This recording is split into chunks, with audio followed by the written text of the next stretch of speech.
Hello and good morning, everyone. Thank you for tuning in for day 2 of the ARC Sevens competition.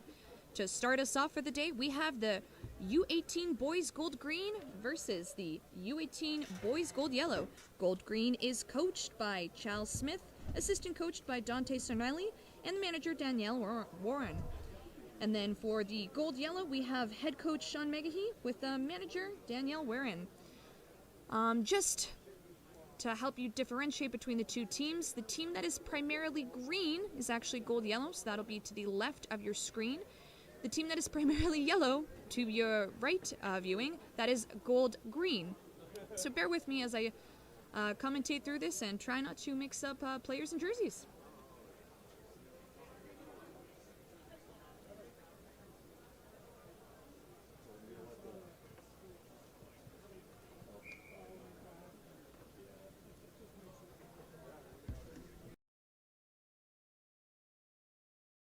Referees.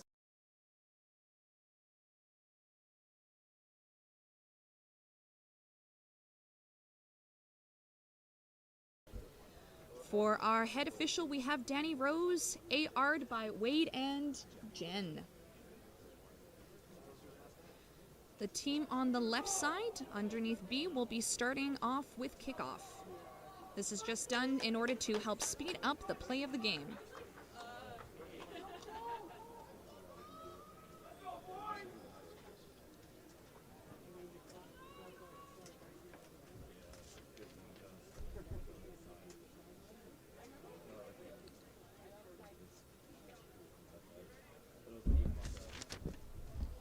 We have number 15 kicking it off. That is Logan Forrest.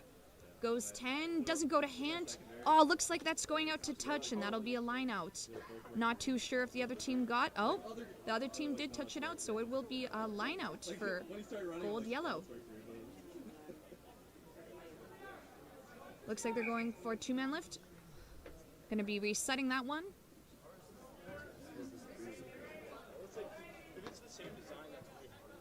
Two-man pod just overthrown. Looks like they are able to recollect it.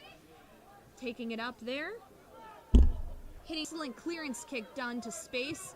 Just goes over the head. Good to go quick. Ball's not going to hands, but that's an excellent step in order to draw in a defender. Make that 2-on-1 just on the outside. There is a defender coming out. Oh, looks like it was intercepted, so that's okay, so we see that for gold yellow, taking it up, looking up the middle, seeing that half space. We have a nice chase down, getting down that number 13, Logan Watson, who had that breakaway. And there's a penalty again for not releasing, going back to gold green, trying to see what they can make out of it, trying to get into the other half. They haven't had much time yet in gold yellow zone, but we'll see. There's plenty of time to be played. Another penalty. And it looks like there may be a player down, so back up. Love to see it. Quick tap going outside, seeing that there's space on the outside. Nice tied up. They can make a nice a nice little grubber just to sneak in behind with some excellent pace from number 14. Bit of a collision, but number 5 is able to pick it up. But penalty for that collision, unfortunately. So number 10 will be taking it. That's Chase Major. They're going for the scrum option. Scrum option would be excellent to kind of draw in all the forwards, making more space for the backs just to have more wiggle room on the outside, maybe be able to run more lines, have more playmaking decisions, and draw in those big forward hitters.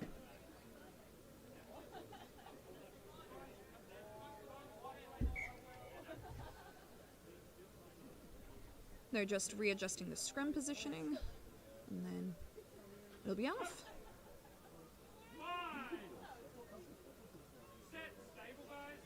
Scrum is stable, and the put in is good. Ooh, bit of a tight one, but they were able to contain it well at the back of the scrum, making it easier platform for that 9 to deliver it, just for that number 15 to go on that run. That is Logan Forrest. He's going to be getting the first try of the day. And that is 7 points on the board for gold yellow.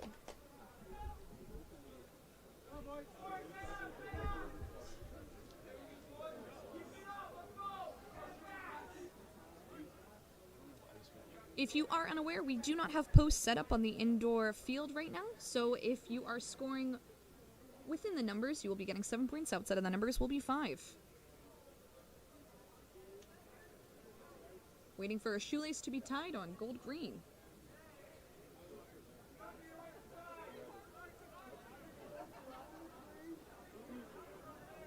According to the timer that we see on field, we're at about the 5-minute mark for the game. Of course, we follow always the ref's watch, so it might be a little bit off. And it looks like that kick goes straight to touch.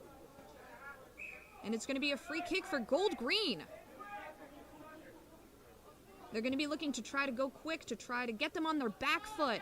And go quick they do, looking out to that left-hand side, seeing that overlap and that speed and that pace. Number 14 gets it. Excellent run. Not brought to touch. Very well retained. Ooh, and that intercept. Number 8. They are able to get it down. That is Ricardo Van Staden. And that is for 5 points. Gold-green 5, gold-yellow 7. How should I clip these up? They've got about another minute left in this first half. Some intense competition we're seeing out here today for the first matchup of the day.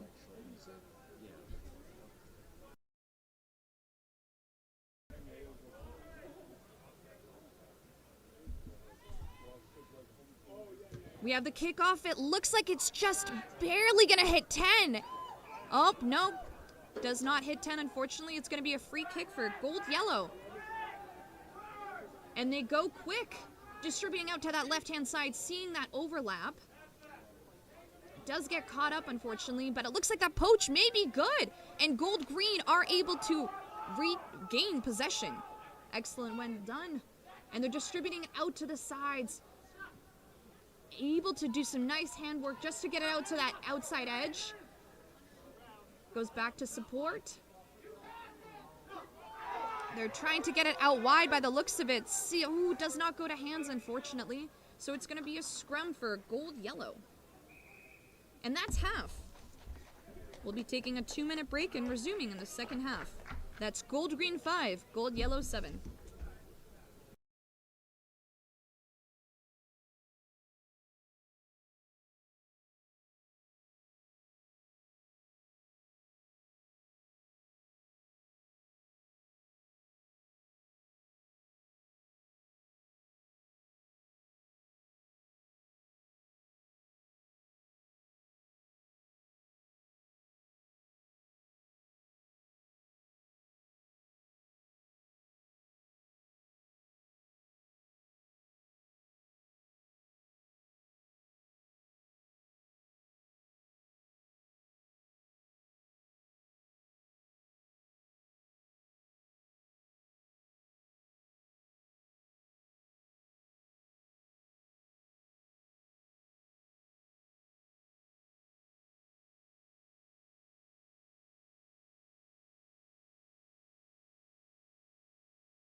And we're returning for the second half. So just for the viewers at home, on your viewing left in the primarily yellow jerseys is gold-green, and on the right in the primarily green jerseys is gold-yellow. And we're about to kick off. Excellent clearance boot, well deep into the territory of gold-yellow. Into the hands of some fancy footwork that wasn't able to make it past that defense. And a penalty for not releasing, given for gold-green. Pass just goes a little bit behind, not to hands, but number 4 is able to recollect and able to make a very nice drive. Unfortunately, another penalty for not releasing. And it looks like they decided to go quick. Ooh, excellent defense seen from Gold Green to get tied up. Looks like Gold Yellow are not able to retain possession, and it goes to not releasing penalty. Number 11 goes to quickly pass it out, trying to see if they can get it to their speedsters on the end. Oh, and it looks like they're able to make a bit of a breakaway and just sneak past. What an excellent line. Scored straight down the middle. And that's going to be 7 points for Gold Green.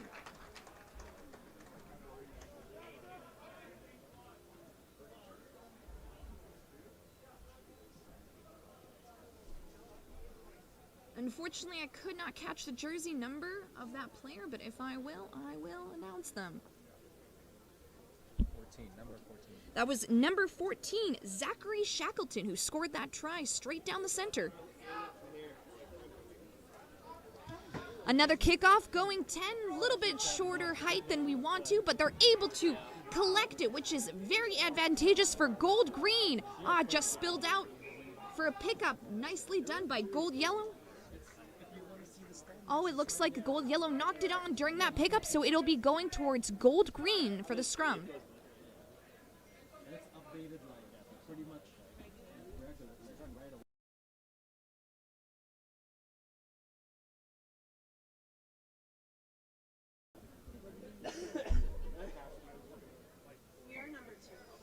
Just resetting that scrum up here.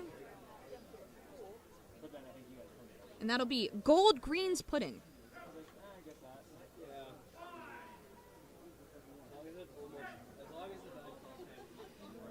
Gold Green puts in the ball, but an excellent counter scrum is done by Gold Yellow in order to regain possession. This is something that they need, especially in this moment.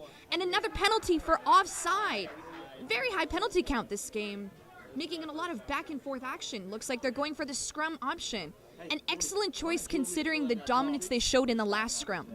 If they're able to maintain that, it'll give an excellent platform for them to be able to make some fancy footwork and great plays.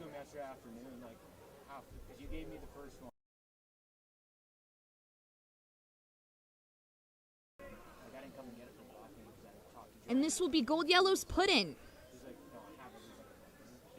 Gold Yellow puts in the ball and it just gets spat right out, but the referee is saying it just went straight out through the center, so they're going to be redoing that scrum and trying again.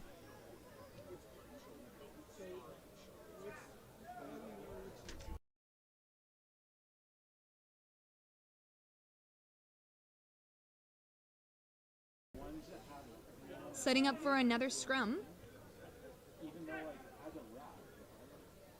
Ball is put in, and it's won, and it's spat out the back, making it very difficult for that 9 to recollect, but recollect they are able to do and distribute it out.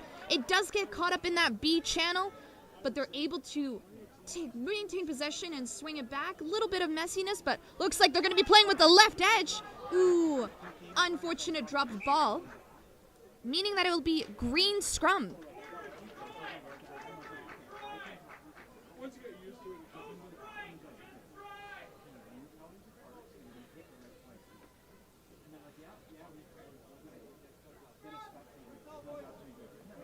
This will be Jimmy Paul's put in number 25 for Gold Green.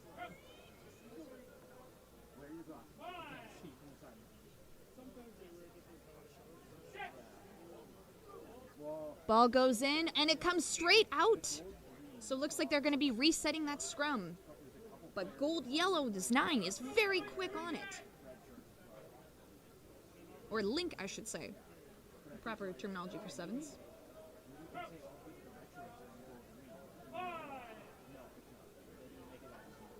Another scrum. Jimmy is putting it in, and they're able to maintain possession with number 10 applying excellent pressure. Not going to hand. Bit of a bobble, so it will be a scrum towards Gold Yellow. Very high tensions in this game as there is around 2 minutes left in this half. This game will be very important to deciding the rankings for the pools, which will determine the quarterfinal matchups for today.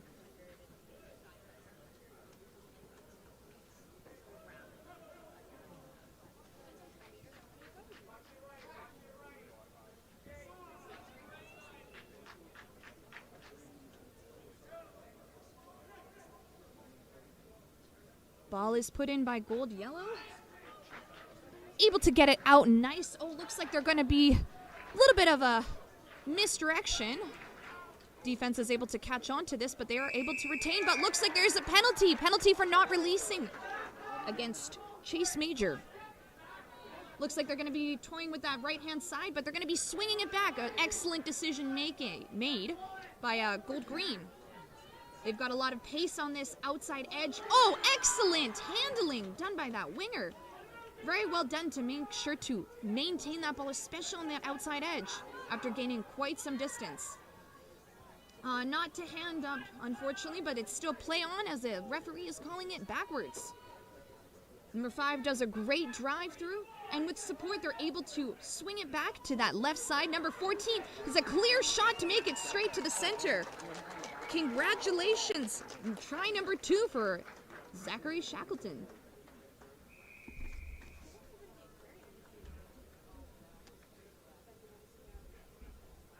That's Gold Green 19, Gold Yellow 7. Looks like we've got the reinforcements coming in for the last remainder of this match.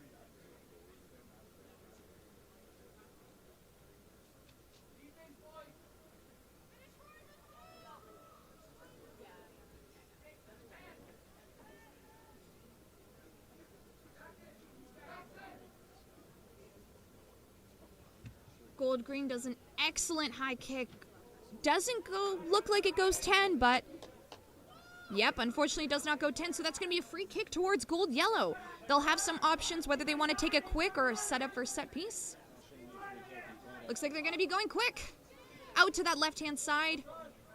Number 19 does some great run up on towards number 24, who does get tied up. A little bit of a jiu-jitsu throw, if I might add.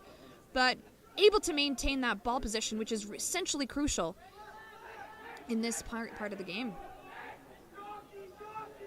Looks like, ooh, an excellent late hit to stop the offense and their momentum. Looks like they're sending it out back to the left-hand side. Number 8 has it, going to be drawing it up the middle, looking for that offload, but knowing that there's too much pressure on them to be able to do so. The ball is tied up, but it looks like they're going back to the high tackle penalty out on the corner, so number 24 is taking that quick tap, looking, ooh, another high impact. Looks like they are able to just dust around and get those necessary points, and it looks like it'll be 5 points for Gold Yellow. And that is the end of game. That is Gold Green 19, Gold Yellow 12. Stay tuned for the next game.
And for our second game of the day, we'll be having the Storm versus the Deep South. Storm is head coached by Jason Kruger, assistant coached by Connor Smith, and another assistant coach, Derek Huggard. And then for the boys, Deep South, they are head coached by Nevin Morrison with the assistant coaches Michael McTighe and Carter Langevin, and manager/assistant coach Rory McCowan.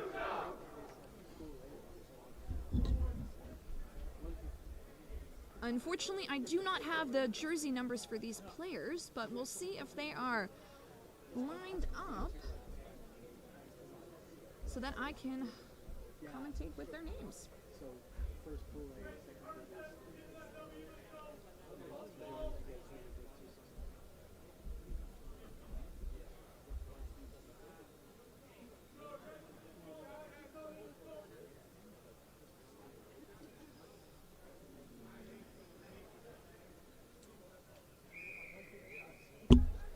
Kickoff is number 12. Excellent high corner place kicked. Unfortunately, it does go out. So it is going to be that free kick for Deep South. Not the start that Storm wanted, but plenty of time to come back from this. We'll see what Deep South does with this opportunity. Quick tap. Looks like they're going out towards that left-hand side. We see that blitz defense from Storm. Able to contain that number 3, who was looking for options. Able to get it out with a bit of a messiness, but able to be picked up by his fellow teammate. They're looking to see what options are available. Looks like they're swinging it back out to the right-hand side. Unfortunately, they are caught up again. Looks like that might be a poach. Yes! Official is calling, not releasing. And that'll be a penalty taken. Number 10 goes quick. Looks like they're looking towards that left-hand side to make use of those speedy wingers. A nice little offload. Number 14 is able to keep it in play. They're going to be swinging it back out wide. There's space on that outside if they're able to get it to number 11. A little bit too late. They passed it a little bit earlier. Number 11 would have had that space to make that breakaway. Number 7 distributes. Nice handling done by Storm, and excellent defense from Deep South to be able to contain, especially in their half. Number 10 does a quick show and go and is able to break through. Unfortunately, Deep South was not able to catch, and the first points on the board will be from Storm. And if you were not aware, Storm is in the navy blue on the left-hand side. Deep South is in the lighter blue on the right-hand side. Is that 5 or 7?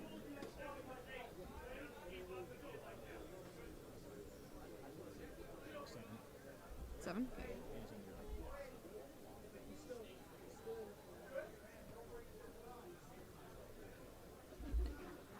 And it looks like it's 7 to start for Storm. A nice kick out. Again, unfortunately, going to touch, giving Deep South another opportunity. Yep, I would agree with you. Definitely a very accurate kick, just unfortunately not in the spot they want to go. They're going quick out towards the left.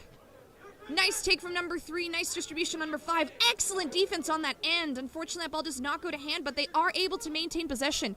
Number 3 fights to really try to bring it up through, but it looks like there's a bit of difficulty with that placement, which unfortunately will be their loss and Storm's gain for them to have a penalty. They're very quick on gathering out and trying to maintain that lost ground. Number 12 making an excellent breakaway, fighting off one defender, looking for his friend, passing to number 11. Unfortunately, who gets caught up in the Deep South's defense. Deep South are quick to get back on their line in order to maintain and apply excellent pressure, resulting in a knock-on. This will be Deep South scrum. Well done on the defensive side. It's very hard to make a defense, especially when you're on the back foot, and they're able to do so. Looks like there's a Storm player down. They will be getting some assistance from the trainer to see what's going on. Hopefully they will be A-okay to play for the rest of the day.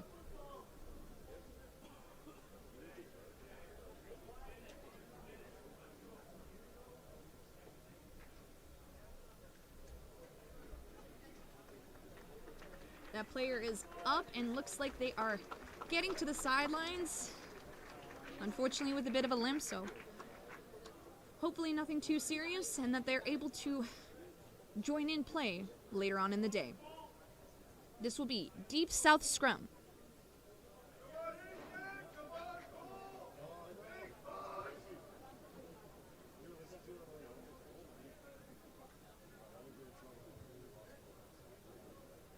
They're just waiting for that player to leave the field before resuming.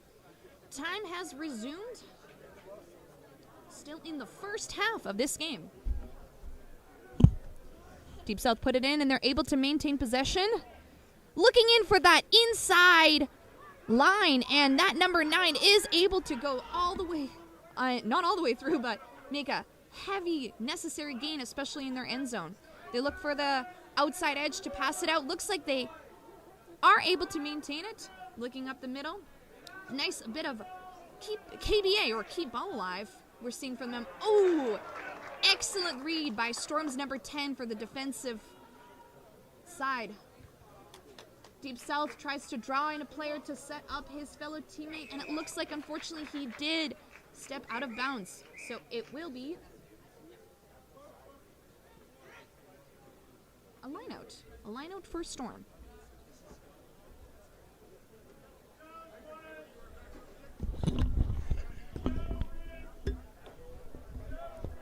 They're just setting it up. Deep Storm with a... Looks like they're going for a back lift. Long pass, but unfortunately does not go to hand. And Deep South are able to regain possession. There is an overlap on that left hand. Ooh. Offside is the call. Deep South have another penalty to... And number 8 takes it up quick, looks out to the outside.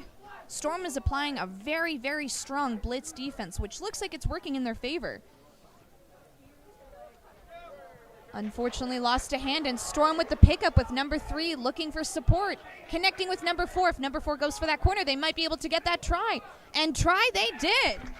Number 4 for the Storm, which I believe, if my numbers are correct, Peyton or Mandy with the try.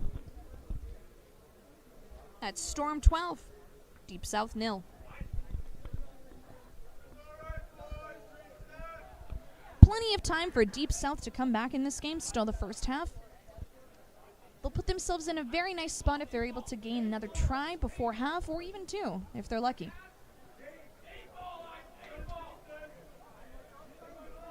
I'm not too sure if the clock on field is accurate, just because there was some stoppage in play, but it looks like we'll have a little bit over a minute left in this half. Deep into their end zone. Excellent territory gain for Storm. It'll be an uphill climb for Deep South to get out of their end. Looks like they hit out towards their outside player who, just barely, unfortunately gets one hand from Storm, and Storm is able to swing that player out, and they go for that quick line out option. Excellent to keep ball alive and see if they can get another try on the board just before half. And Deep South did have that counter ruck, but fortunately Storm was too quick to be able to get that ball in. Touch it down. Looks like that is 5 points. So that'll be Storm 17, Deep South 0.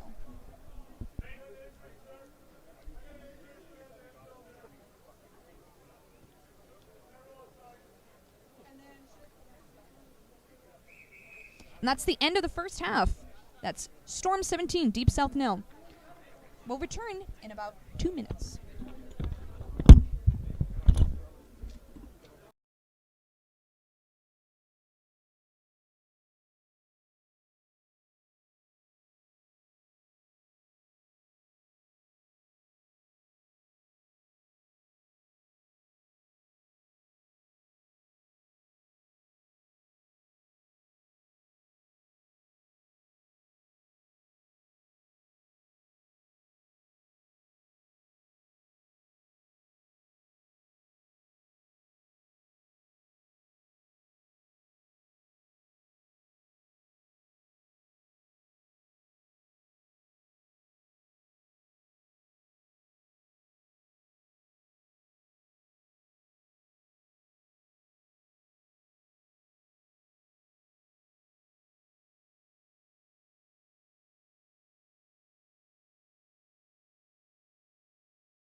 And the ref has blown their whistle to indicate the start of the second half. Storm are getting set up on the right-hand side. Again, Storm is in the navy blue, while Deep South is in the lighter blue, which will be on the left-hand side for your viewing screen.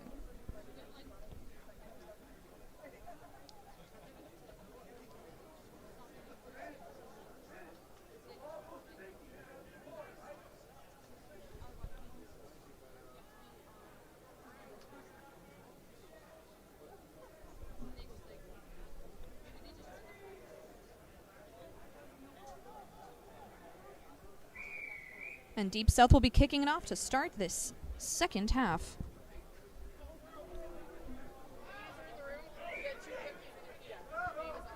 A kick that unfortunately went straight to touch, and it'll be a free kick for Storm Rugby, who decides to go quick, looking for options on the left and right-hand side, looking to that left-hand side. Unfortunately, ball does not go to hand, but is able to be collected up by that number 7. Really trying to work towards that edge to give a bit more options. Able to distribute it out to number 1, which is necessary as he was being driven out. Looking towards that far right-hand side to see if they can make something work. Looks like there was a 2-on-1 setup, and they might just be able to skirt past the Deep South defenses and touch it down for an early try in the start of the second half. And that is 5 points. Storm 22, Deep South 0.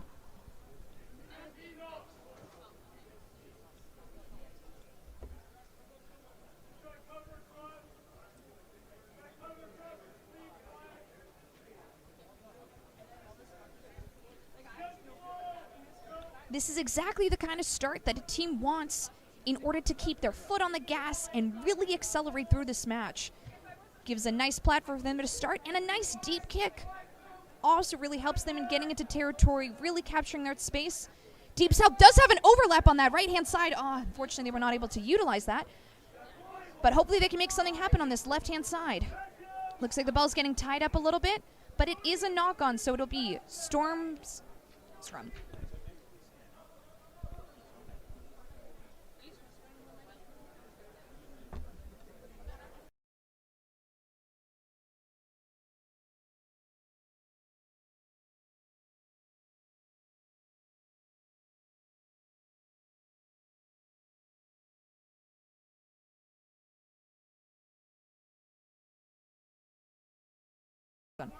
And it's going to be Storm's scrum.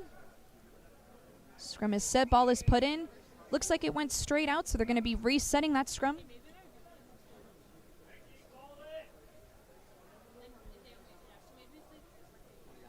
Storm are in excellent attacking territory right here, being in the Deep South's 20. Deep South will really have to turn on the burners in order to defend and get out of their danger zone. Looks like that scrum is being set up again.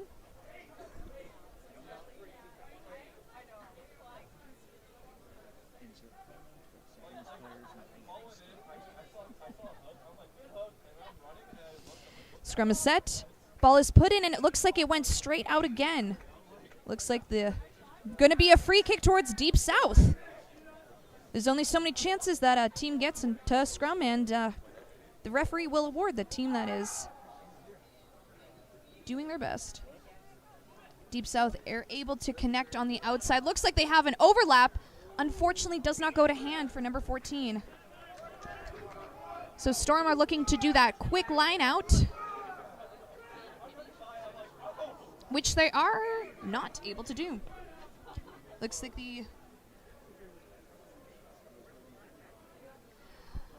the official's going to have a little bit of a talking to and grabbing the captains from both teams.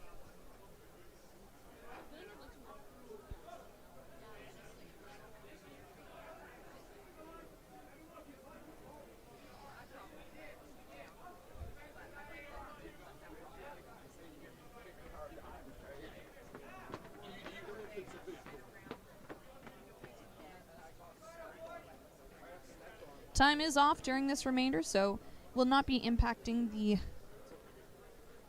game time remaining for this match. And time is back on. It looks like Storm is going for that line out again, that deep option, which gives them a lot of space and room to play around with. Number 2 does get caught up. And it looks like it's a not releasing call for Deep South's advantage. Plenty of options here. They can choose to go quick, try to see if they can break past the Storm's defense. Ball's going to hand. Excellent work on that left-hand side, trying to retain possession and seeing that there is an overlap on that right-hand side if they are able to straighten up. Fortunately, ball does not go to hand, and it does get recollected, I believe. Oh, it looks like it's a wrestling competition between Deep South and Storm. It's going to be a Storm scrum, though.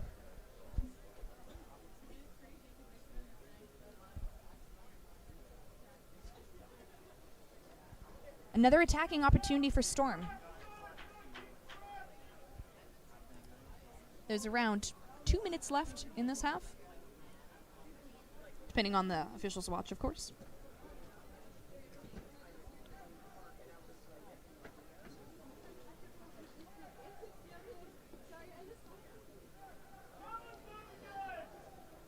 The scrum does go down. Looks like they're going to be taking another chance to reset.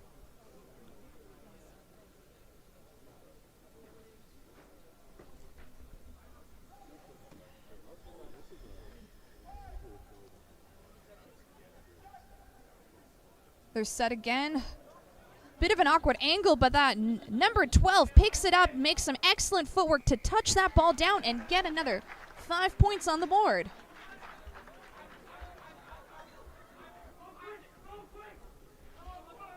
That'll be Storm 27, Deep South 0.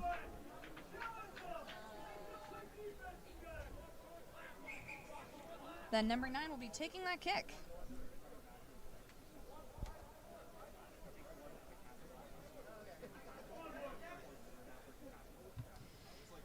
Excellent deep kick to the corner, and it looks like it bounces in before going out. So we'll be going for Deep South's line out.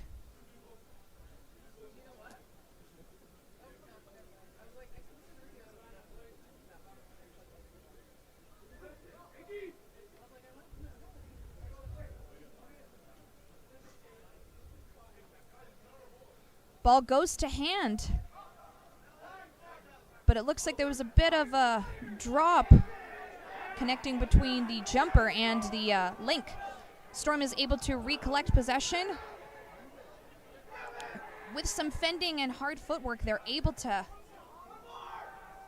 almost break through, but not just quite for Deep South. They're quite aggressive with their hits. Number 2 is caught up again on that right-hand side.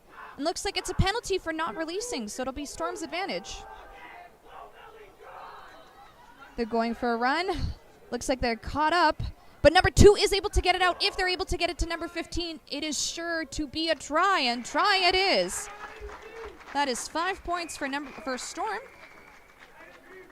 resulting in the game being 32 Storm, Deep South 0. Congratulations, gents, and I will set up for the next match of the day.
Welcome to the third matchup of the day. This will be the Central Predators versus the County Warriors. The Warriors are head coached by Joe Adaflifo and assistant coached by Brent Gallagher. The manager is Joe Alamoina. And the boys Central Predators are head coached by Dan Michael, assistant coach Sean Tittle, and manager Kenton Polzer. And kickoff was done by the Central Predators in the black and red jerseys on the left-hand side. Warriors are in the yellow and black jerseys on the right-hand side. Bit of a knock goes for a scrum for the Central Predators.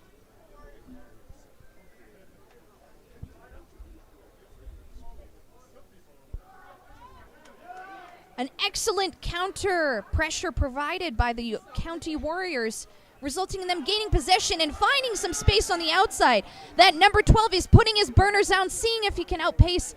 Unfortunately was not able to, but was able to maintain enough time for his support to come and be able to clear out that ball back towards that open right-hand side. Trying to go up the middle, number 6, with great pressure.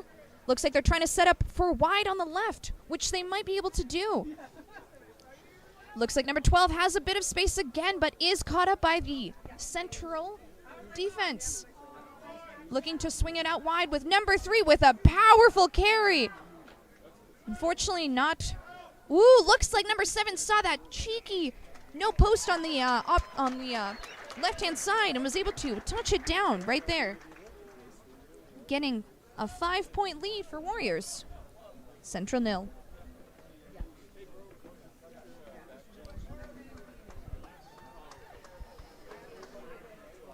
In sevens, it is crucial to make sure that you have defense on both sides, whether you do that zero defense with that player behind or 2 posts. Otherwise, things like that can happen, and 1 post missing can turn into an easy try time for the County Warriors. Good, excellent high kick, maintained by the Central. And looks like Warriors were able to get their hands on it. Looking to swing it out wide to see if they're able to go straight up. Number 9, finding some excellent space, but still getting caught up by Central's defense. Looks like there is a high tackle advantage, and number 10 is going to be going quick, looking to score again very quickly. There is space on the both sides if they're able to distribute it fast enough, but they're going to go straight down the middle. And able to dot it down for another 7 points. So that's Warriors 12, Central nil. Did you see the jersey number who dotted it down? Okay. Was he trying to follow them? I did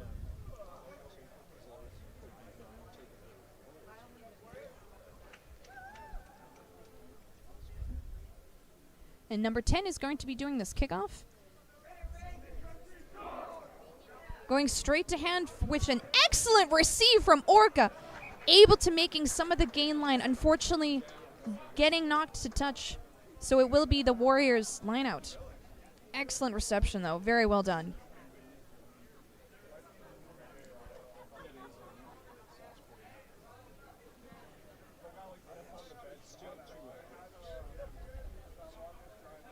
Warriors line out. Goes clean with excellent reception towards that link player. Getting to that first receiver. Decides to go for a bit of a run on his own. Oh, nice hands from number 11. Able to maintain that ball on the edge is crucial for number 9 to be able to pick it up and continue the gameplay. They are alone, though. They looked for the offload, but unfortunately passed it straight to their opposition, who was able to maintain possession. Looks like it's a penalty for Orca's advantage. Or Central, I should say. Looks like they're trying to find that half gap on that left-hand side. Number 5 was able to do a wonderful setup for his teammate, number 20, who puts on the burners, looking hopefully to score towards that middle to get that advantage that they need, which he does. That's going to be 7 points for Central. That 7 points was needed. Central 7, Warriors 12.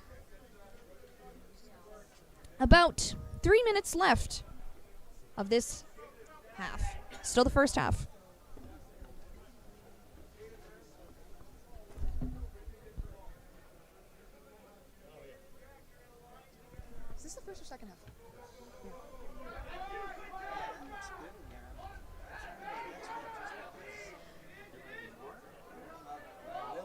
The Warriors are able to retain possession and looking for that show and go, finding that half gap.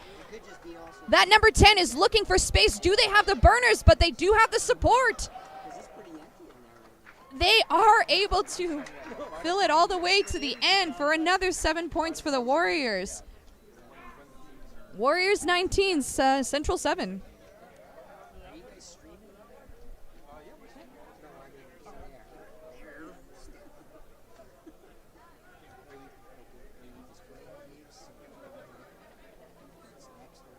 They're going to reset for another kick.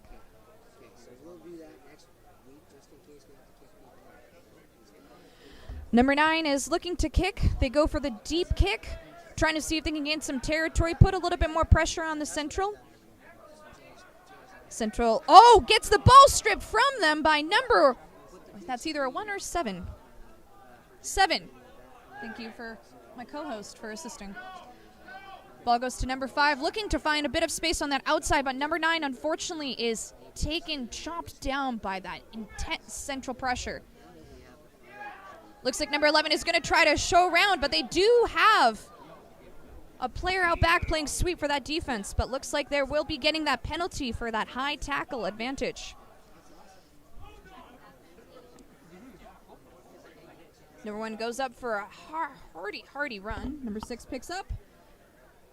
Getting a bit of try-line fever, looking to see if they can fight to get it through. Looks like this may be tied up. Looks like number 1 is able to get it out and touch it down for another 7 points. Expanding their lead for Warriors 26, Central 7. Might have been the first maul of the entire tournament. Yeah.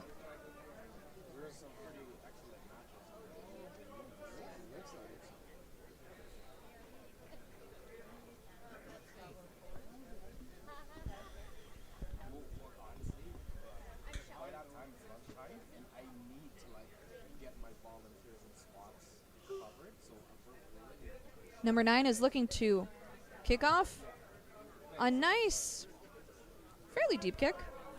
Orca is able to maintain that ball possession. Looks like they might be, and they were driven out by a heavy Warriors defense.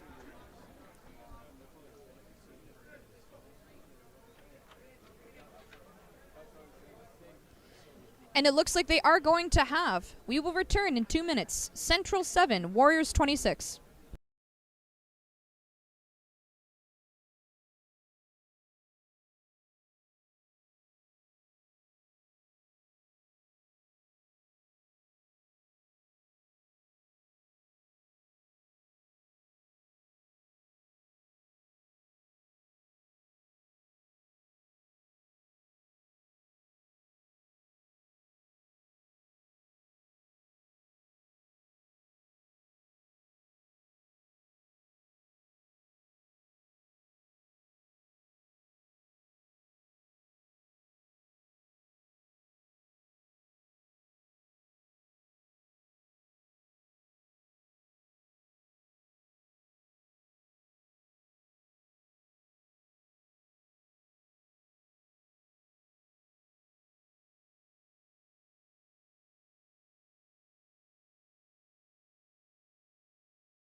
Second half about to kick off.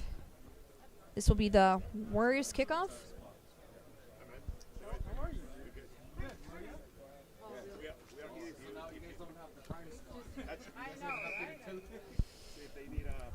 Warriors kick it off, sending it nice and deep into the territory of Central. Unfortunately, does not go to hand, but is able to be recollected.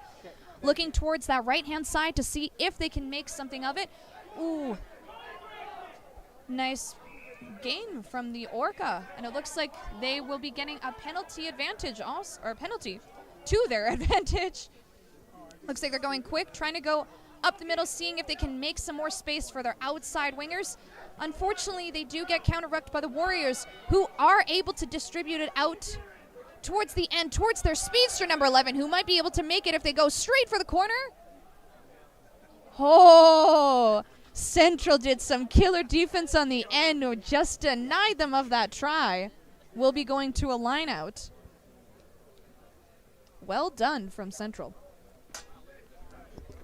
That was a try-saving defense at its finest.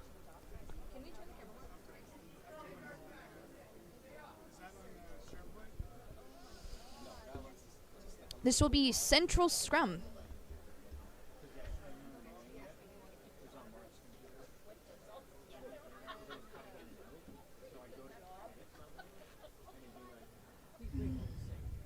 Central's put in. Looks like it got onto the side of the County Warriors to their advantage. They're going back, though. Looks like it was knock-on advantage, so Central will get another chance.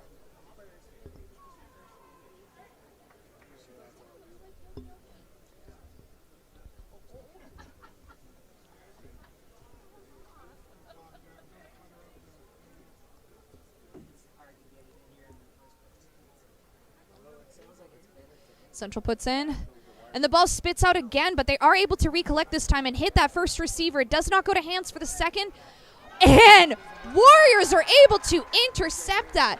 Excellent handiwork. And they're able to get another 7 points. Pushing forward their lead to Warriors 33, Central 7.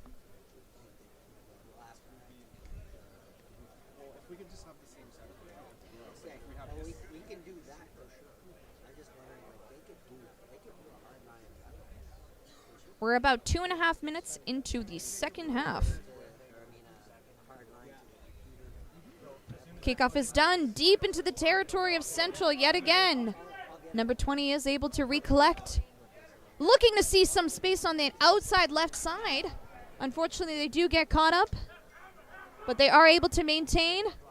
Looks like they're trying to hit that middle defense, and it is a penalty towards Central's advantage for being offside.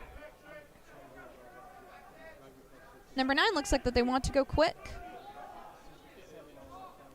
Number 9 goes quick, looks towards that outside player. Number 21 gets caught up, so tries to swing it back to the other side, seeing if that his teammate finds a half gap, just able to go pass through. Number 5 with an excellent speed. Number 16, number 8 are trying to gain on him, but it looks like that number 5 has the pace to match. That's going to be first scoring for Central or second scoring of Central. Central 14, Warriors 33.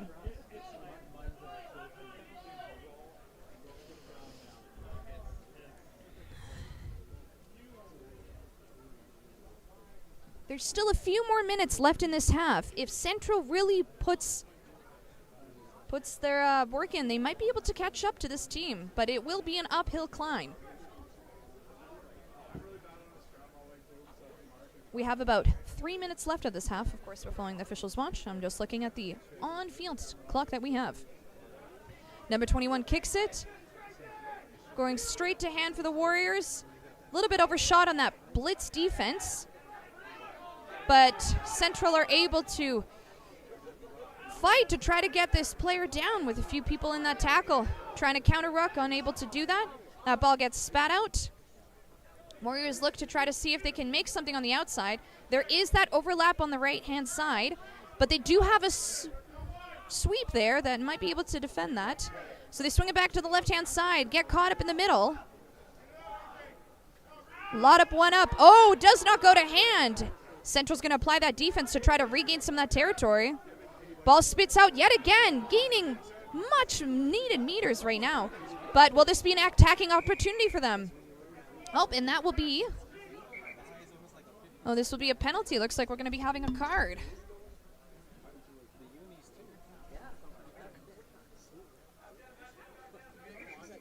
Was there a card? No card. That's just a high tackle penalty to Warriors' advantage. Number 2 takes a quick, looking to see the space behind, but Central does have a sweep back there that if he's able to recollect could be their advantage, but unfortunately there's some bobbling, but he's able to beat the first defender. If he gets support out there quickly, it might be to their benefit. Another Central player dives on that spilled ball, but Warriors were able to recollect that ball and score another 7. That'll be Warriors 40, Central 14.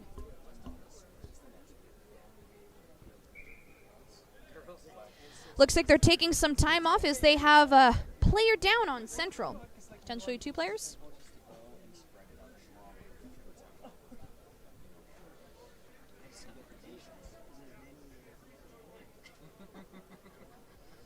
We have a little over a minute left in this half. Of course, we're following the referee's watch, but the time is stopped for the injury on the field.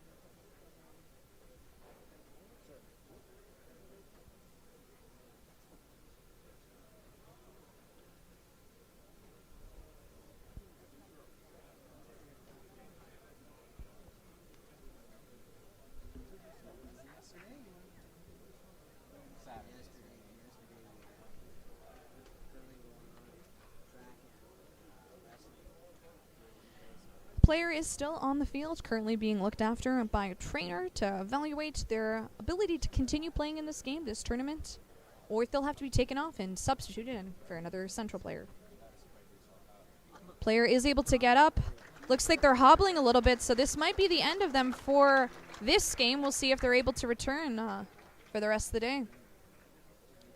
Oh, and we love that camaraderie. A Warriors player runs over to tries to help that Central player off the field.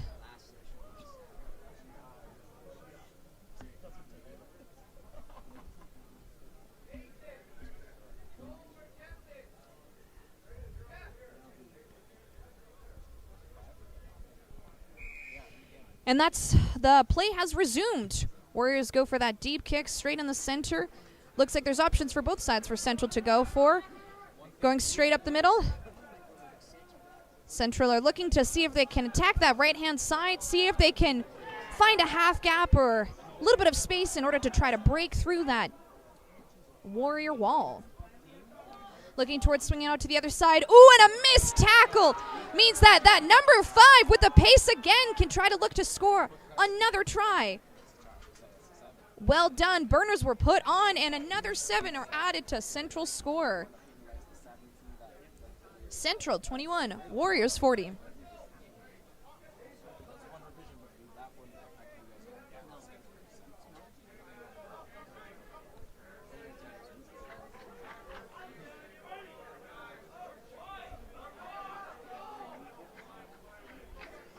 Central's getting ready to kick. Number 15 taking that boot. Nice slotting it to the corner. Not going to hand. Knock on for Central. This is exactly what they need, but unfortunately, time has expired. So that is final score is Central 21, Warriors 40. Give me a moment to set up for the next game.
And a quick kickoff for the next and final match of pool play.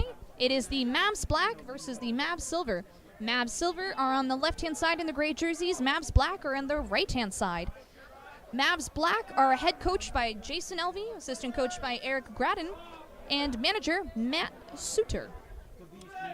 And then for the Mavericks Silver team, we have head coach Chris King, assistant coach Kinton Fife, and manager Matt Suter. Mavericks Black are looking to go on that right-hand side, seeing if they can outpace that defense and break through they have. Number 10 is putting on that burners, might be caught up on number 14, but dives in and is able to get an early 7 lead for Mavs Black.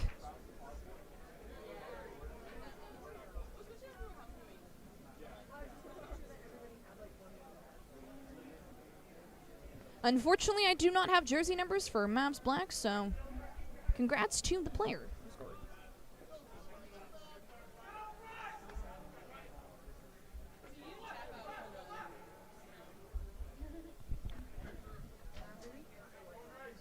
Mavs Black looking to kick off. Aiming for that left-hand corner. Looks like that ball goes out, and it's going to be a free kick for Mavs Silver. Both these teams are Calgary-based.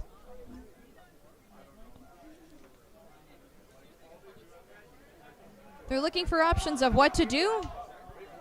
Number 10 looks like the D wants to go quick and looking towards that left-hand side, seeing if they can put the burners on.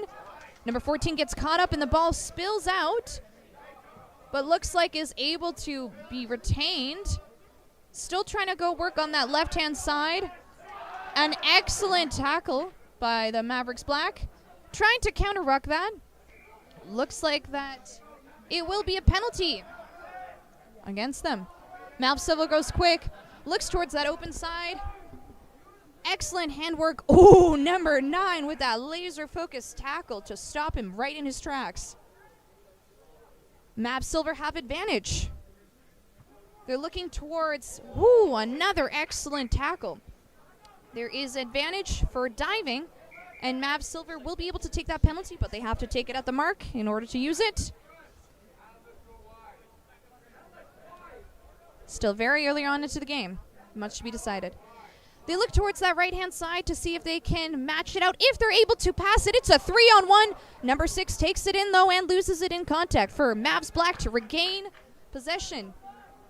This is exactly what they need in their territory in order to set themselves up and get themselves out of this danger zone. But a bit of ball spillage unfortunately results in a knock-on, so it'll be Mav Silver. Scrum.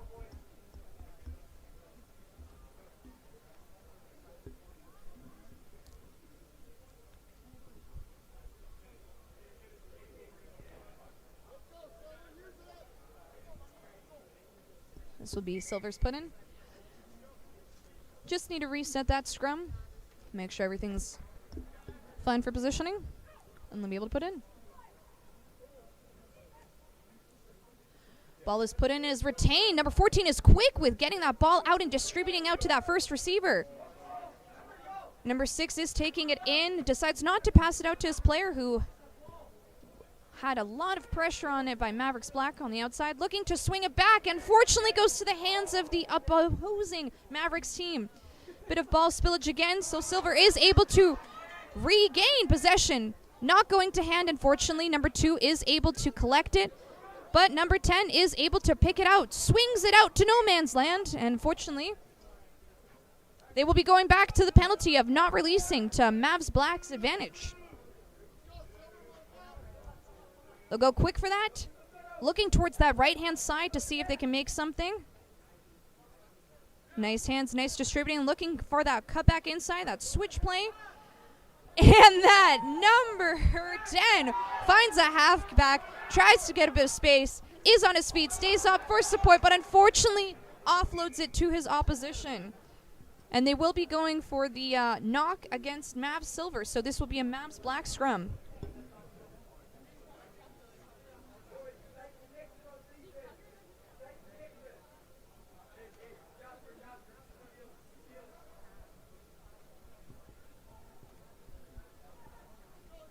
This will be the final pool game for the ARC 7s, and then it'll be followed by the university competitions.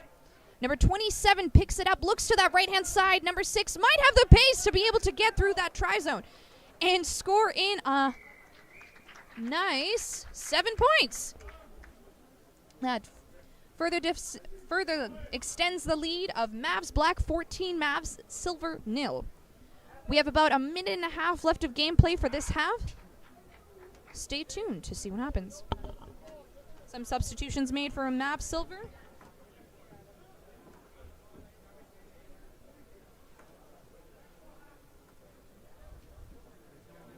Mavs Black to kick off. Able to apply some excellent pressure off kickoff. Vital in order to get foot to throat and put that pressure on for Mavs Silver. But Mavs Silver is able to get it to their speedster on the outside, who just doesn't have enough pace to get it out, but does have the handiwork to pass it back into his support. Unfortunately, they do get knocked into touch, so it'll be a Mavs Black lineout.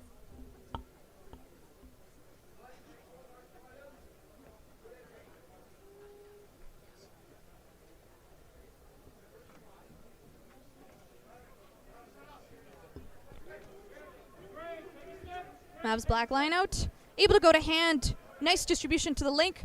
Passing it out to that first receiver, who's able to pop it for a loop play towards that link, who does get caught up by the silver number 10. Excellent defense on their play. Unfortunately, not able to get him to ground.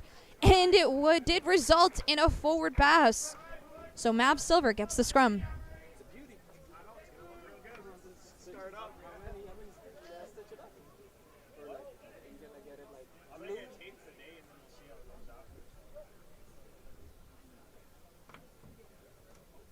Mavs Silver is setting up on that right-hand side.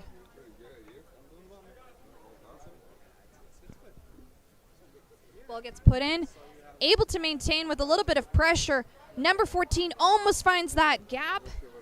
Able to distribute it to their number 10 with some hard-hitting contact right now. Able to get it out. Looks like we have a player down on Mavs Black, but play will continue. Number 6 takes it in.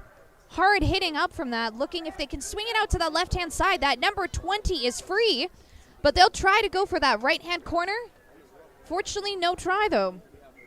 And that's the end of the first half. That's Mavs Black leading with 14. Did Mavs Silver score? Mavs Silver, 0.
And it'll be the start of the second half with Mavs Black on the left-hand side, Mavs Silver on the right.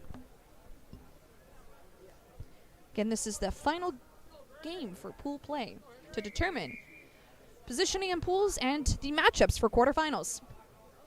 Starting off with a nice high kick towards that left-hand side, going straight to the hands of Mavs Silver, who are able to distribute it, not exactly to hands, but getting it out towards that left-hand side. And that player is putting on the burners, not able to get away from number 4, but enough time to get his support out there. And they're going to be swinging it back towards the opposite side, seeing if they can make the same magic. Oh, unfortunately, doesn't go to hands and goes out. Looks like it'll be a scrum black.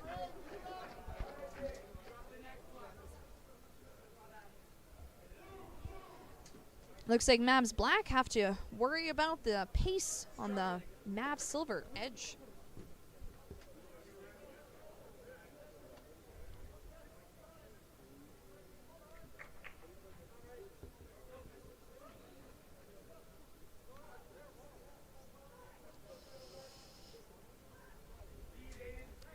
Mavs Black scrum, ball gets put in, and a nice clean handout for that link player to distribute it out towards the backs. The B player is taking it up, seeing their number 12. Bit of a breakdown, looking back inside towards support, connecting with that link player, seeing it out. Ooh, a nice dummy, a show and go, but unfortunately losing it in contact. Mavs Silver are able to regain.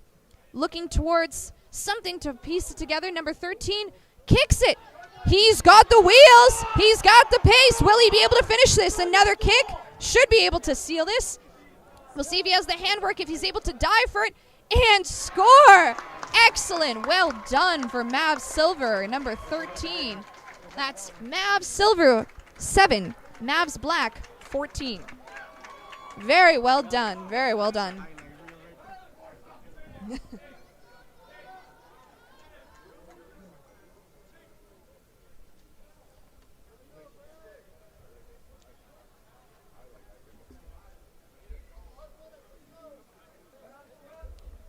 If I have the correct jersey numbers for the silver that I just received, this should be Scott McLean scoring that try. Well done, Scott. Going to kick it towards that left-hand side. Got a left boot right there. Going straight to the hands of Mavs Black, number 2. Able to get it out. Looks like they have a bit of an overlap on that left-hand side if they're able to distribute it out. Bit of jockey defense on the Mavs Silver side, but they are able to contain, which was crucial, as that would have been a very difficult situation to get themselves out of. Oh, and it looks like the 23, I believe, had support on the outside, so Mavs Blacks were able to connect and score another try, extending their lead. Mavs Black 21, Mavs Silver 7. We have about 3 minutes left in the second half. We'll see if Mavs Silver were able to conjure up some tricks to be able to conquer Mavs Black.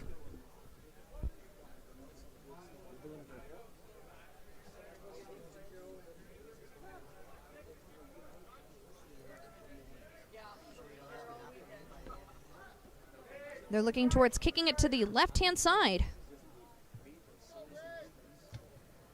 Nice high kick, good placement. Ooh, bounced off the silver player into the hands of the Mavericks Black. Able to set them up well to be able to swing it back to the right-hand side. Bit of blitz defense, left a half gap for number 3 to go through and score. Extending the lead further. Mavs Black 28, Mavs Silver 7.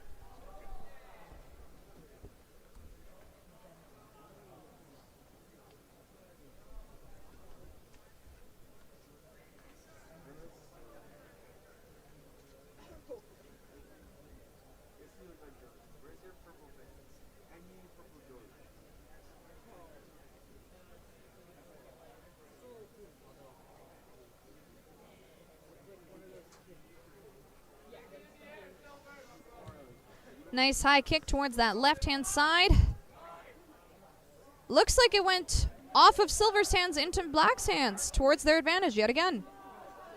Number 23 is able to get that ball out of that messiness right there. Setting it up nice for that open hand side to have a nice, clean ball. Link connecting with number 3. Number 3 getting another blitz defense, but able to go through 1, 2, and just skirt by to get another try for this game.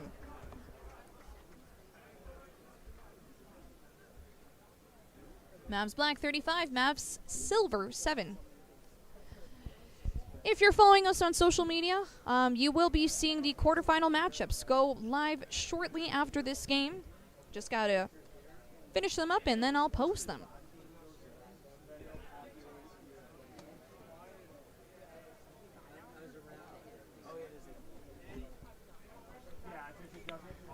Under a minute left for this final to go. If the clock is right, we have about 15 seconds. Mavs Black will be looking to expire the time quite shortly.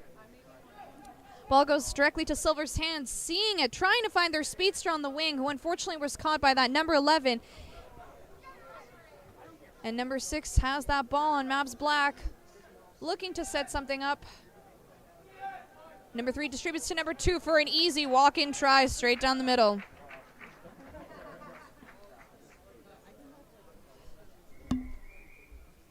And that's another 7 points.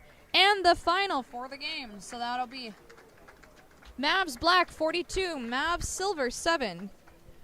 Next will be the University Games. I will be logging off for commentating, and I will resume for the quarterfinal matches of the ARC 7's U18 boys.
Just be. Welcome, my name's Cassandra. We have the U of A green team in the white jerseys and the U of A black in the green jerseys. We have a scrum given to U of A green.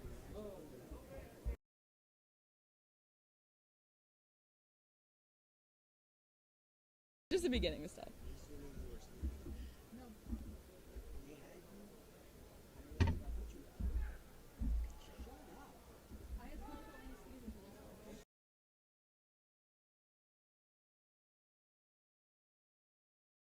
Okay, sure. Great space found from U of A green. Offload made it just to hands. Found space on the outside, great tackle. Couldn't hold the ball on. Gonna be a scrum given to U of A green. Black.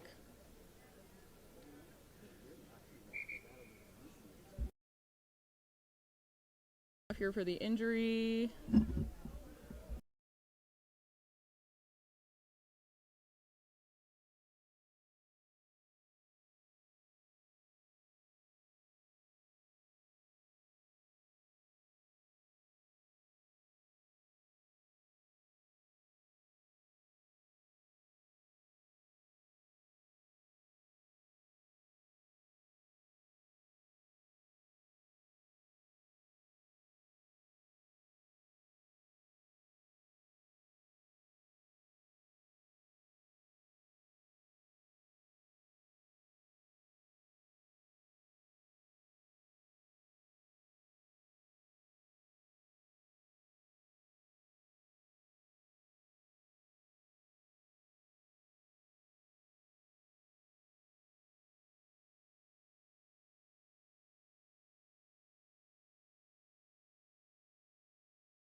And we're back restarting the play, giving a scrum to U of A green.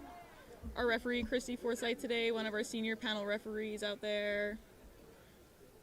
Green wins the scrum. Trying to find good space. Ooh, slips through contact. It's gonna go all the way. Great cover tackle made by U of A green. Penalty awarded, diving over, quick tap. We're gonna try and spin it out wide. Come on, Basson. You got him. And U of A green has won the ball in contact.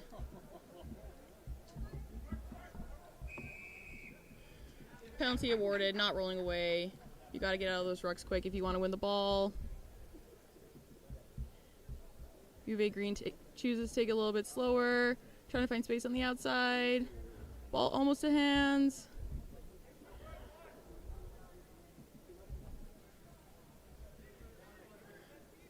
Number 7's found space in the middle. Again, try and drive it over. Great try-saving tackle made by U of A green. Giving another go. Just lost it in there. Great poach by U of A. And they found space.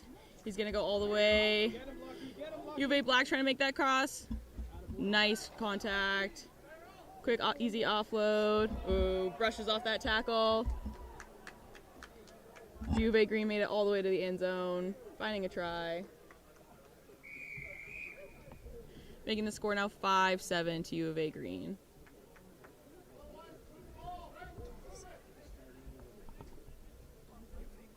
$12-0 to U of A green.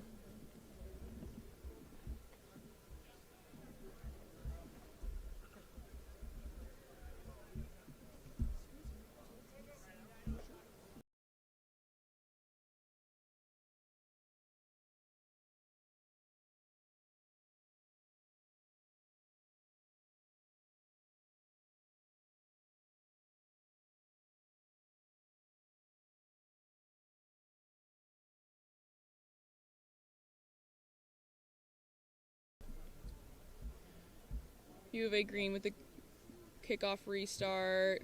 Nice short kick. Collected by their own team just over the 10-meter. Great recollection. Found some space.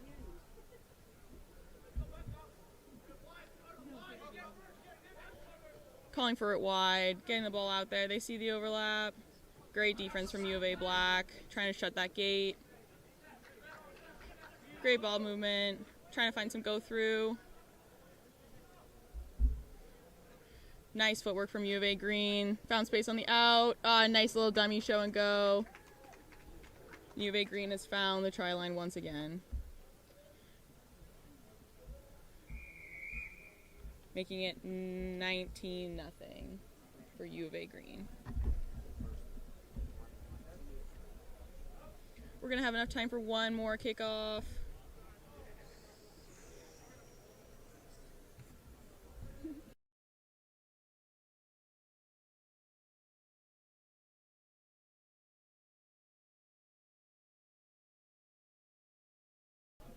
Last kickoff for the game.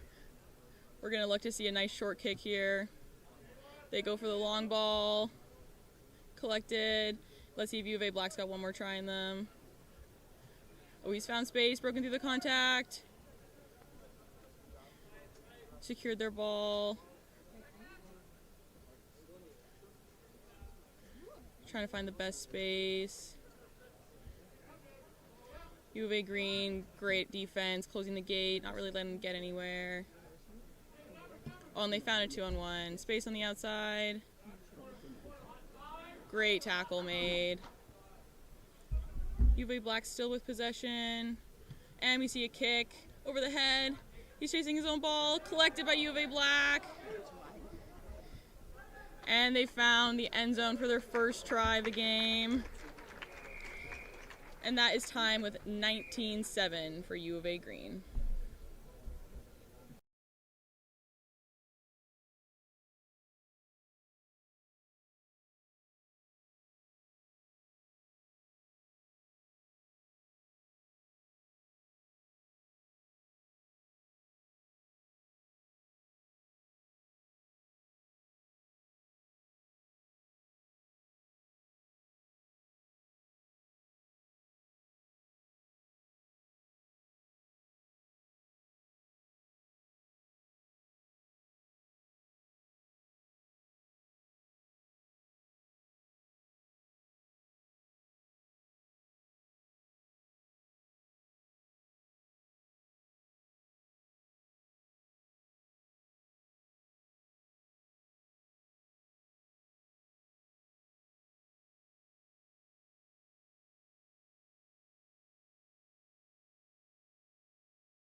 And we're back from halftime. We have U of A Green again in the white jerseys and U of A Black in the green and black jerseys.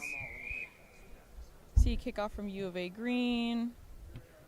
Gonna hit it nice and high. Great kick. Great collection. Ooh, nice footwork. Ooh, offload, unlucky. Just wasn't ready for it. We're gonna have a scrum towards U of A Green in the white jerseys.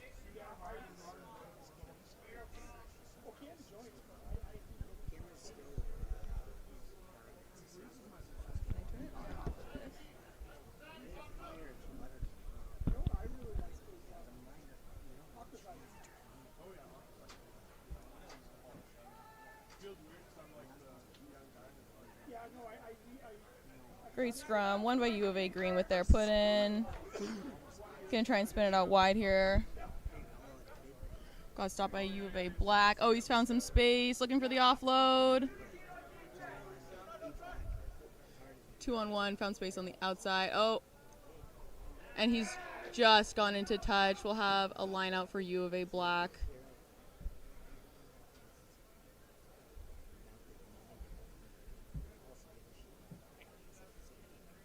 U of A Black's going to be looking for an exit to get out of their red zone here.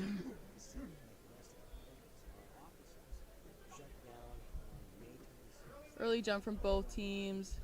Going to reset the line out. The ball, they can't go up in the air until the ball's been released from the hooker's hands. U of A Black has just won their line out. Knocked back and then collected and scored by U of A Green.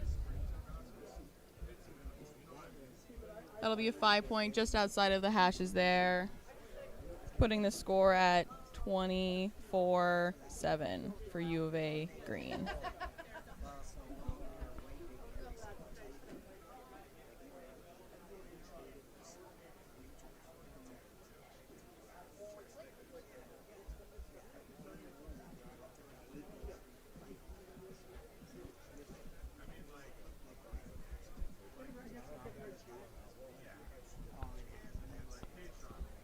U of A Green with a kickoff. We see a nice high ball going to the right. Not quite collected cleanly, but a nice offload. Seeing some movement, got some go forward. Nice tackle made. U of A Black trying to find some space to get out of their own zone here. Great clear out.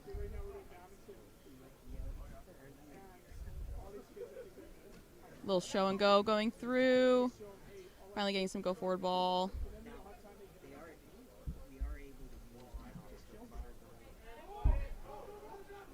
Nice space, nice offload, found hands.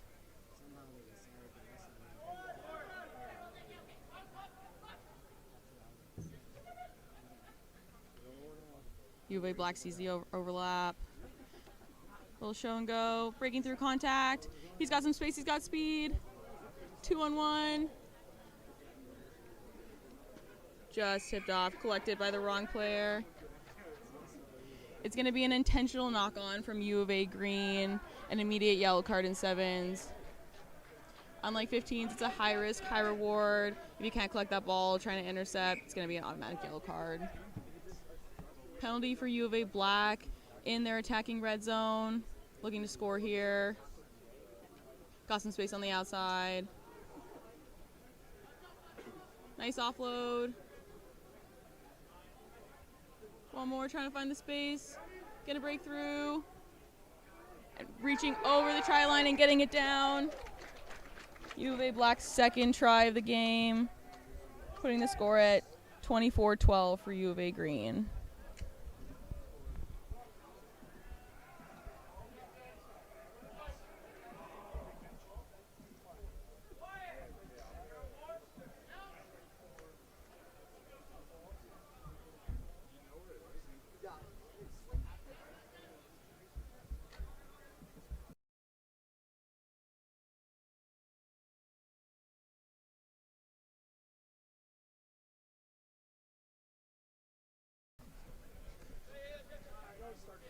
Not the kickoff they were looking for, but U of A Green has collected it.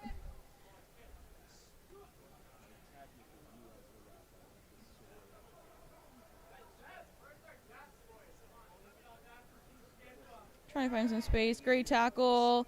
Going for the poach. Didn't quite get it. Referee's going to reward it. You have to stay on your feet if you're going to go for that ball. Little show and go. He's found some space. Great defense from number 5 on U of A Black. They now have the ball. They're looking to get the try. Closing the score gap. Intercepted by U of A Green. Just going to walk it into the end zone there. 7 points to make it 32-12 for U of A Green.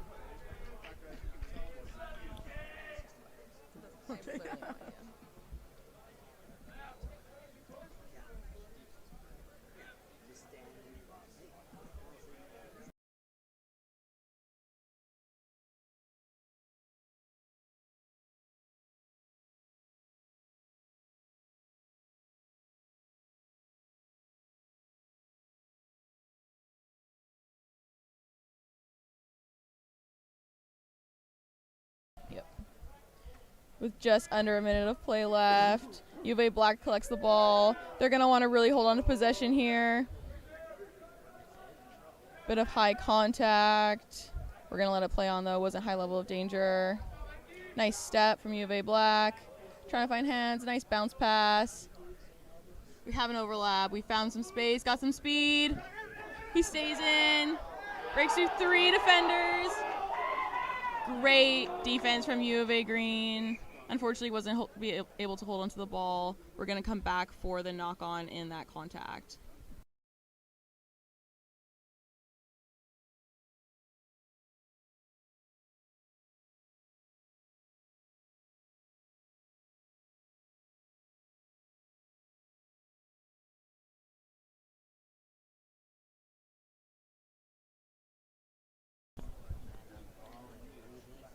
Coming back to the scrum, going to be U of A Green in the white jersey. Going to be last play of the game. U of A Green's going to want to collect and get this ball out of play. And they knock it on, and that, we might play the scrum. No, it's going to be the end of the game with U of A Green winning 31-12. Great game.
And we're back with U of A Gold and U of R playing against each other. I'm Miranda, and I'm here with Cassandra, who's we're pretty lucky to have because she knows all the rules because she is one of our refs today.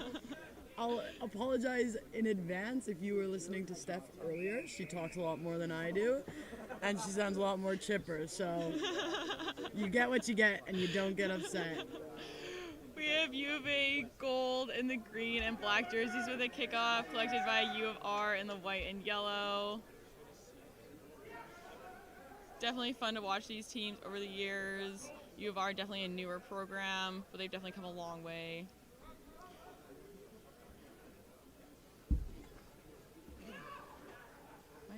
A big tackle of from U of A Gold.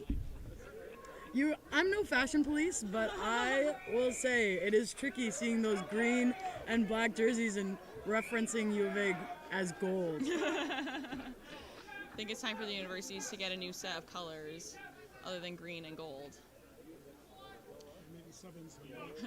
Penalty awarded. U of R just unfortunately couldn't get back 10 in time. U of A looking to play fast pretty much all the time. Really unfortunate contact there, but it's on the responsibility of the defender to get low. Nice space on the wing. Great D, just couldn't quite get that tackle in there. Got a runaway prop on the edge. Seeing 5 points for U of A Gold. Opening try of the game.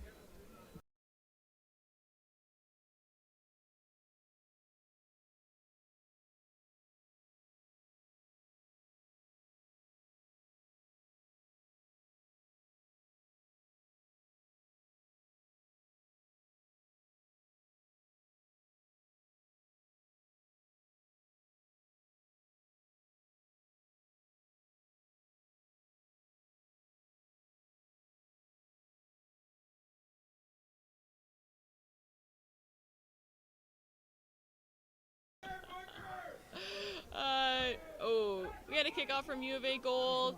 Unfortunately, a double knock-on. We're seeing the first knock-on from U of A Gold, so U of R will get the restart scrum. We're going to see a great opportunity for U of R to win this ball back and move forward. I haven't played sevens in probably 10 years, back when I played in this tournament. But it's always exciting to see how these guys use the space provided. A bit of a messy scrum there. We could have seen a wheel from U of A, but it looks like U of R unfortunately knocked it on. Just one of those unlucky things, a messy ball, it's hard to collect. The egg bounces in definitely its own way every time. And on the turf, making it even worse. We'll have scrum in the exact same spot. U of A Gold put in this time.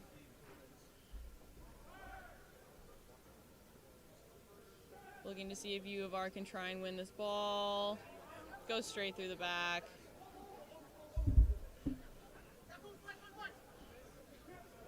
Two on one on the outside. Really hard to defend something like that. U of R number 9 making a great effort, great tackle, double tackle. Stopping U of A just short of their try line. They're looking to set up a bit of a slower ball. And U of A just misses it into hands. Knock on probably on their 10-meter line. It's going to be a U of R scrum. We're going to look to have U of R get an exit out of here. They just really need to spend some time in the other half of the field.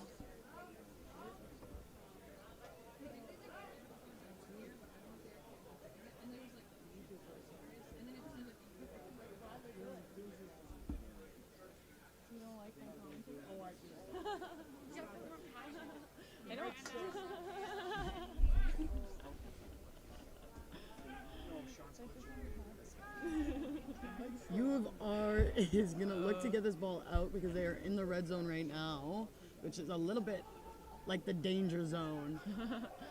Bit of a messy scrum, but that's okay. They've collected it, clean ruck. Just going to try and go through there, protecting their own ball, still in possession. It's going to be the number one thing we're looking for in sevens is we really want to keep possession of ball, which unfortunately they have not been able to retain. U of A finding a nice 2-on-1 on the outside, getting another sideline try, making the score U of A gold 10, U of R 0.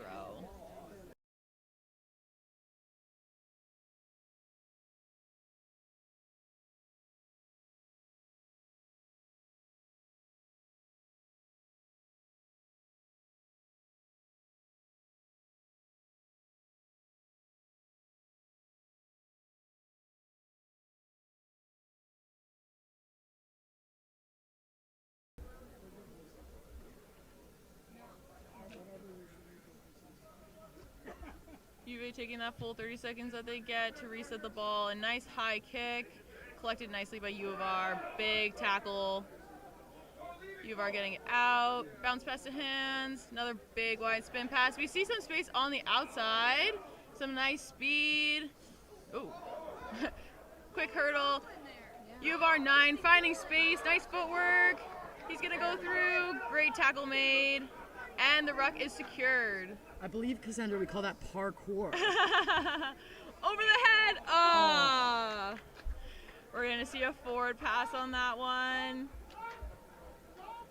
Going to be a scrum to U of A gold. U of R finally making it over onto the other half of the field. Great footwork, great speed seen from them today.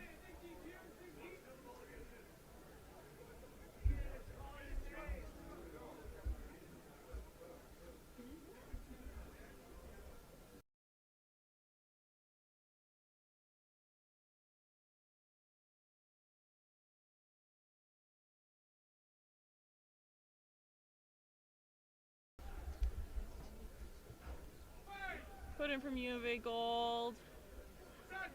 7 scrums are always interesting. Looking for that feed, and we did not see it. U of R is going to get the free kick.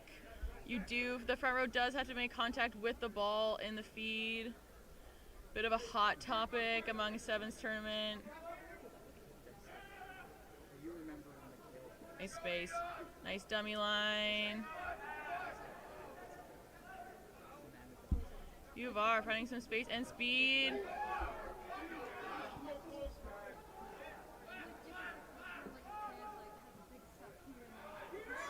Nice line speed from U of A gold to make that contact. And unfortunately, we're just not able to hold onto the ball. And that will be halftime with 10-0 for U of A gold.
And we're back for the second half. Switching sides. U of R with a nice high kickoff and great line speed. Making that tackle. Not letting U of A get too far here. Ooh, just slipping through contact. 2-on-1. Nice cover tackle from U of R there. Having to slow the ruck down, that's really going to impact U of A's game. They've got a big overlap. U of R working really hard to close that gap.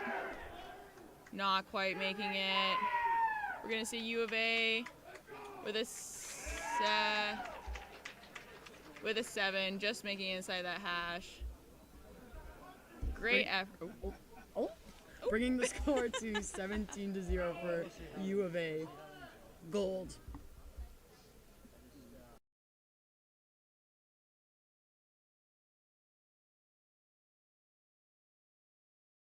U of A Gold is going to return possession. Hoping to see a try out of U of R here. We're single round, so we're 16. So you can single round robbery to get make sure we get 5 games and we're Oh, you're just crossing off the one. No.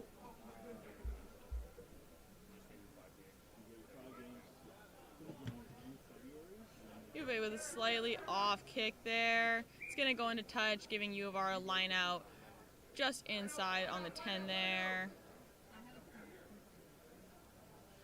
Not sure if that was quite intentional. Maybe a little bit of a trick play, though. Maybe a little bit.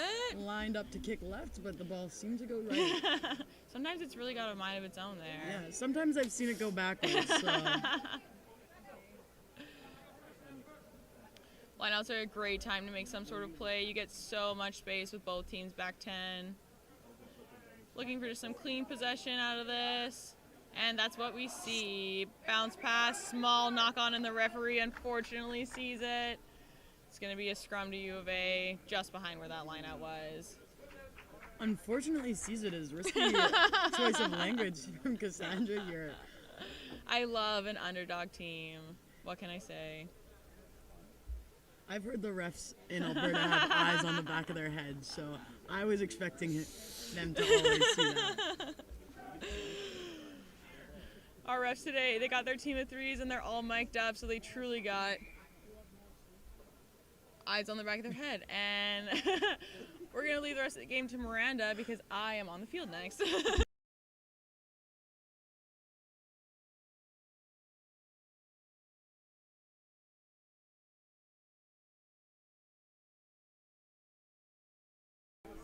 U of A gets a pass out. They're looking for the space out wide, but he sees a little bit more space in the middle and chooses to keep the ball and drive his legs over. Now they're going right. I see 2 14s on the field, which is not something you often see with those numbers. And that is another try in the middle, I believe, for U of A Gold. Now, if you are as observant as I am, you'll notice that there is no post. So if you score between those cones in the end zone over there, you are awarded 7 points. And if you score outside them, you get 5.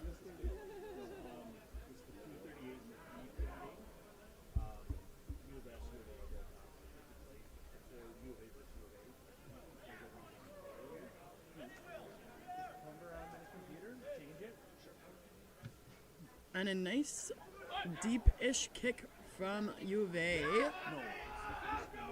U of R keeps hands on that ball and is just moving the opposing team around with that straight arm. U of R chooses to pick and go. And U of A is just over that just a bit quicker than they are, but U of R seems to secure the ball still.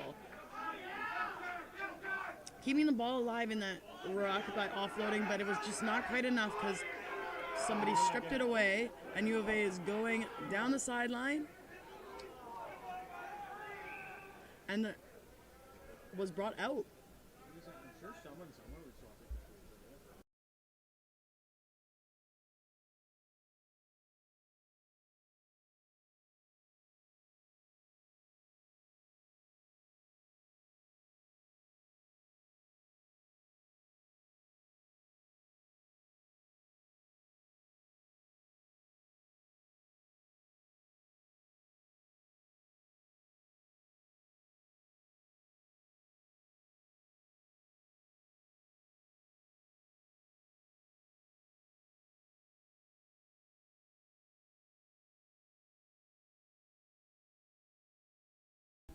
Now, you might have noticed that it's gotten a little bit quieter since Cassandra left. That's because she's not here to laugh at all my jokes. So, there might be a little bit quieter for this next little bit, but there's not too much of the game left. It looks like Regina won that ball, Nope, stolen. and now it's stolen from U of A. Stolen by U of A. By U of A. Thank you. Steph is back. Hello, I'm back. So it's going to be Regina's penalty. They kick it out straight to touch, looking to get that line out to see if they can have a set phase play that'll hopefully give them a try-scoring opportunity. They're deep in their danger zone. They're 20. They need to get out of here in order to relieve the pressure, hopefully get a score-chancing opportunity, and just continue the gameplay. There's about a minute left on the game according to the field score clock. Of course, we go by the official's whistle. Regina is able to collect that ball, but it does get shut down at the link, resulting in a knock, and Gold able to regain possession from U of A. Ref blew his whistle. It is going to be a penalty against the U of A Gold. Regina gets another opportunity.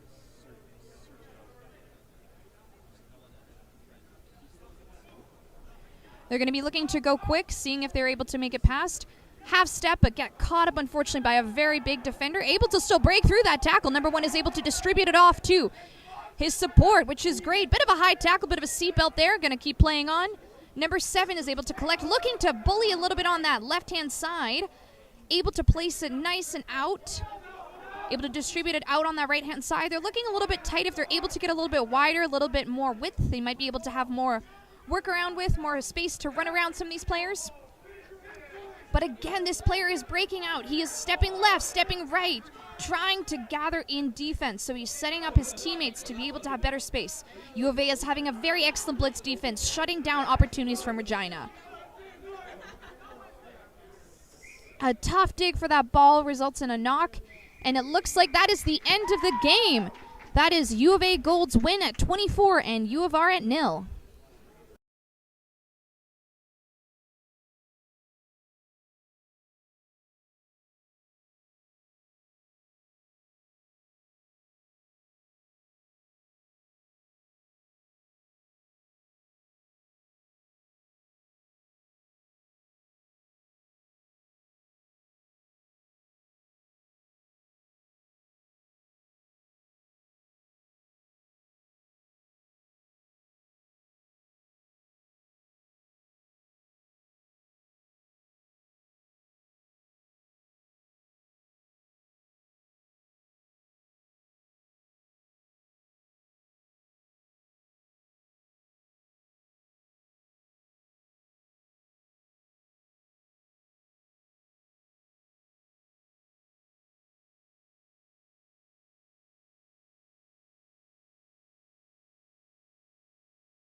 And we're kicking off the next game, University of Saskatchewan versus University of Calgary in the University Men's Competition.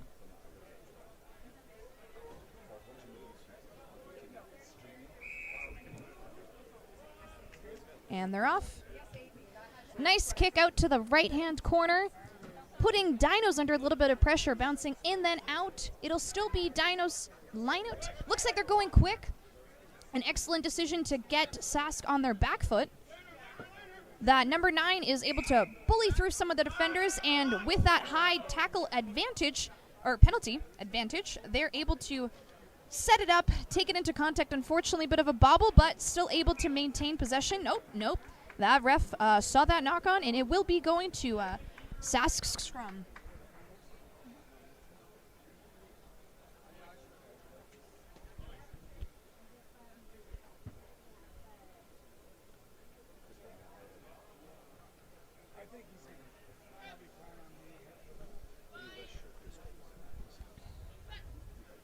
Sask scrum. Ball is put in. Nice, steady scrum maintained, which makes it easier for that link player to be able to distribute that ball to that first receiver who makes a step, breaks past that first defender. Unfortunately, that second player gets caught up by 2 defenders. Sask looks to distribute out wide to the left, seeing that potentially even overlap, but popping it back inside, getting caught up by the red wall. Passing it out again, still doing quite well for KBA, otherwise known as keeping ball alive. Oh, but a good counter from the Dinos, but unfortunately it's called for diving, so Sask gets another penalty. Going quick, trying to see where they can go.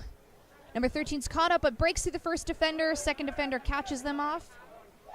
They look towards that left-hand side, seeing that there's no defender in front, but unfortunately the ball doesn't go exactly to hand, making it a little bit more difficult. But that Sask player, number 25, manages to distribute to number 13. Really keep fighting. They're really doing well at staying on their feet, finishing it off with a nice try for 5 points, putting Sask in the lead.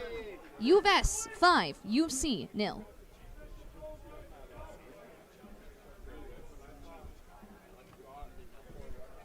Excellent start to this game for Saskatchewan.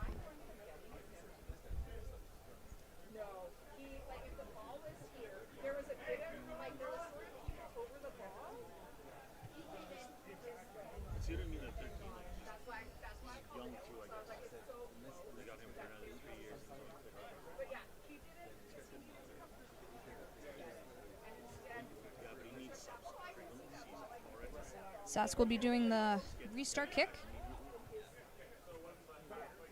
Kicking it deep into that right-hand corner. Going straight to the hand of Dinos, but excellent pressure is applied by number 14. Looking for that blindside pick. Unfortunately not able to get away.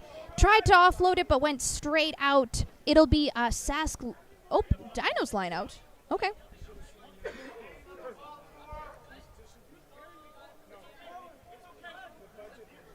That's why it's important to keep on track for the ARs, as they're the ones that are up close and personal. They can see exactly what's happening rather than from me, which is a little bit farther out. Dinos has a clean line out, goes straight to the link. A little bit of a dropped ball towards that first receiver. Really looking towards that right-hand side, trying to find that half gap, getting caught up on that Sask defense. Looks like a not releasing call for Dinos, so Sask is going to choose to play quickly. Number 12 is going, putting on the burners, getting caught up, but setting his teammates well on this right-hand side with an overlap. But Dinos are quick to fold to adjust to that. Closing up that hole, but maybe not soon enough for number 7 if he's able to score on that corner, which he is. Congratulations, number 7. Furthering the lead, University of Saskatchewan 10, U of C 0.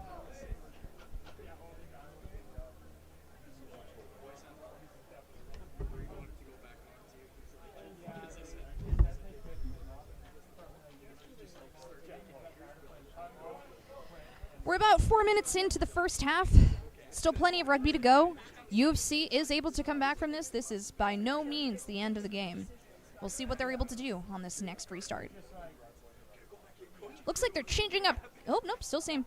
Kicking directions is still going to the right-hand side of Sask, left-hand side of U of C.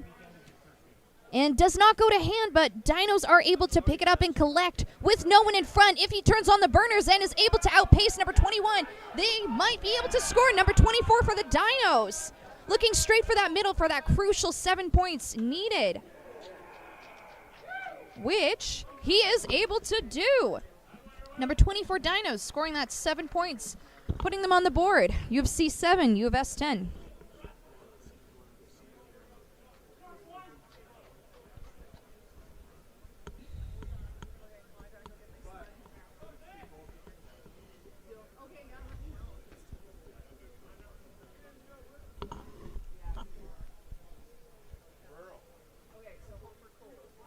Dinos are looking to kick it in that right corner.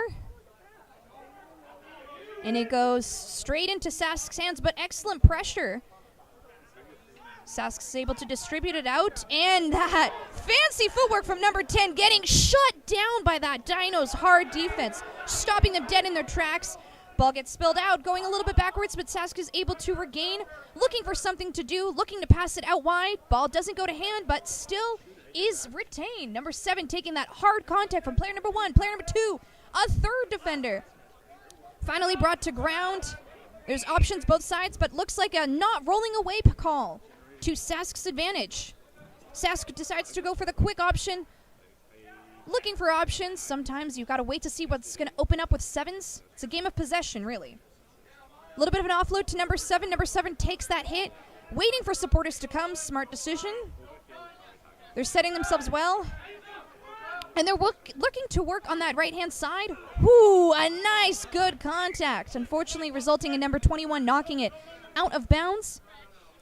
So, as it was a knock into touch, it will be an option line out or scrum for Dinos. We'll see what they choose, and it looks like they're opting for the scrum option.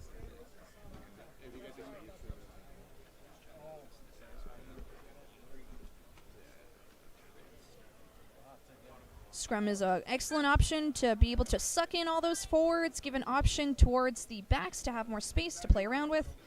Dinos are able to keep a steady scrum, easy for the link to distribute out to the first receiver. A little bit of bobbling on that first receiver, but still able to maintain, attack the line, but not without Sask applying some insane pressure, but still able to get it out to that edge player. Running out on the wing and managing to keep it alive, passing it to support. Fortunately bobbled. UFC is able to pick it up, though.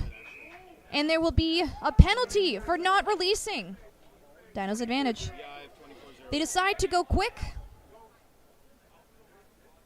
They're waiting for things to open up. Sometimes going back gives you more time for your teammates to get set, including that number 6 on the corner. Unfortunately, that ball does not go to hand, but he is able to maintain, get up, release, and score. Very well done from the Dinos number 6, and a valiant effort from Sask's number 7 to try to defend that. That's going to be 5 points. Moving up UFC to 12, U of S 10. Looks like we have a player down from attempting to stop that try. We will be taking a break momentarily while he gets seen by the therapist.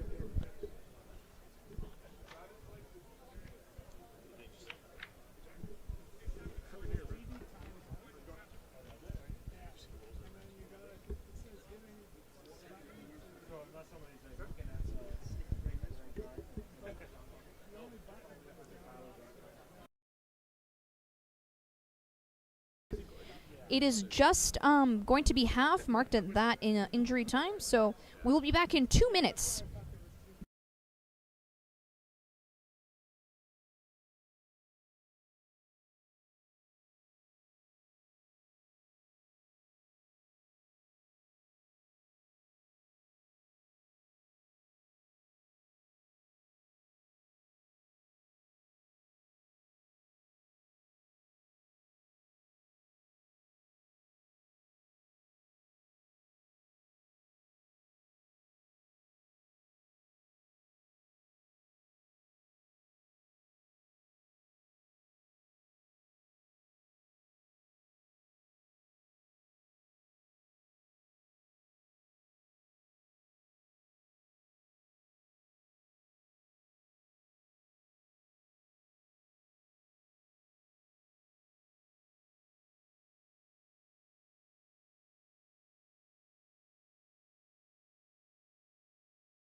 And we're back for the second half.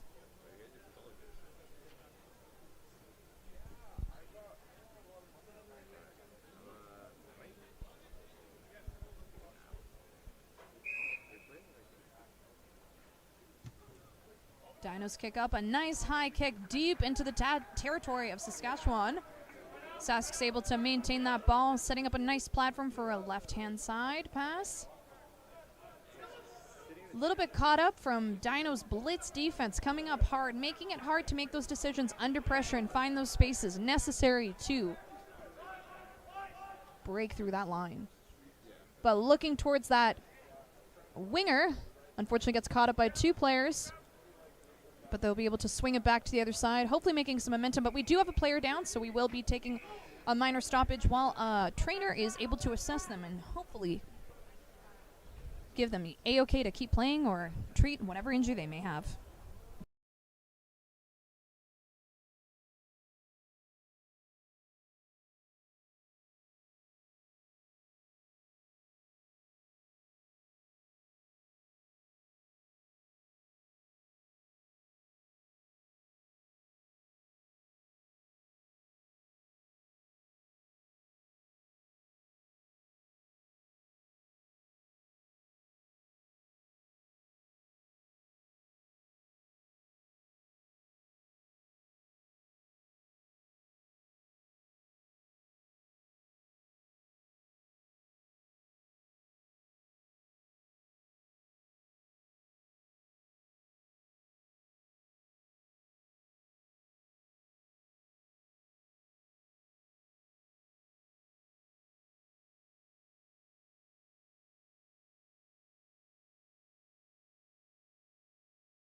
Looks like that player is being brought off to the sideline, being carried off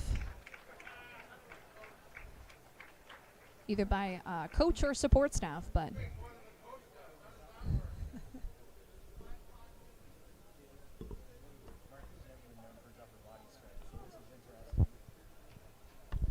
thankfully this player will get the treatment they need by the trainer on the sidelines. Unfortunately, it likely marks the end of the day for them. Now back to the action. It is going to be a scrum for Saskatchewan. That was just because they had possession last before the stoppage of play. Gives them an excellent attacking opportunity, going and making some excellent yardages on the right-hand side. Getting tied up and knocked into touch by the Dinos defense. It'll be a Dinos lineout. Excellent pressure from the boys in red.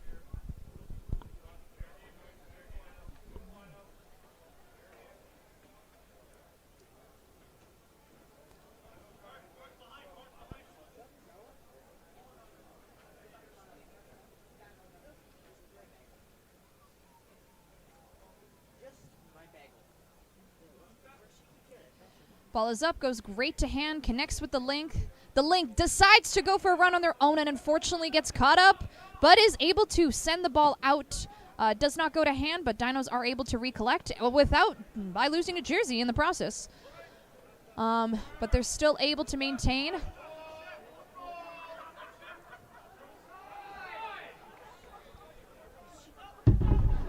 Little difficult for that Dinos player trying to get a jersey on in the same time while playing rugby. A bit difficult. And it looks like there was a penalty. Sask's advantage.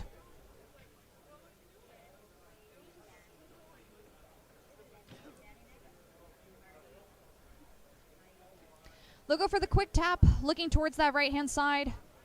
Trying to see if they can find that same magic that they did earlier in the day to get some gain. But oof, that is a hard hit, sending him back into his own territory. But they are able to connect with that winger on the far right-hand side. Unfortunately, that winger does get brought into touch. And it will be Dino's lineout once again.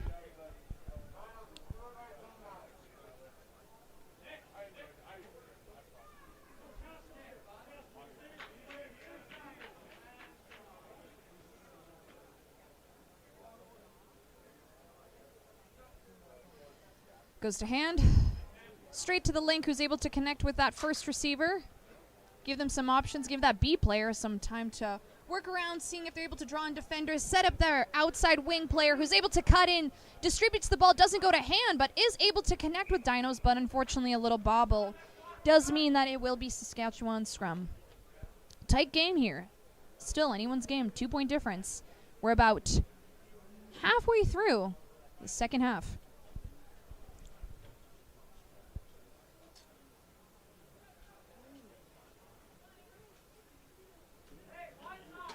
And Sask's scrum looks like they're setting up and stacking on that right-hand side. Number 25 goes for a little bit of a run, connects with number 22. Sees number, can't see the jersey number 14, who's able to outpace the Dinos. Looking like he'll be able to score straight down the middle. Very necessary and urgently needed for Sask. Getting them a nice 7 points on the board. Pushing them into the lead at U of S 17, U of C 12. It's about 2.5 minutes left of this half. Going by the on-field score clock. Of course, we go by the referee's clock, as always.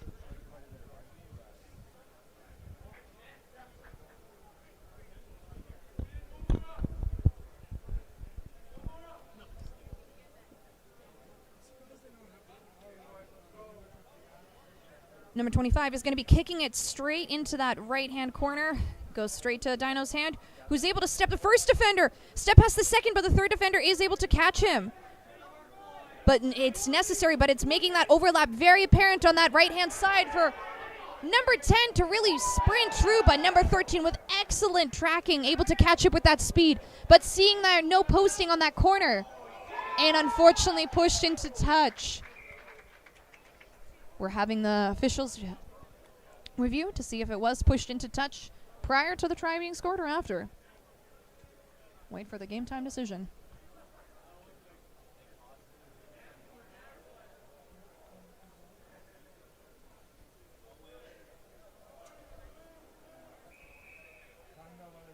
No try, but it will be a penalty for Dino's advantage, giving them another scoring opportunity.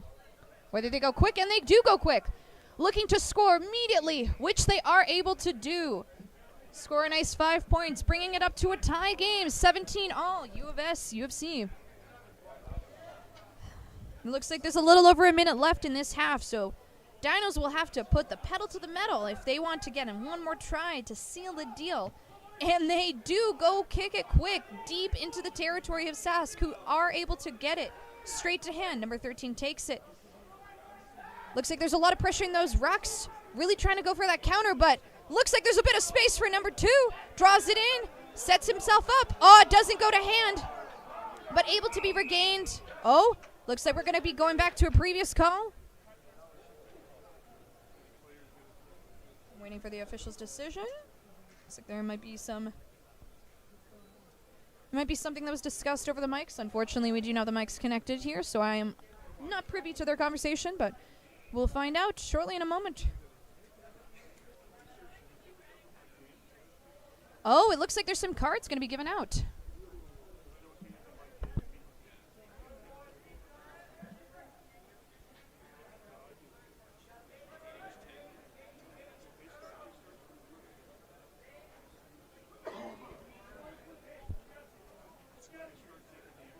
Was there a card given out or no?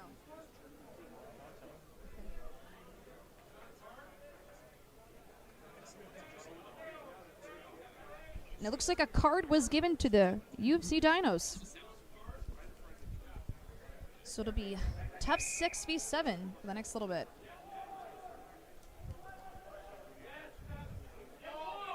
But an excellent drive from the Sask player, setting up his teammates quite nicely.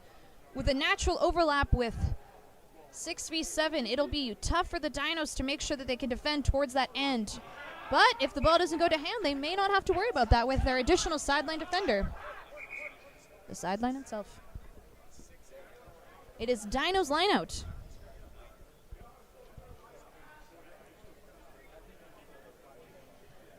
Looks like they're going for a 3-pod lineout with 2 backs.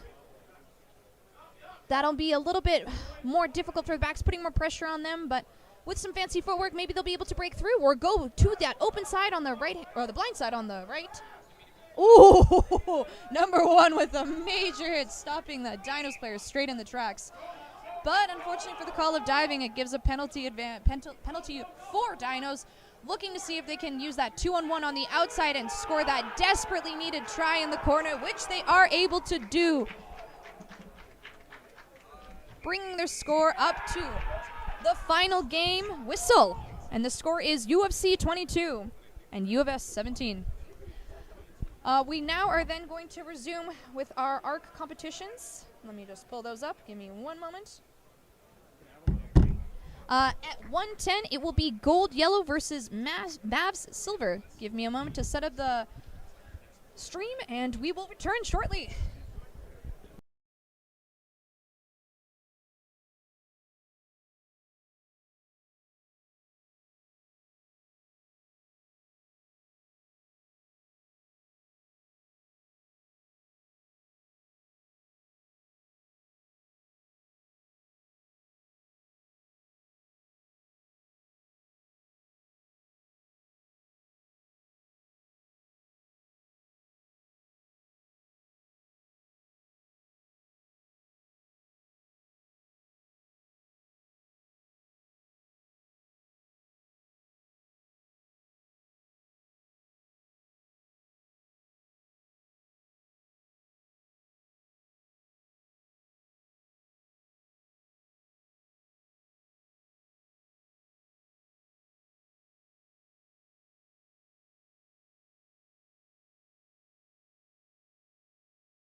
Hello and welcome to Foote Field here in Edmonton, Alberta.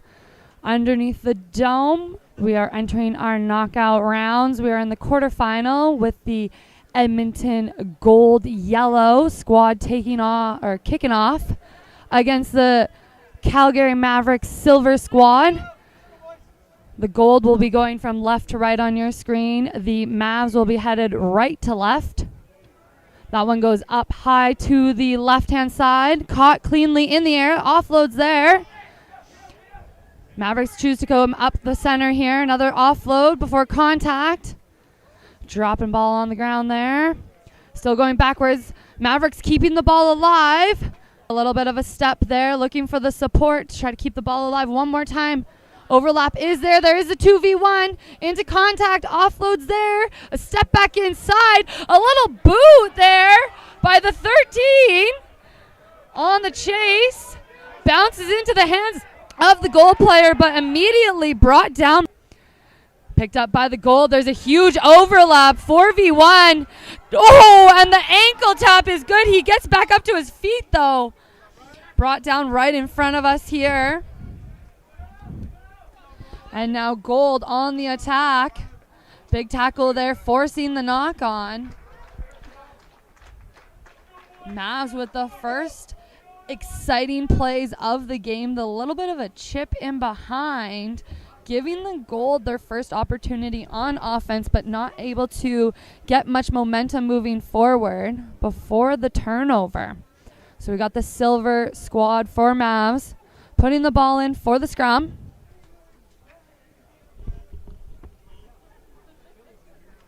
And it goes. All the attackers on the right-hand side. Big push from the Gold. But the Mavs scrum half takes it down the gut there. In between the line of defense. And now we've got a run. Offload unsuccessful as the ball's thrown forward. But we've got a high tackle. So the quick tap. Here they go. Out to the right-hand side. A little step inside. They're in the try zone. Touching it down. The Mavs are going to score the first points of the game. Making it 7-0 in favor of the Silver Mavs squad. Got a minute 45 on the clock. I believe our try scorer is going to be the one kicking it off for the Mavs.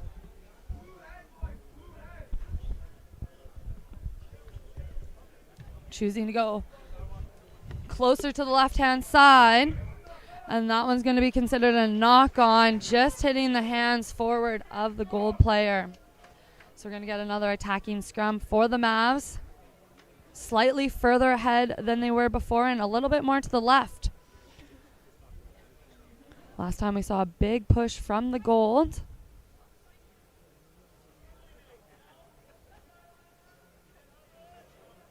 There it goes. Once again, trying to go in between the scrum and that first receiver. Offload's good. Out to the right-hand side they go, but a little step. Quickly brought down by the Gold. And it's turned over in the tackle. Gold on the attack now. Still quite in their 22 area. And a great defensive pressure by the Mavs. They're going to pick up that bobbling ball, but push back in the tackle. Finally brought to ground there. And the Mavs turn it over. Little step inside. Quickly brought to the ground. We do have a Mavs player down on the ground. Out to the left they go. They can stretch the defense. Off he goes. He pushes off the defender, and he's going to score an extra 5, making it 12-0 for the Mavs.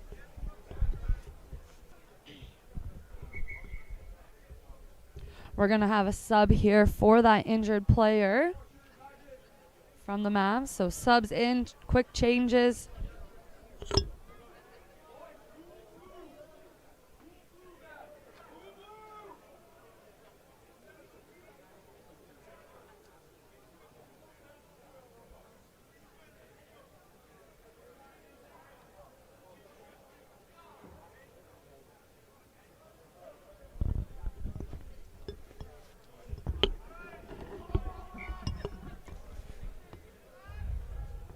Mavericks, tons of players on the left-hand side. This one drops on the turf. It's quickly booted. There's tons of space on that far side. Another little soccer kick here. Oh, unlucky for the goal. Just knocks it on in the pickup. Those are always those tough ones, just waiting for it to bounce back up. Unfortunately, though, just pushed it forward a little too much, but great heads-up play by the goal to identify the open space, give the ball a boot, and send somebody off to the races there.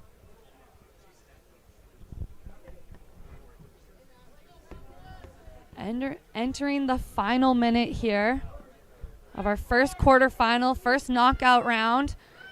Stolen in the scrum, but we're going to reset it here. Mavs once again putting the ball in.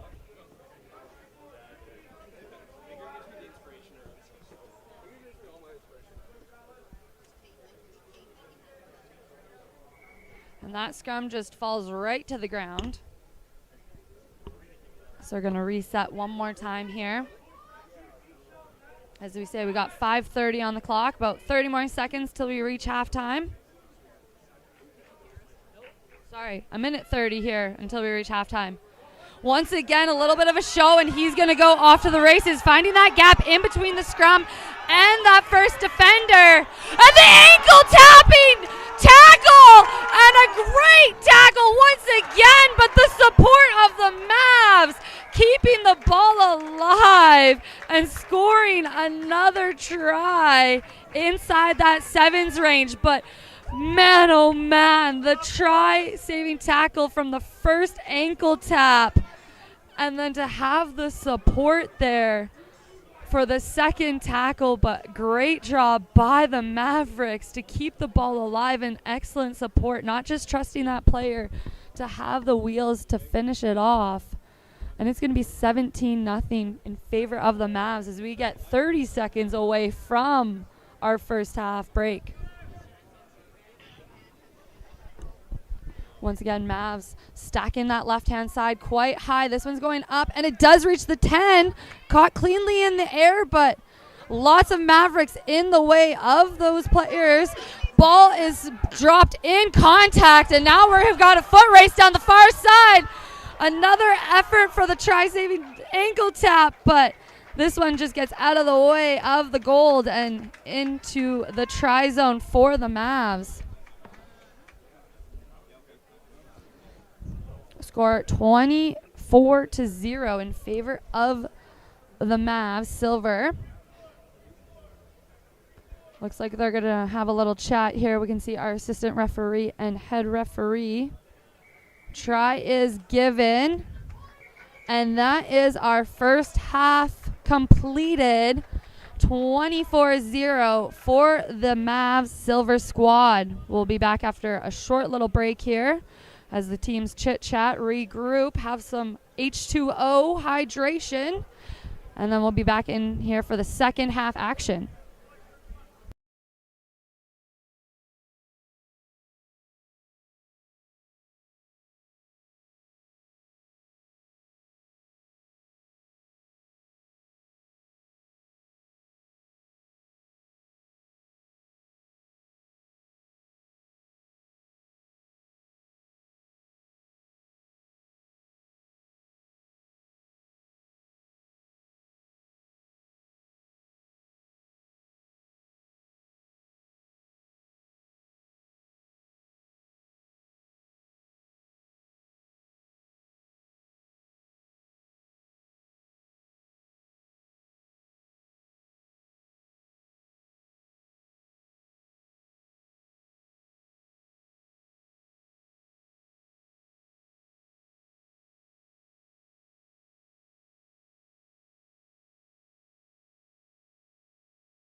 All right, welcome back. Second half is up and underway, and that one does hit the turf, so we're going to have a line out here for the gold.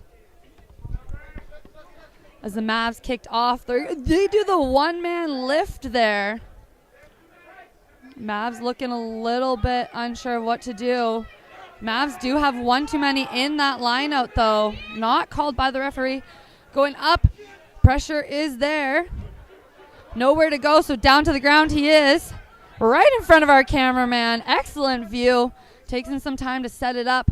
Looking for that long pass out to the left. Pressure is there from the gold. Great line speed. Offload's good. Continuing to attack that left-hand side. Looking into some speedy winger's hands. But nowhere to go. No space. Mavs are moving backwards, so it's a great reset by the gold here.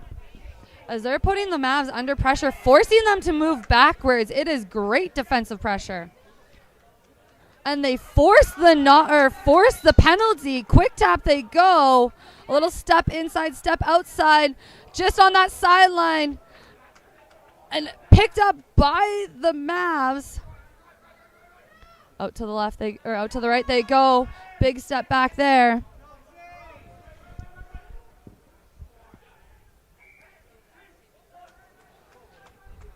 Gold trying to turn it over in the ruck there, looking for that jackal, but penalized in the process. Mavs looking for touch. Touch they find, even though it doesn't actually go out, as soon as it hits the roof, that is considered out inside the dome. So we're going to get a line out here for the gold.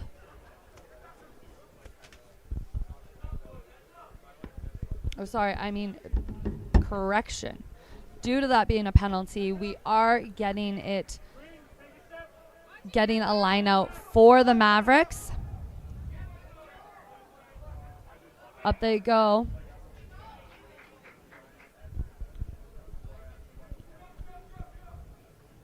Gold looking for the scrum.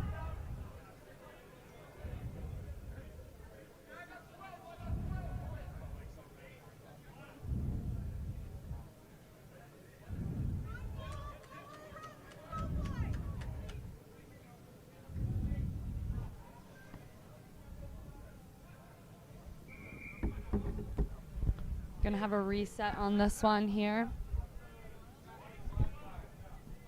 So just while we have a little breakage here, if it is a penalty and a team kicks it out of bounds, they are going to retain the ball. They will get the line out. If it is a kick in open play, there is no retention of the possession of the ball, so it then would become the other team's. Got a free kick there. So the bent arm means free kick. If the ball goes out of bounds, they do not keep possession. So penalty is a straight arm from the referee in the middle. Free kick is a bent arm. This one has to stay in bounds, and inbounds it does. Great pressure. Jumped on by the gold, and the support is there from the gold. To the right they go. Getting them by the ankles. Gold keeping that ball alive. Out to the right-hand side they go, or out to the left-hand side, I should say. Running sideways, got to straighten up a little bit. A little bit of a step inside. He's got some wheels. This was our speedster from before. He's looking over his right shoulder, seeing if anybody's chasing him down the field, and not quite. They're going to score that point underneath that 7-point spot. They're looking for him to run it back because time is not in favor for the gold here. They got to try to get as many points as possible in the next 3 minutes.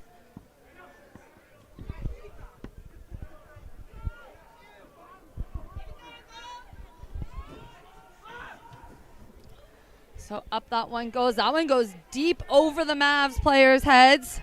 Having to run back to catch it. Looking like we're going to get a kick here. But it doesn't go very far. And it's picked up into the hands of the Mavs. Now coming out to the left-hand side they go. There's a deep pass there. Little step inside. He does have support on his left-hand side. Takes it into contact. Could go either way, and it's stolen in the breakdown by the gold. Choosing to go out to the left-hand side. One up off of the first receiver here.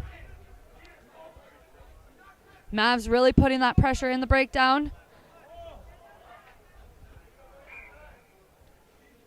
It's a knock on from the Mavs in the scrum. So in the ruck.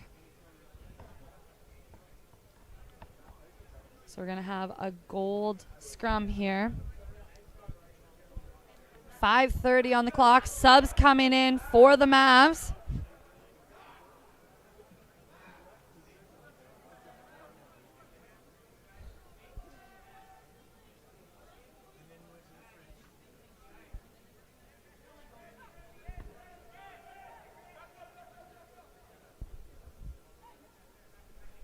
Gold scrum. Coming out to the left-hand side. Little step inside. Doesn't fool the defender. A little backhand offload. Another backhand offload. Gold keeping the ball alive, and they're going to score another try. That one's 7 points. Now it's 14-24, still in favor of the Mavs. Mavs emptying the bench. They got some more subs coming in. Gold going to want to play quickly, as they've only got 30 seconds left to try to get 10 more points to tie the game here.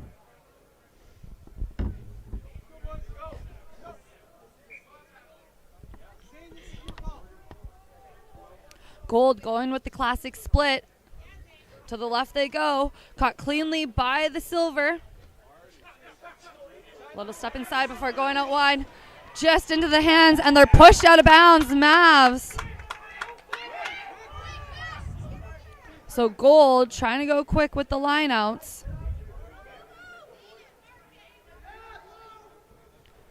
Looks like we had some subs come in for the Gold.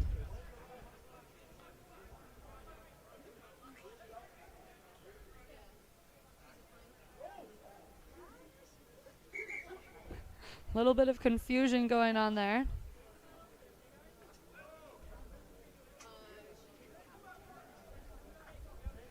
Gold looking like they've got a little bit of a game plan.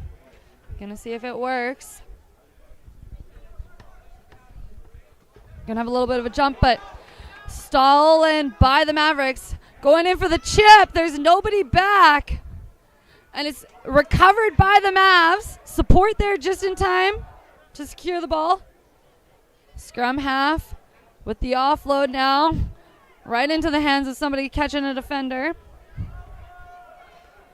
And now Gold just trying to push this person out of bounds. They're going to want to play quick, but that is final time. And the Gold lose 14-24 as this Mavs Silver are the victorious team in our first quarterfinal. Up next at 1:32, we have the Deep South taking on the Central Predators. So we do have a little bit of time in between our next matchup. We're going to try to keep things on time just for our viewers' sake online.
Hello and welcome. We are back in action here at Foote Field. Second quarterfinal underway. We have the Deep South in blue kicking off to the Central Predators in black. Predators will be going from right to left on your screen, and from left to right you will see the attack of the Deep South Predators with first possession. Caught cleanly in the air off the kickoff. Out to the left-hand side they go. A little bit of a step inside, outside, keeping their feet alive, driving forward before finally coming down to the ground.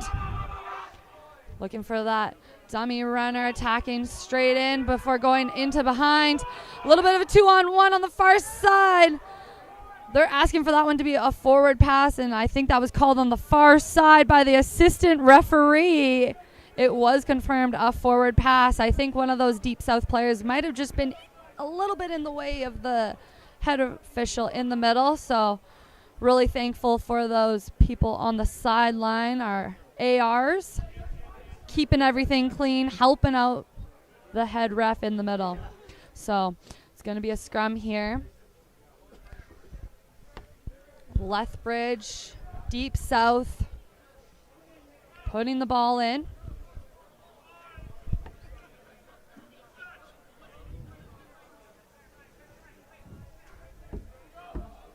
This time it goes into the hands of the first receiver. Advantage for the Predators.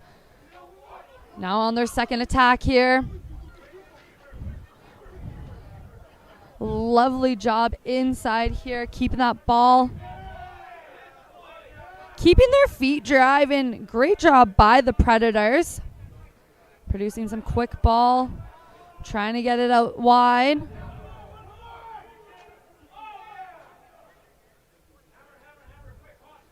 As I mentioned, excellent job by the Predators, hitting that contact, keeping that ball, and keeping those feet driving, trying to get those extra meters. Long pass now out to the left-hand side. Step inside, had the defender beat, and now into the 7-point zone. Go the Predators!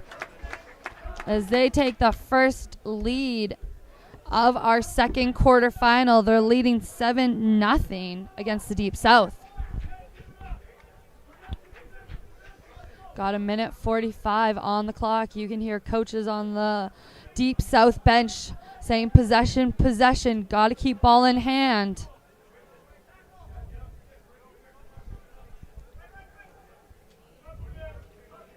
Will be the Predators once again kicking off. Does have to go 10. That one doesn't look like it's going to hit 10. So free kick in the middle of the field.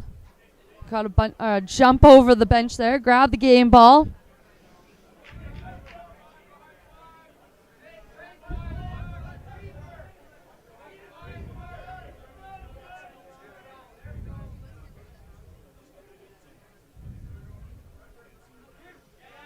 All right, to the left they go, and a great offload.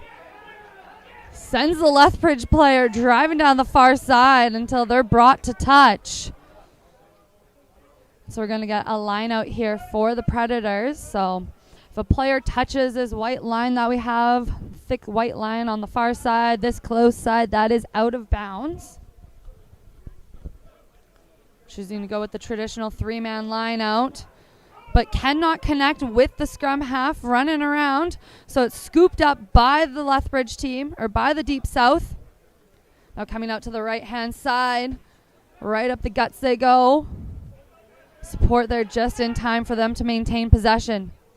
A little step inside. Great run from the Pronghorns. But two players into that ruck. Has some confusion and a little bit of a slow ball, allowing the Predators to set up on defense. Looks like the Predators might have been able to counteract this one, and they turn it over. And now we might have a full field sprint, but we have the one Lethbridge player, Deep South player, chasing them down the sideline. There's a little bit of a slow and go, and a little hippity hop over the defender they go. It's a long field sprint all the way down into that 7-point zone. So it is 14-0 in favor of the Central Predators. So great counteract in the far corner over there, forcing the pressure on the Deep South, causing the turnover, and then a little heads up play, noticing nobody's close to that breakdown, and then wheels back, ears pinned back, and putting the pedal to the metal, slowing down, causing some confusion for the defender before speeding back up, and then looking for the try-saving ankle tap tackle and jumping over top of it. This one's going to go in deeper.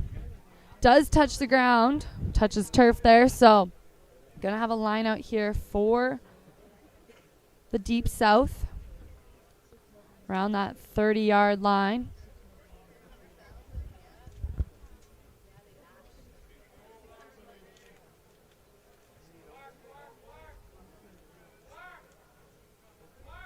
Up they go. You can hear the assistant referee telling Black that they have to back up.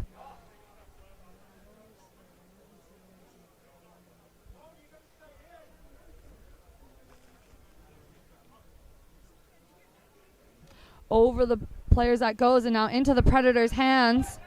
They're going to spin that one out to the right-hand side. Oh!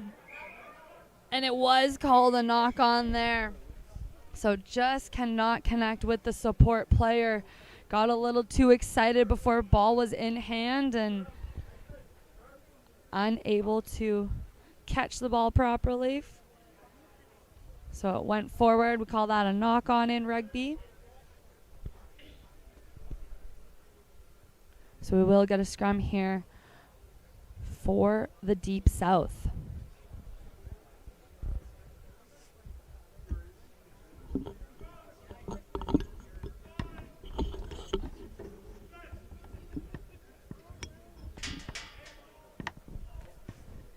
Out to that first receiver. Little step inside, but great line speed by the Predators. Finally brought to ground. Quick support. And the 9 goes in. Trying to keep the ball alive. Offloading to their support player. A little step, pushing off that first defender. Now the double tackle successful. Bring them down. Lethbridge getting the ball out. Got one more defender. Offloads there. Great cover defense by the Predators. We still have at least a minute 20 on the clock here in this first half. Be a Predators line out as Deep South was tackled out of bounds.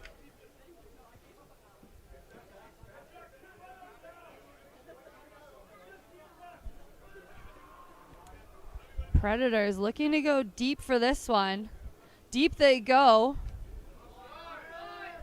Spinning it out wide. Little step inside from the green cleats. Brought down. Now a little step back inside. Step outside. Losing the defender.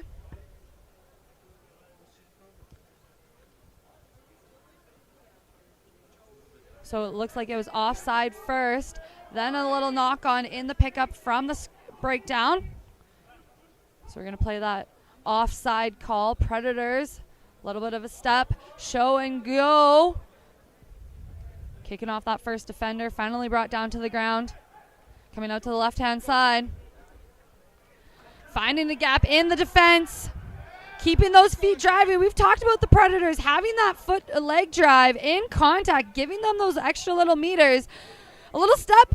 They're so close to the try line, and they are in. They're going to get 5 points right before the first half finishes.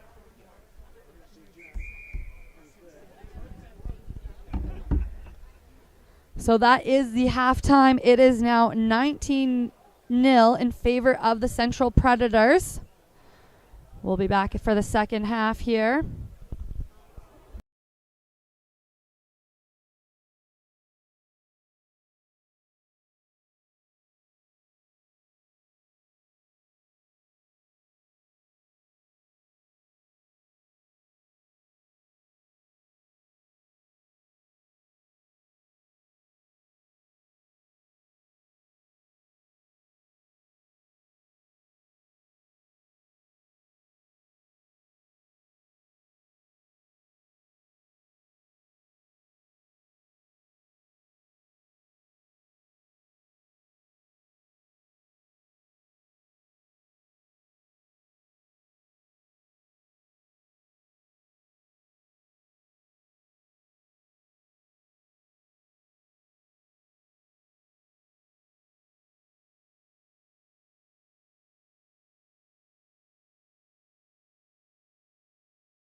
All right, second half, here we go. Up and caught.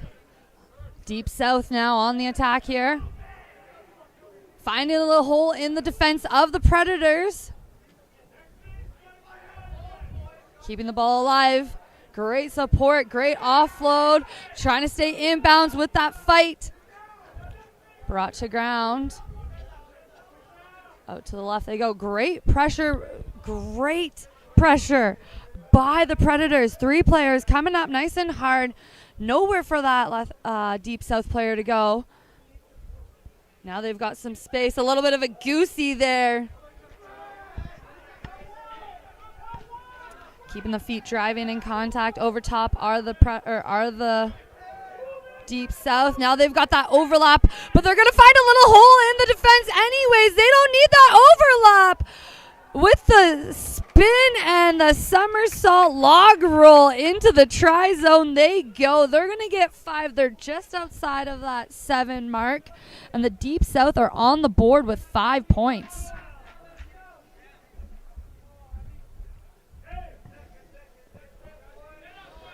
Once again, their Deep South is in that similar situation where time is not on their clock. Actually, they're going to get the 7 for that. Just going to get some confirmation here from the referee. Up high, that one goes. First one not caught cleanly. They're going to play on here. It's picked up by the Deep South. Going to have to get used to saying Deep South. That's going to be my goal for the rest of this remainder of the game. Choosing to go out wide, a little step back in. Trying to get away from that defender, and that one's knocked forward in the tackle. Predators with their first attack of the second half here. This one goes close to the breakdown. Keeping those feet driving, got those extra meters. Quite condensed defense from the Deep South here. Offload's good. Oh, just out of the reach of the Predators, and that one's going to be knocked on. Just out of their hands, unable to connect. So it's 2:30 on the clock, 19-7 in favor of Central Predators.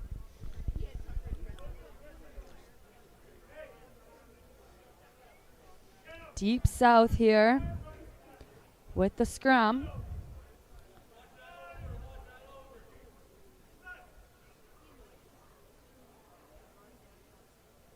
Looks like scrum is clapping, but they're going to keep going. Looking for the switch back in. They find a little bit of a gap. Feet still driving, finally brought down by the second defender. Stolen in the jackal. Not quite stolen in the jackal. Deep South catching a breath of fresh air. Able to reset. Attacking on the left-hand side. You can hear the assistant referee on the far side saying not back 10, so Deep South gets to go a little bit further up. Once again, left-hand side they go. Looking for the support. Just behind the support, so they're going to have to jump on that ball on the turf. Out to the right. Little show, little go. They're going to try to find a half gap, but that offload is not good. Once again, having to pick up the ball off the turf, but able to turn something into nothing. Not quite broadcaster's curse, as I say it. Now it's turned over by the Predators. They're going to look a one-on-one there on the far side. Knocking off that first defender. Trying to keep ball alive. Able to get the offload, even though the hands are quite tangled in the contact there. Lethbridge trying for the counter ruck. Oh! And just out of that first receiver's hands, gonna knock that one on as they're just having to reach forward to grab it. Got some subs coming in. We're 4:30 on the clock. Still have the Predators in the lead.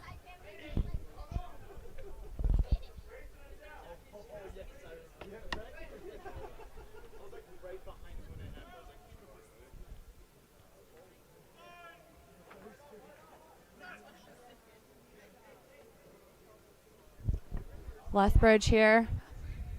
Looking for that first receiver. Ends up in the second person's hands. Now they've got a 2v1, a little show, a little go. Now they're going to go, but wasn't prepared for that one, was the support. So knocked it on. Into touch it goes.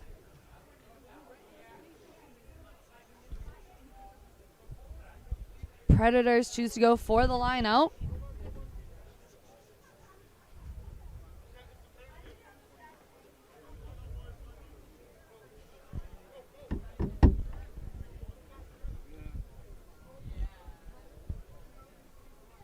Once again, Predators want to go deep for their throw in. Nope, moving forward now. Up they go. Into the hands of the Deep South, though. There's nobody in front. They're going to step in. They are in. They're now going to look for that extra 2 points. Try to get that as close to the center as they can. And try is given. It is now 14-19. Only 2. Oh, I messed up my score. 14-19. There is 5-point difference here.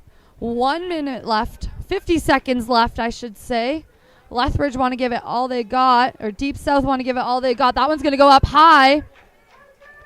It's caught cleanly by the Predators. Predators want to keep possession of ball, not give Lethbridge that opportunity to score those 5 points. We've got a far run down the far side. Brought down. Lethbridge looking for that counter ruck.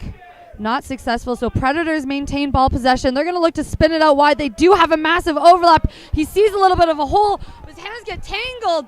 Support ends up in front, but picking up the bobbling ball, but great pressure by the Deep South.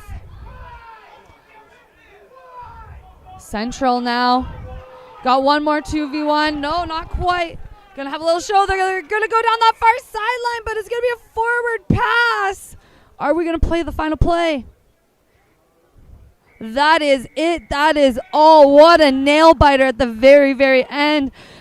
The Central Predators, though, take it 19-14 against the Deep South. So Central will move on in the playoffs. Up next at 1:54, we have the Edmonton Gold Green squad taking on the Big Country Storm. Once again, that's at 1:54, so that'll be kicking off here right away.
All right, our third quarter final here. We have the Big Country Storm kicking off to the Edmonton Gold Green squad. So Storm going left to right. Gold headed right to left. Gold catches that one cleanly, but pressure from the Storm forces the knock on. Excellent attacking area for the Storm to be in. Scrum inside the attacking zone. Let's see what they do. Looks like they're going to stack almost in like a triangular form. Just offset to the right there. To the right they go. Into the first receiver. He's going to step back in. Now they're going to go out to the left. There is some open space back into the inside support. Over that quickly is the Gold. Not releasing is the call, so great pressure by the Gold. They're going to force that turnover. We've got the 2-on-1 there. Hit just in the break or in the contact, but squeezing their way through. A little bit of a chip and grubber put through, and another little kick here. Going the wrong way, a little bit of step inside, and 7 points to the Gold. Great heads-up play by the Gold to identify the pressure. Keep their composure and put 7 points on the board.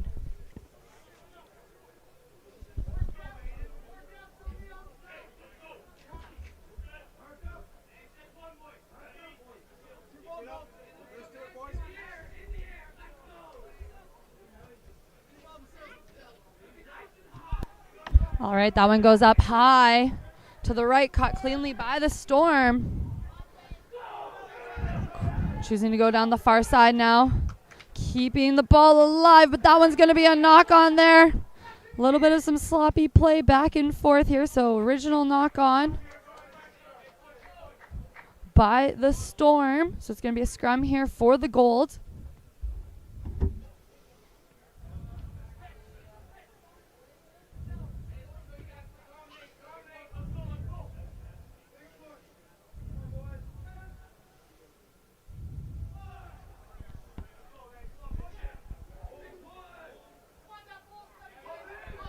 All right, that one goes out behind the great pressure by the Storm, but a wonderful pass by the scrum half. Good cleanup by the Gold, looking for that show and go. I really do think that they thought they were going to pass it to the support player, but now off to the races. They're pedal to the metal, and they're going to add an extra 7, making it 14-0 at 1:45 on the clock.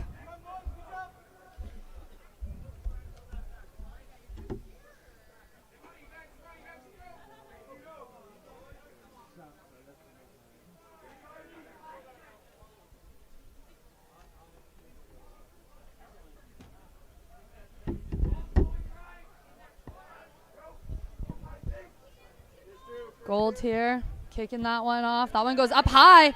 Oh, knocked backwards, so it's still play on. Gold recovered. Great pressure, show and go!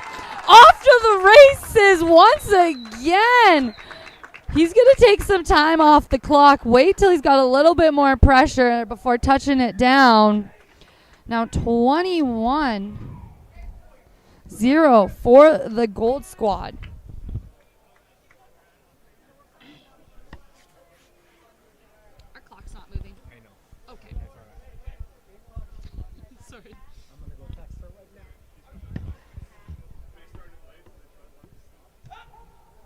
That one once again goes high.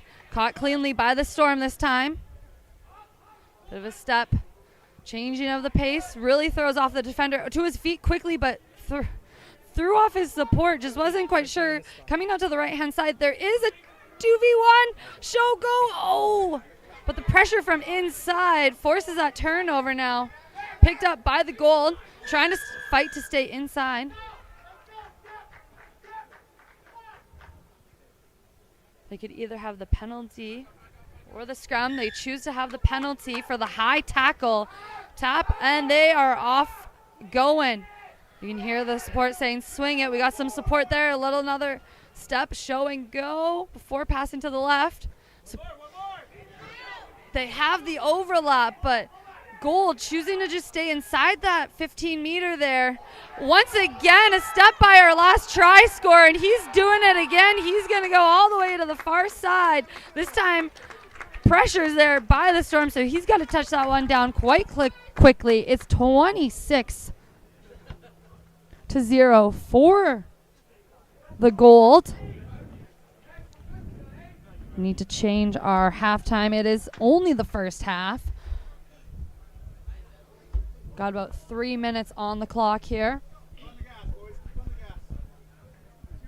Remember, these are our knockout rounds, so winners continue on chasing that championship, looking for the trophy,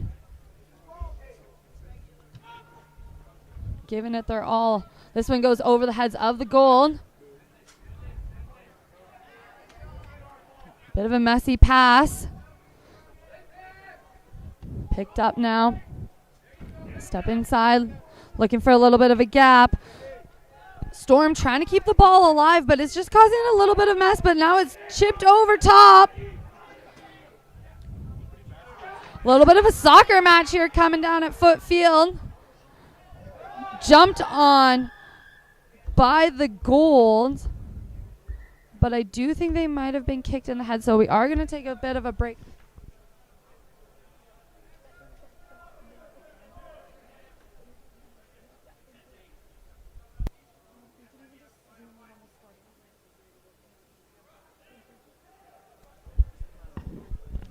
All right, so we are going to have a little bit of a breakage as we got some medical attention here for our player on the ground. They are up.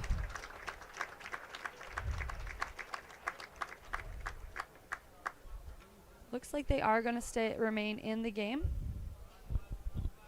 There's about 4 minutes on the clock in this first half here. 30 seconds left is what we're hearing from the referee. Penalty here. Quick tap. Barely even heard the ref's whistle before they are off and play in here. Gobbled up, and a big ruck there by the Gold, making a clean ball.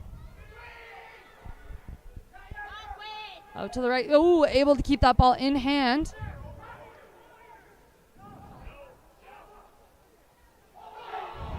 And now once again, we might be able to see a hat trick. He's going to kick this one up to the center of the field, hoping that it bounces. But there's some great wheels by the Storm.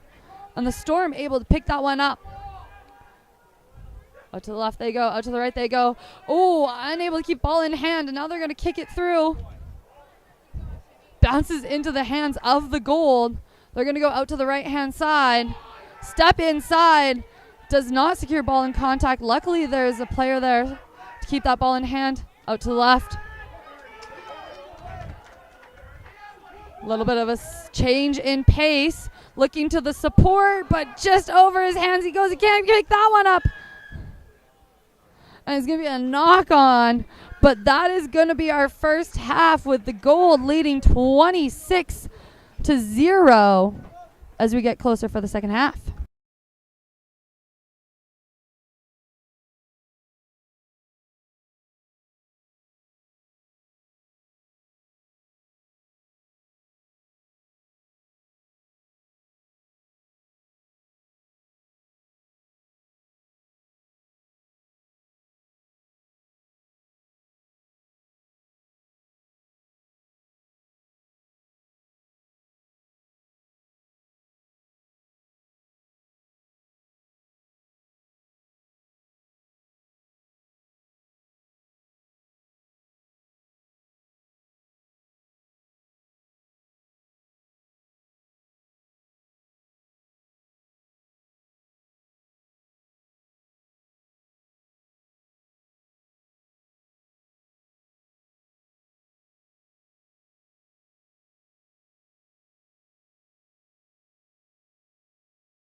All right, second half up and under, and a great catch and a big tackle though, but you are not allowed to tackle anybody when they're in the air, so great call by the head referee.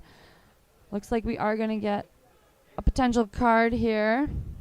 Yellow card has been given to the gold player.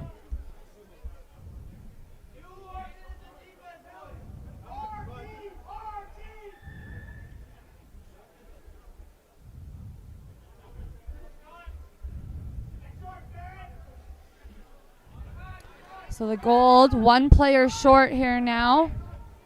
Storm going to be looking to take advantage of this one. A knock on is the call here, so great defensive pressure. We got some subs going on for the Storm.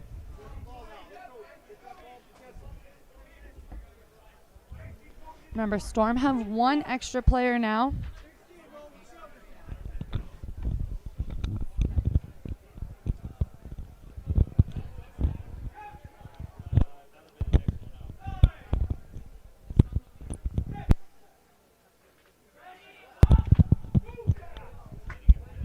All right, checking our vocals. Yeah, they're working. Out to the left they go. There is a little bit of an overlap. There is the 2v1, but knock it on in the tackle, and you can see just how upset that Storm player is. They know that they had the advantage on that one. Just unable to connect with the support, so it's going to be a gold scrum here. Gold's going to be one, trying to kill the clock. They have the lead. They're one player short. They're going to look to slow things down till they get that extra support player on the on the field for them.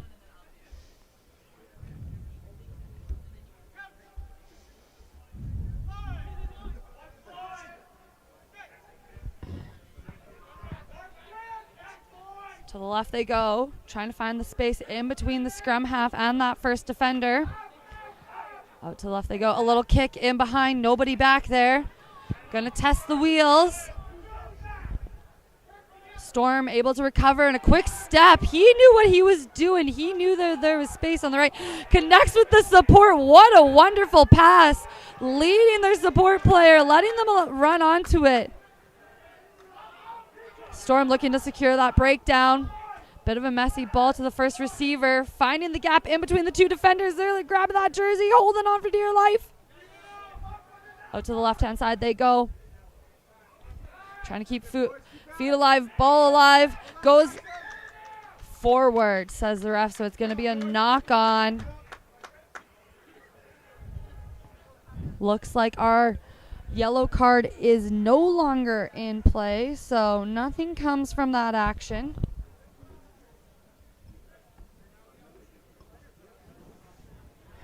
It's now 7-on-7. We got some subs coming in for the Storm. Making some changes. 3:30 on the clock.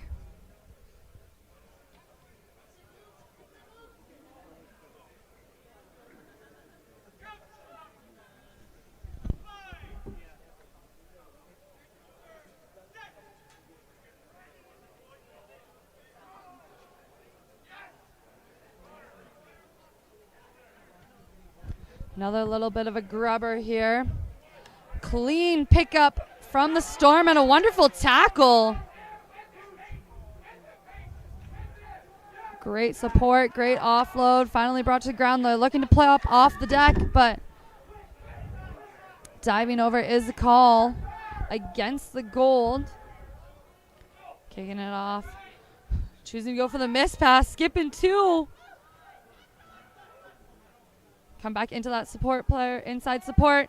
Out to the left. A little bit of a show, a little bit of a go. Confusion between the defenders. Lots of ball on the ground, still recovered by the Storm. Up they go. The release, and they are good. They're scoring their first points of this matchup. It is 26-7, still in favor of the gold.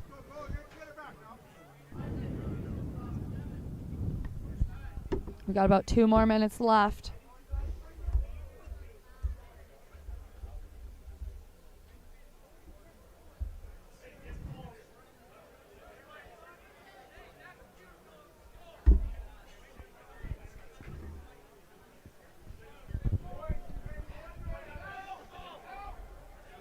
Storm still going to want to be playing as hard as they can for the last minute and a half here.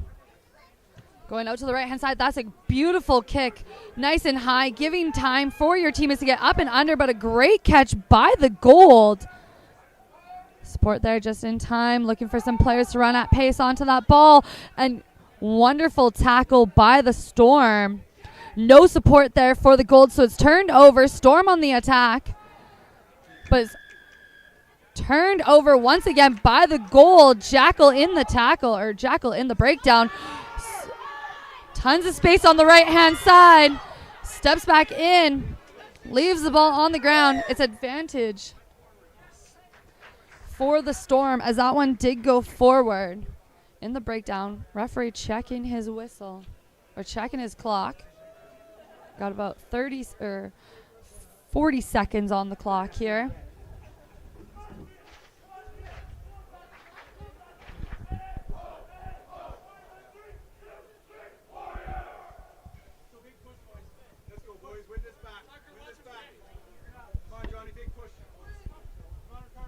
All right, scrum here right in front of our broadcasting booth. These are the ones I love the most. You can hear the players. You can hear everything going on. Resetting.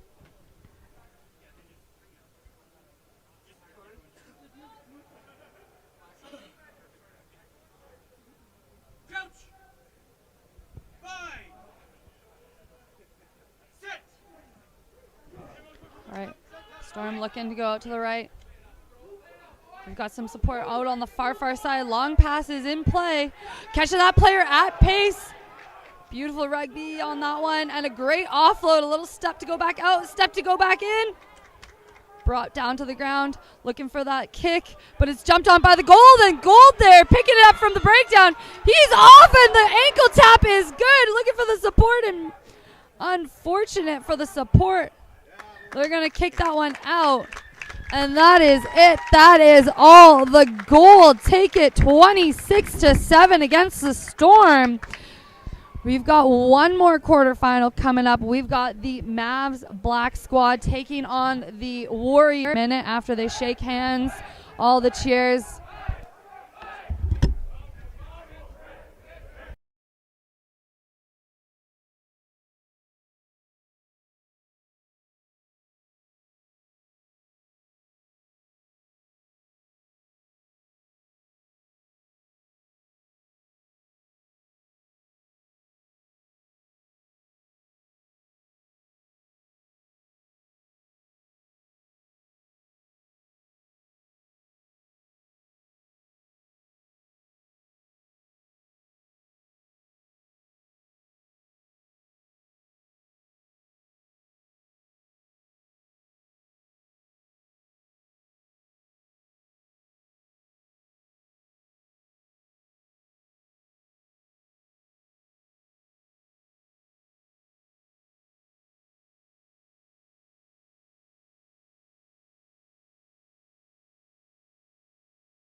Hello, and this is our fourth and final quarterfinal here. We've got the Warriors who are on the attack against the Mavs Black Squad.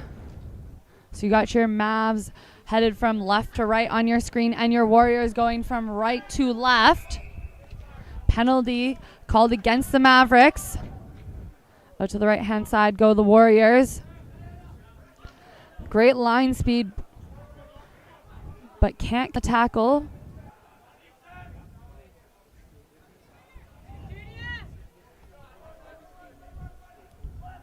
Warriors still maintaining ball possession, choosing to go out to the right. Now, quick offload to the speedster on the far side, but it's turned over in the offload. Now the Mavs on the attack. No advantage gain, so in that knock-on, we're going to have a Mavericks scrum.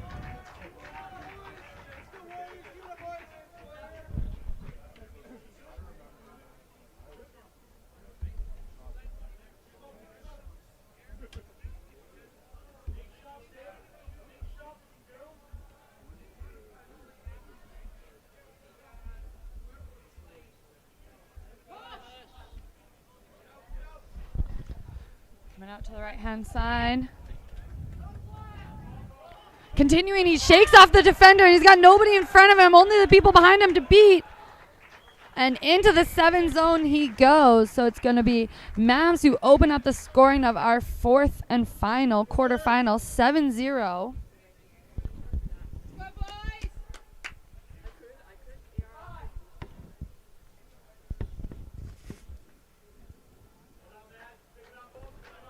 Be the Mavericks once again kicking off to the Warriors.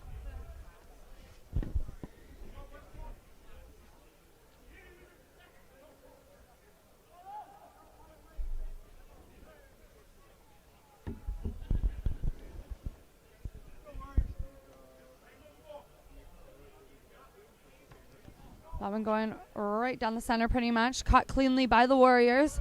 Coming out to the right-hand side, there is the 2v1. Into the speedster's hands. He's caught on the far sideline, and into touch he goes. Mavs looking to go quick on this one. Quick they go. Trying to keep the ball alive. Able to get the offload. Looking for some space to the right.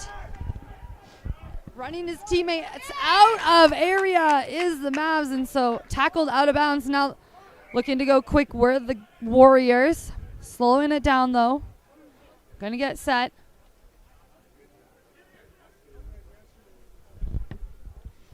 Warriors throwing it in.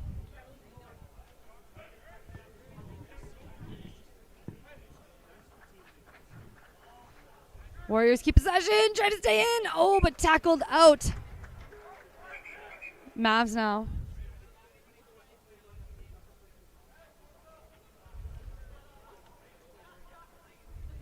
Looks like we had a knock on in the line out here, so Warriors catch a break on that one. They're going to get the scrum here.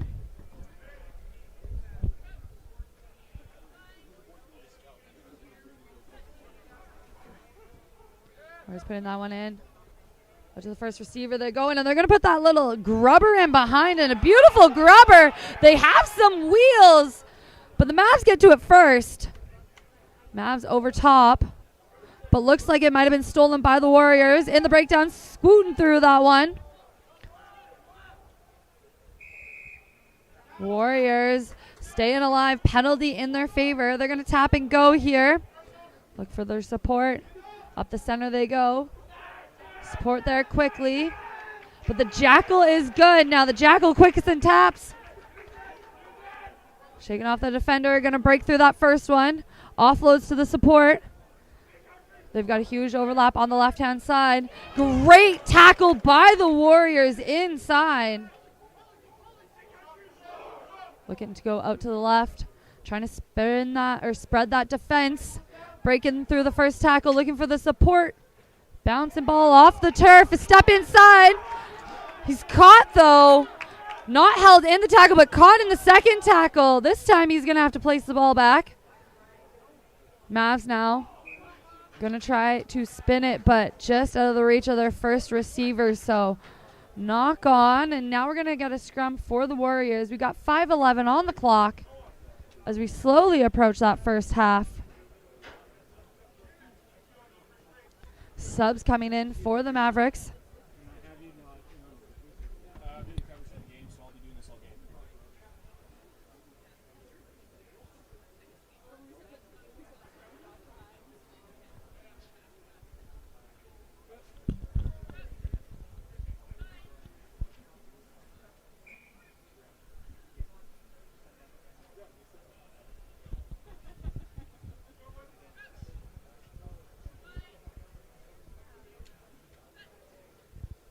Scrum here for the Warriors.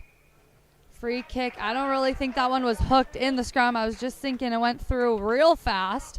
So Mavs now, free kick. They're going to tap. They're going to go out to the right-hand side. Step inside. Wonderful tackle by the Warriors. Out to the left. Pressure coming from the Warriors. He's looking for that support. A little bit of a football handoff on that one. Back up to his feet he gets. Able to scoop up the ball are the Mavs. And a wonderful clear out by the Mavs, but great pressure forcing the knock on here.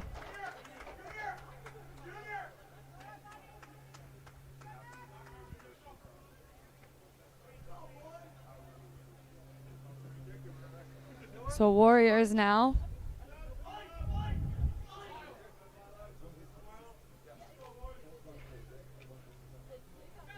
Got some more subs checking into the game for the Mavs.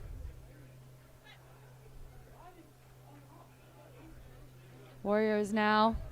Bit of a high ball for that first receiver. Having to jump to catch the ball, but shaking off the defender, shaking off another defender. Picking it up from the breakdown there. Forcing about 3 Mavs to take him down.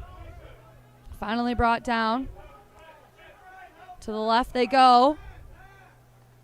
Looking to go wide, but read by the Mavericks. Making the tackle just as they're catching the ball. Excellent defensive play there. Now out to the right they go. Try to keep that ball alive, looking for the support, looking to pop from the ground, but holding on is the call, and now the Mavericks are on the attack. They're going to try to spin that one out to the right. Finding a huge gap are the Mavs, and they're going to touch that one down, and they're going to get 5 points to their name. So it is now 12-0 in favor of the Mavs as we reach halftime.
All right, second half, here we go. Coming up to the right, Warriors kicking off to the Mavs.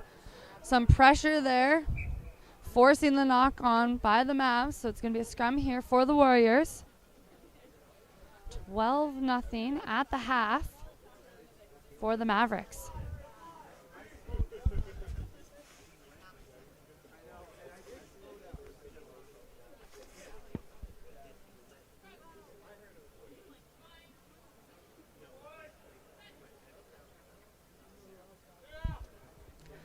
Out to the left they go. Pressure is there by the Mavericks. Able to shake him off, though, are the Warriors for that first tackle, but high tackle is going to be the first call. So penalty against the Mavs. Warriors tap, attack to the right. A little bit of unsure who was going to get that ball. Little handoff there to the supporting player. And another high tackle. This time they're going to come out to the left. The overlap is there. Just one more to go. One more, and he's into the try zone. He's going to touch that one down for 5. 5 points is the call. Warriors with the attack first in the second half.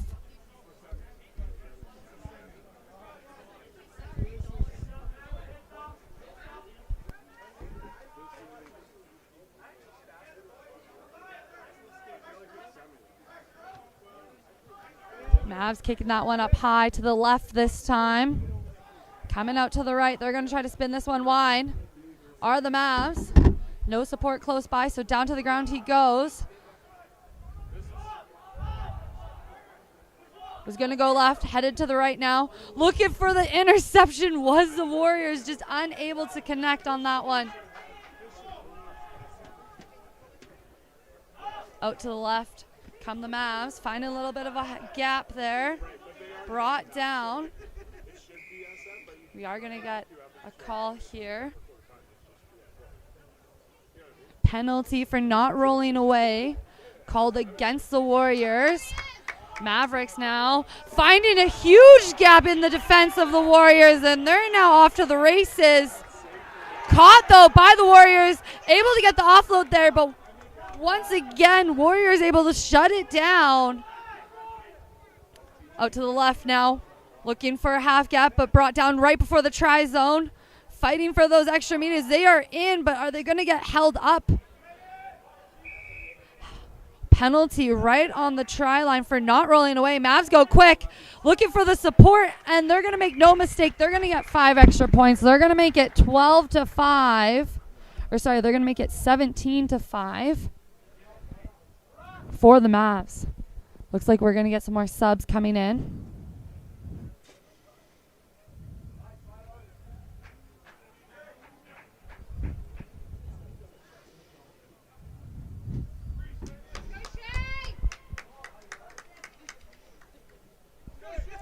Got 3:25 on the clock here. Mavs going to be looking to slow this one down slightly. Got some subs coming in for the Mavericks. Overloading that far hand side to the right they go. Looking for a bit of a gap. Caught cleanly by the Warriors. Choosing to go right up the same side it came from. Mavs able to get some hands on there, slowing down the ball. Maintained by the Warriors. A step inside, knocking off that first defender, but comes to ground naturally.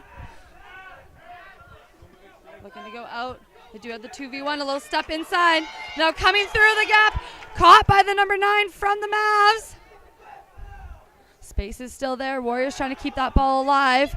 Mavs trying to slow it down. Official on the side there. Another little chip in. Here goes the Warriors and the Mavs. It's a foot race to that ball. Scooped up. Not scooped up. Knocked on by the Mavericks. Warriors are going to get a scrum here in a fabulous attacking zone. Only about 2 more minutes remain on the clock here.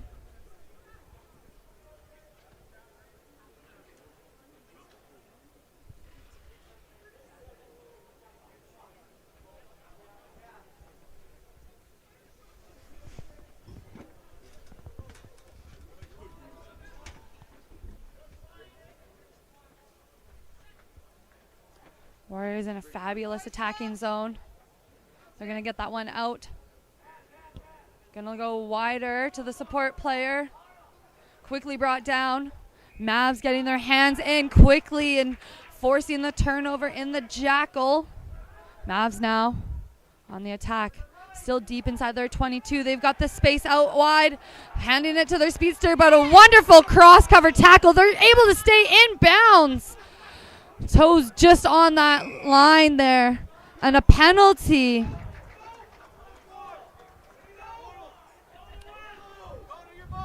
Against the Mavericks on that one. Warriors looking to go quickly. To the left they go.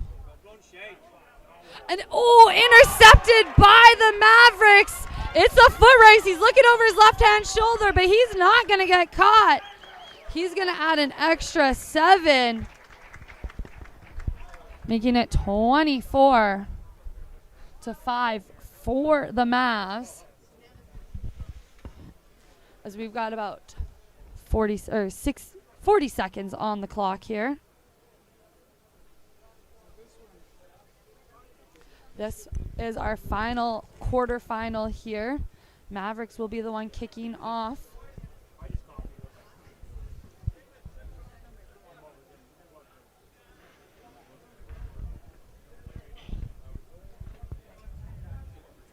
That one going out to the left. Sorry, thought they were going to go out to the left, but no, they're going to keep that one in hand. Warriors now coming out to the left. They're going to go in for the little chip kick. It's going to bounce perfectly into the Warriors' hands. He's going to go in, little step out. Got to trust his speed, but he's going to hit the support. And he is going to add an extra 7. What an exciting little bit there to make it 24-12 in favor of the Mavs. What a game. So it is 24-12 for the Mavs. They're going to head on to the playoff rounds on the championship side. Warriors to the consolation now. Up next, we are going to be changing our action to the university side. We've got the University of Saskatchewan taking on the University of Regina. Battle of Saskatchewan there. They're going to be kicking off at 2:38 here. So we got a little bit of time before that next matchup.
Hello and welcome to our 7th place matchup. Here we have the Deep South, who just kicked off to the Edmonton Gold Yellow squad.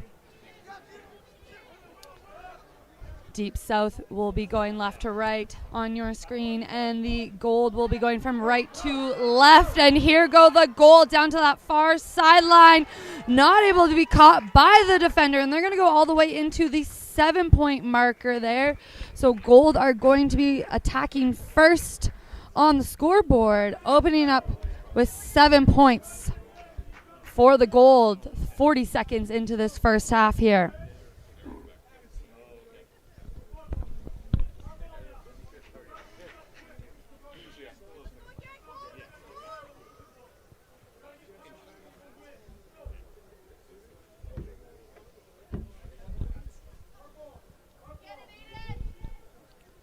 All right, this one's going to go up high to the right here. Caught cleanly, but a quick tackle there by the Gold. Now out to the far left-hand side, a quick spin out there. Finding a little bit of a seam there between the Gold defenders. Support there in perfect time for the Deep South. Skip pass on the far side. Going to find another seam between the Gold defenders. Offload's good, and they're down on the far sideline. Caught by the Gold, but the support is there. The support is not going to have any trouble all the way to the try zone, scoring in that 7-point range for the Deep South. Early on, we got a 7-7 tie with 1:48 on the clock. Some exciting rugby back and forth.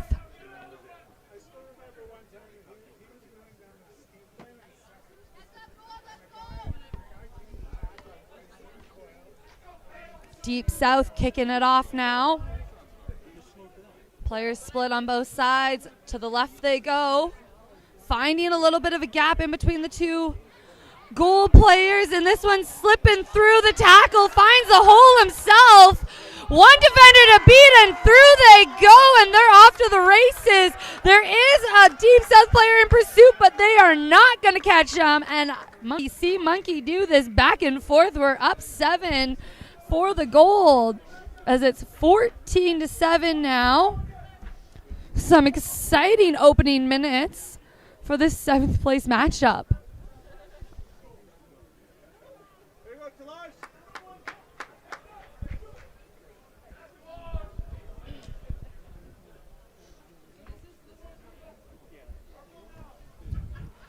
Gold now putting that over to the left, caught cleanly by the Deep South. Gonna find a little bit of a hole there. No, quick pressure. Brought down. Coming out to the left-hand side once again. Little step inside. 2 defenders. Almost snuck his way through there. Coming back out to the right-hand side now. 2v1 on the far side. You hear the support saying, go, go, go, go, go. Gold pushing the player out of bounds. So Deep South out of bounds into touch. We're going to slow it down, have a classic line out here. I think they're going to go for that 2-person lift.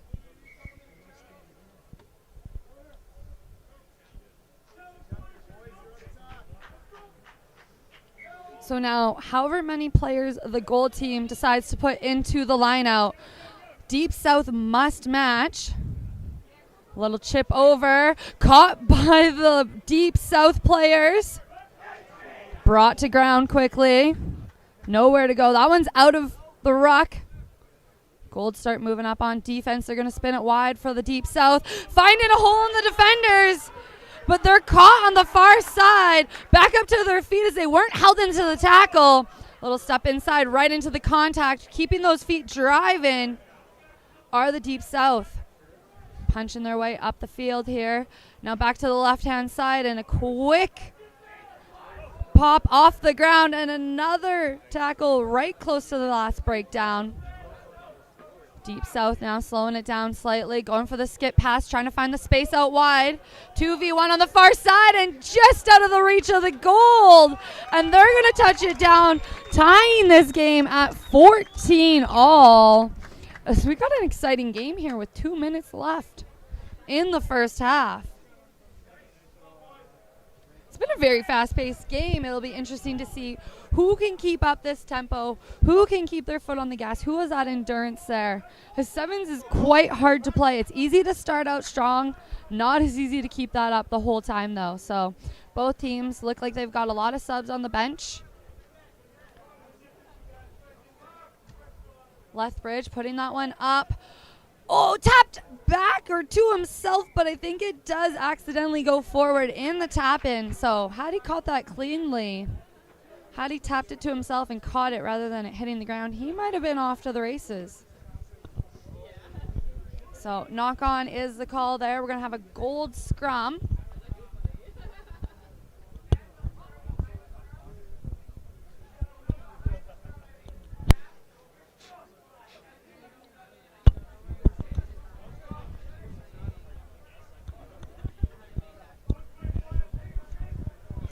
Goal now, going on the far hand side, but not a knock-on. Must have went off the foot on the far side. Support a little slower to get there. Lethbridge does get over top of that, and a big tackle there. Gold still on the attack, moving forward, just short of that try line. Lethbridge putting on the pressure, scooting and going to the right-hand side, just inches away from the try line. Goal now, picking it up, and this one sneaks on through. He's in for the 5. And the Gold take a lead, 19-14, as we're seconds away from our first half, or halftime, I should say. So it looks like they are having a little bit of a chat on the far side, the assistant referee and head referee calling no try. So let's back up those points. We're still got a tied ball game here. Going to say it was actually a penalty to Edmonton.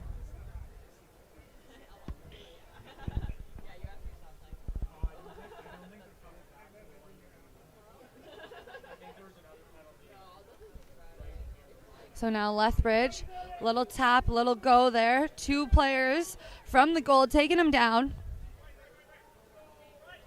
Wouldn't be surprised if they go to the right as I hear the players supporting that. Yeah, I was gonna call you about that, but I saw that you switched it, so okay. Thanks, Sienna. Oh, and a big tackle there, going over the top. Oh, knocking it on forward pass. And that is going to be the half. We are tied at 14-14 between the Gold, Yellow, and the Deep South. We'll be right back.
All right, second half, here we go.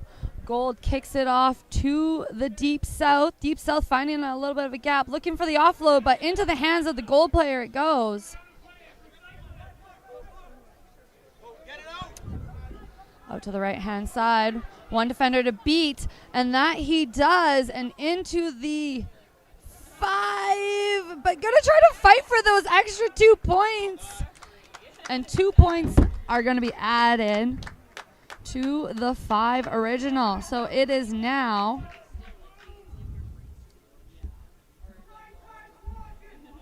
gonna be 21-14 for the gold.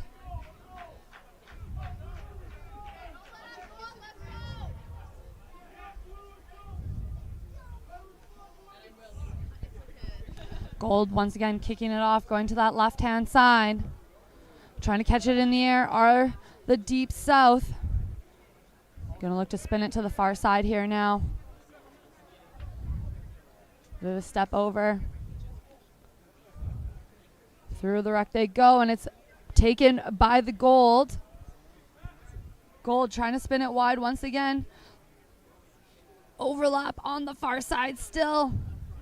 Not quite anymore, so back to the right they go. Just out of the reach there for the Gold player. Tapping it forward, so Deep South scrum coming for them.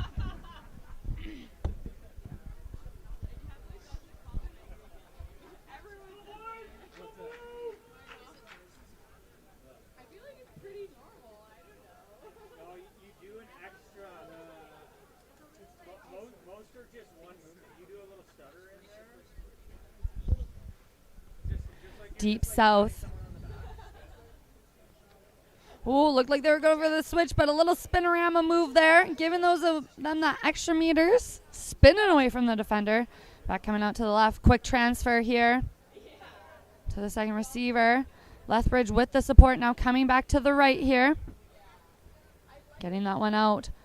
Big tackle there from the Gold members. Read that one cleanly, and a counter ruck, but still in possession for the Deep South. Looking for the offload, keep that ball alive. Look to place it back now here. Does look like we do have a player down for the Deep South. On the far side, keeping it alive with the little switch move. Gold, quick there for the tackle. Going to get penalized here for not releasing. So Gold on the attack 3 minutes into this second half, I should say. Gold has some space on the far side. Looking to get over top of the defenders, step backing in.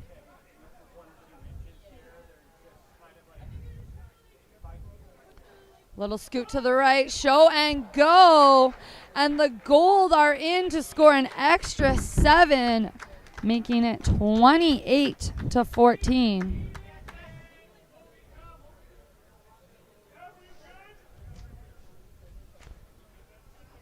3:30 on the clock here. 14-point lead for the Gold.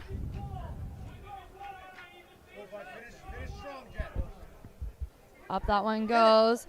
Did go 10 is what the ref's saying. A little bit of a hop. Trying to get the offload there. Spinning out of that tackle. Another little spin with the offload there. Just out of the reach, and so that one's going to get knocked on.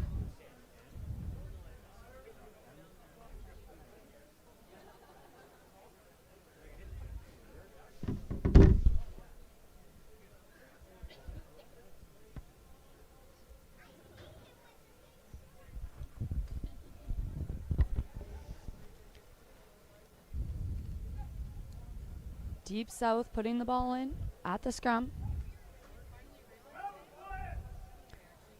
That one gets hooked back out to the first receiver. They go, a little pop off the hip. Looking for the loop, and unfortunately cannot connect. And another knock on here. And it'll be a scrum for the Gold.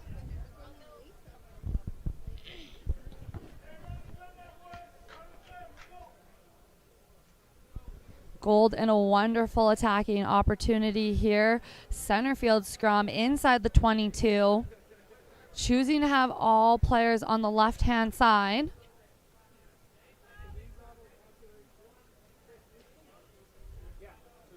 And then sneaking around on that right-hand side, but just out of the reach, so now got to recuperate. A little bit of a dancing game there. Out of the reach of the Deep South player. Offloaded right into the Deep South hands, and Deep South able to catch a break. Not quite, as that one's just out of the reach. There's a forward pass. It's going to be another scrum here for the Gold.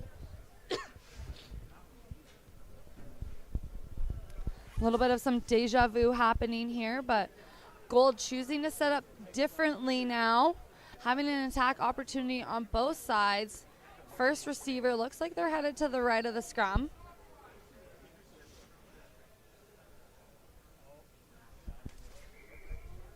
That scrum gets wheeled around. Going to have a reset.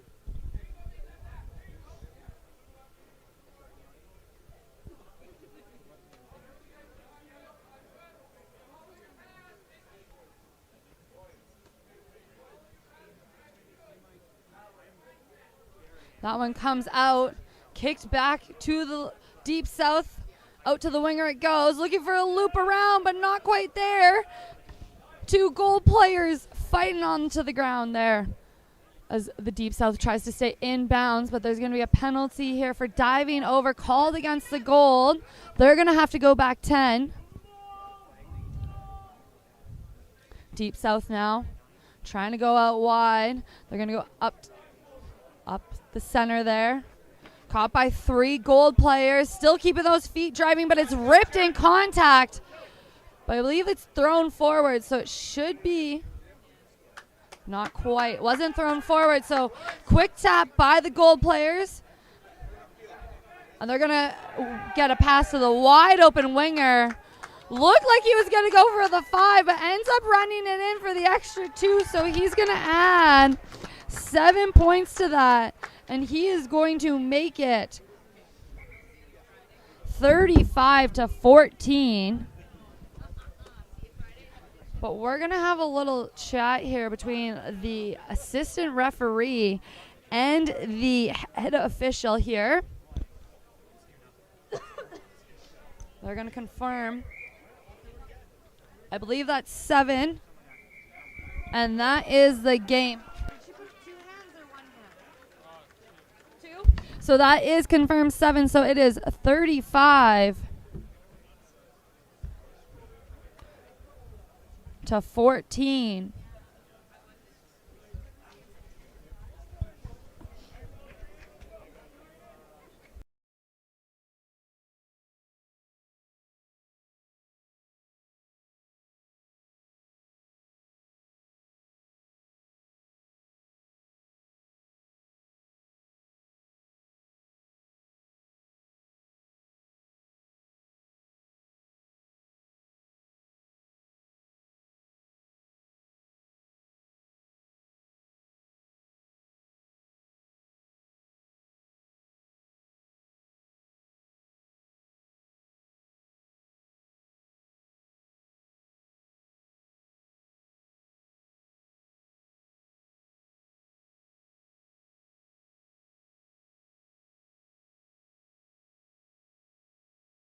Hello and welcome to our 5th place matchup here at Foote Field in Edmonton, Alberta. We have the Calgary Mavericks Silver Squad taking on the Central Predators. Predators in black, Mavs silver in the silvery gray maroon jerseys there.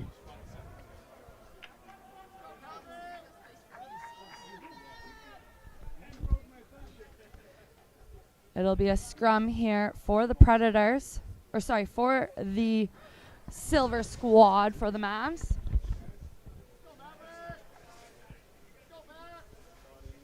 That one gets out quite fast, out to the first receiver. They're looking for the support. Must have been some miscommunication, as the support was clearly going to the right-hand side. There's a wide open gap there. Back inside they go. Looking to keep that ball alive with their offloads, trying not to go into the contact. There's a huge overlap out wide, and into the try zone they are. They're going to touch it down. They're going to get 5 points for the Silver Squad.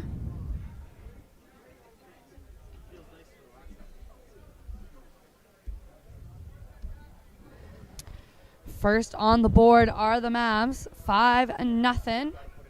At 1:30 here. Looks like we are going to get a sub, early quick sub for the Mavs.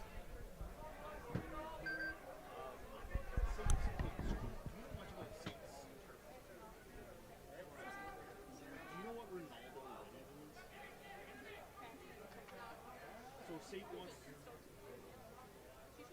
that losing a game, yeah. What that doesn't tell me is if there's an underlay under that.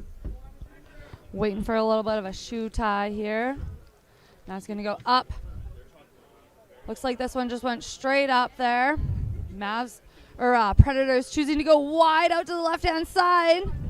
Support's there. And another offload. Looking for the offload, but takes it to the ground. Support there right away. That one goes over top. Preds now looking for that first receiver, catches it at the pace, finding a gap. He's looking over his shoulder, wondering where his teammates are. Coming back to the left-hand side. Little bit of a step here. Predators now moving backwards. Always hard in sevens to support your team if they're moving backwards, and just in behind of the support.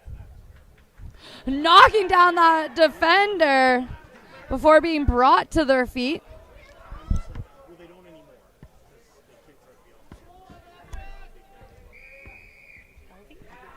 I already called, left the message, so you could probably announce it too. All right, penalty against the Predators.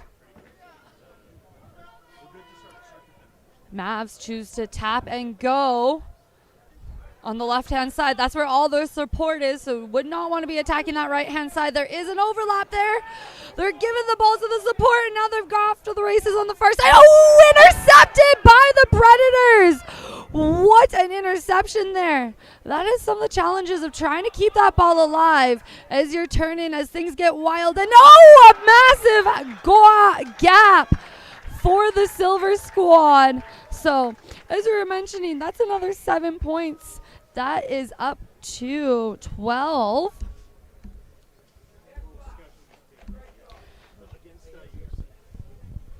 But excellent job from the interception, but unfortunately just turns it over just as you try to keep that ball alive. Sometimes you get tossing and turning and you can't quite tell where people are, and you just hear things on the field, and the ball ends up in the hands of the other team. So luckily Mavs able to recover that one, finding a hole in the Preds defense, and straight to the try line they go. What a wonderful kick. Great catch though, swallowed by some Silver Mavs squad teammates though.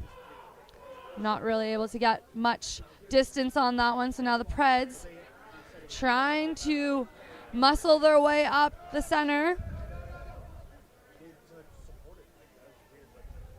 Taking some time at the breakdown. Getting a little bit of a gap, trying to get those hands free, but knocks it on in contact. Mavs turn over the ball. They're going to come to that right-hand side, stepping back right into the defender. Great tackle there, but advantage for the high tackle, I believe. Trying to keep that one in play so they don't go out of bounds, but we're going to come back to the original penalty here. So high tackle was the call. Tapped, and up they go, looking for their teammates, looking for that friend who's going to go down the sideline. Going to try to get as close as they can, but they're going to get 5 points as we're about a minute and a half away from halftime. So it'll be 17-0.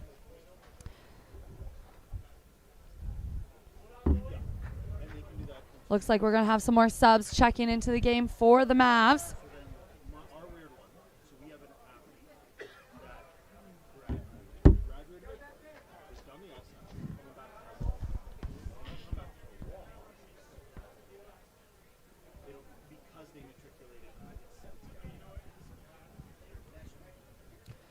That one goes up high to the left. Another beautiful kick. Those are always the toughest to try to catch, the ones that are just over that 10.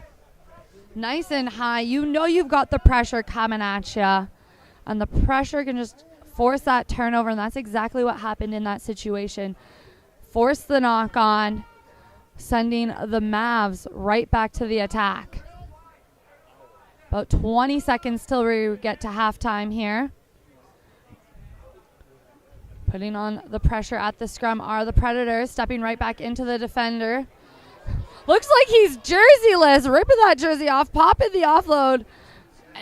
Looks like he's going to have to take a second to put his jersey back on, but wants to get in that play. Over top he goes. Going out to the right, out to the left. They go, a little step inside. Looking to keep that support. Oh! We're going to get a penalty here for the high tackle. Mavs getting themselves set up.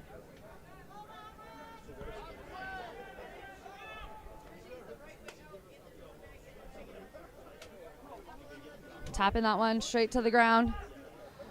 Looking for the pop off the deck. Wasn't quite there, so places the ball, but stepping in, stepping out are the Mavs. Getting stopped right before the try line. Finding his way through. Gonna look to go out wide. And he scoops it up. Touches it down in the 5. Right before the half. They're gonna add an extra 5.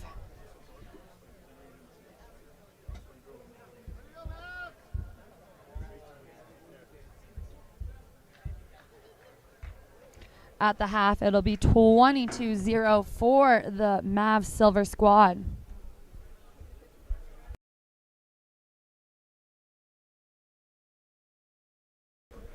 If you're listening online, we have done our door prize draw here. So if your name is Elvie, please make sure you check your voicemail. You should have received a phone call from our event coordinator.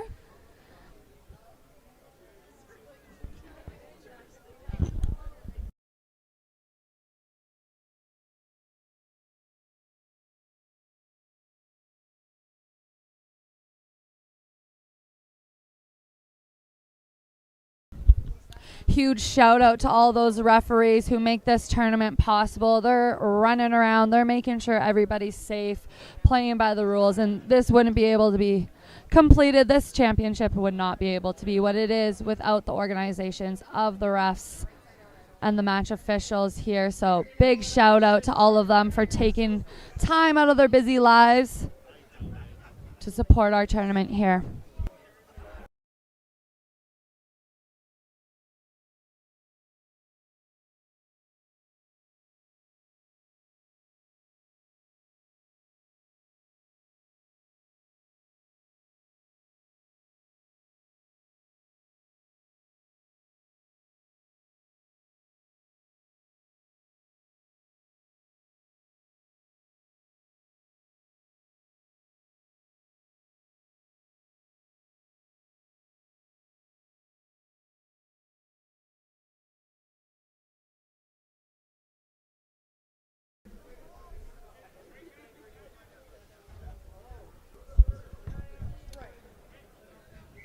Second half, here we go.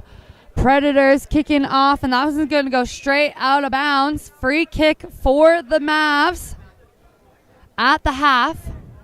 So it does have to find touch there, or it does have to find the turf.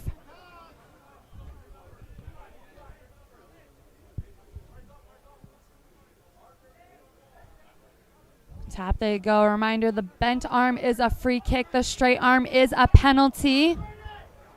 Stepping back inside. Now to the left. Looking to go wide. One more. They do have the 2v1. Able to get the pass there. A little bit of a chip over top. Bounces just out of the try zone. Now it's bouncing into the try zone. And the first player there is the Predators. So Predators catch a break.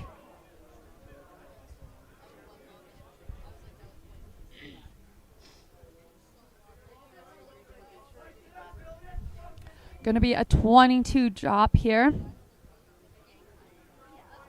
due to the Predators being the ones to touch the ball down inside of the try line. Had the Mavs gotten there first, it would have been another 5 points for them.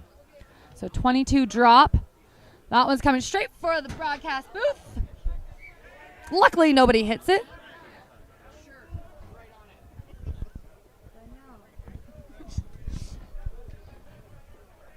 So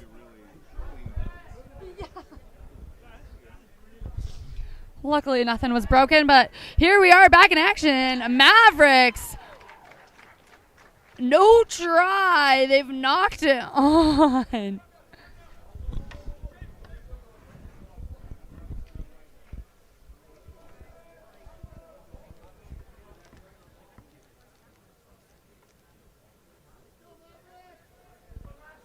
So Predators able to catch their breath. They're the ones putting the ball in at the scrum. They are meters out from their try line here. And a big push from the Mavs. And the Mavs are going to try to get the extra 2. No, they're going to touch it down. They're going to get 5. They're going to make it 27-0. As we are 2 minutes and 19 seconds into this second half.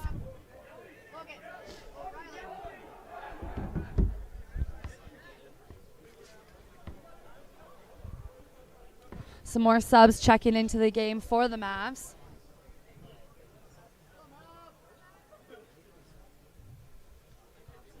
Mavs going just short on this one. Kicker retrieves the ball.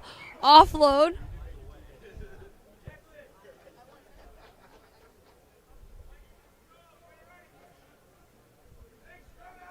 It's going to be a scrum here for the Silver squad for the Mavs.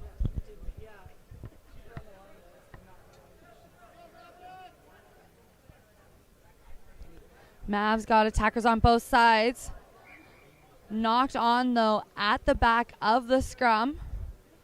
That's one of the tricky parts about sevens is those scrums aren't always as stable there. So sometimes it's a little tricky to get that ball out from the scrum to that first receiver.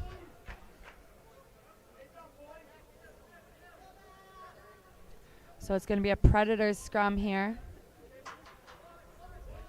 Predators out to the left-hand side they go. Once again looking for that little chip over top. Went backwards off the Mavs. Mavs jump on it. Advantage for the Mavs here. Mavs quick tap off the penalty. A little step inside, step outside. Trying to get away from the defenders. Brought down now between two Predators. Offside is the call there. So Mavericks, once again, penalty in their favor. Tapping and headed to the right. Little show, little go. Brought down over top the Mavs go. A little slower to get there. Nope. Quick ball. Quick pick. Keeping the ball alive with the offload. Another step inside. Trying to get the ball out to the open winger who's off to the races, just out of the reach of the Predators. And he's going to dive into that try zone to get the extra 5. And he is going to make it 32-0 for the Mavs.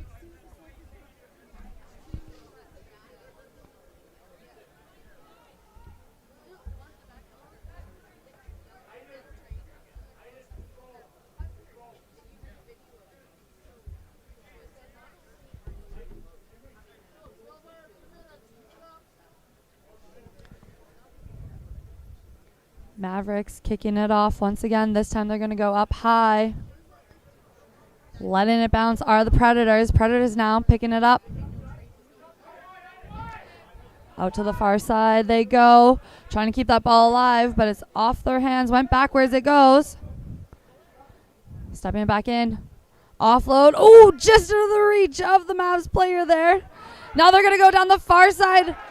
Great tackle by the Mavs. Stopping a long half-field run. Penalty against the Mavs now. Predators going to tap. They're going to go connecting with the support. Right up the middle they go. Support just gets there in time. But a great counter ruck by the Mavs to steal that ball back. Long far pass to make. Finding a little hole, stretching the defenders. He's finding his way through the hole. Brought down. Support is there just in time, and support is going to make it an extra 7. It is now 39-0.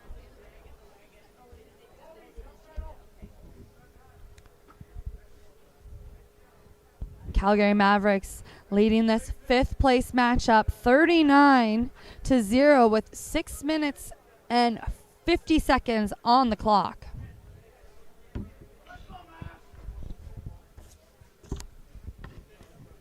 That one goes up high, just over top.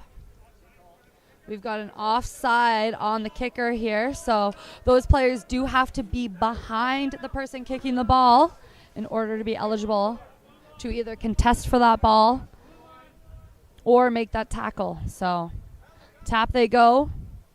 Looks like they're going to head out to the left-hand side.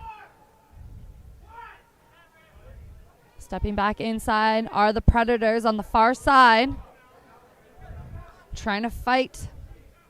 Support is there. Looking to go out to the right-hand side, catching that player on the run. Wonderful support. Just a little high for that first receiver. He's going to try to keep that ball alive. Driving his feet.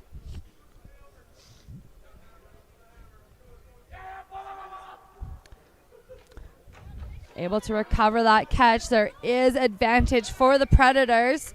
We're going to get that advantage for the high tackle here. So penalty. Quick tap they go. Going to go out wide to the left-hand side. There is some support.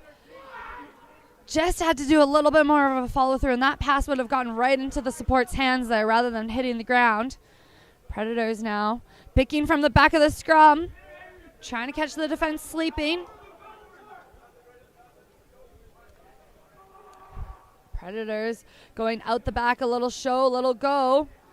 Another high tackle advantage. Looking to go out to the left-hand side.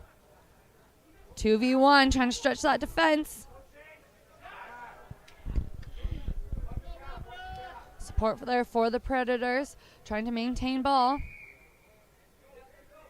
They're going to have that advantage for the high tackle. They're going to tap, they're going to go. Ball carrier looking for that support right behind them. Wonderful tackle by the Mavs. Nice and low. Forcing some pressure now. The Mavs catching some breath, but slipping out of the way are the Predators, and they're going to dive into that try zone and get 5 points added to the scoreboard, making it 30-5 at the end of this 5th place matchup. The Mavs Silver take it 39-5 against the Central Predators. We're going to have some team photos.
All right, we have our bronze medal game here happening between the Big Country Storm in blue, who just kicked off, to the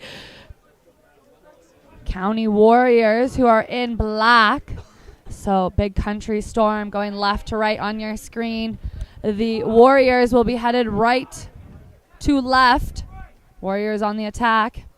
Offload to the winger here, but unfortunately does not stay in touch. They're going to go quick, though, for the Big Country Storm. No, they are not, says referee official Cass in the middle.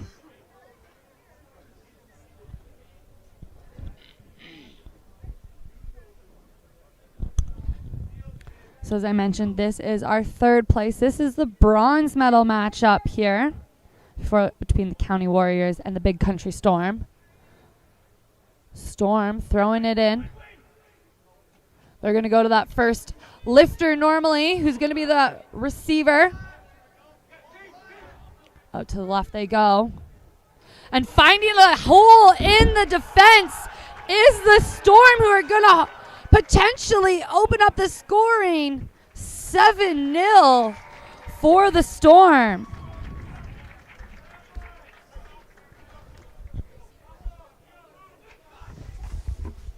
Storm taking a 7-point lead off of the line out there. Finds a little bit of a gap between the Warrior defenders.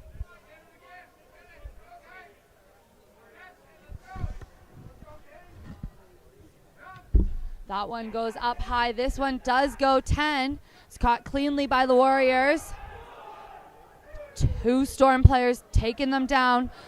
A little bit of a high tackle on that one, so advantage to the Storm. They're going to have no advantage on that one. So high tackle is the call. Storm, quick tap they go. Off to the right-hand side this time. And a big collision there between the Storm and the ball carrier from the Warriors. Catching that one at pace. Winger on the far side, but they're going to get caught.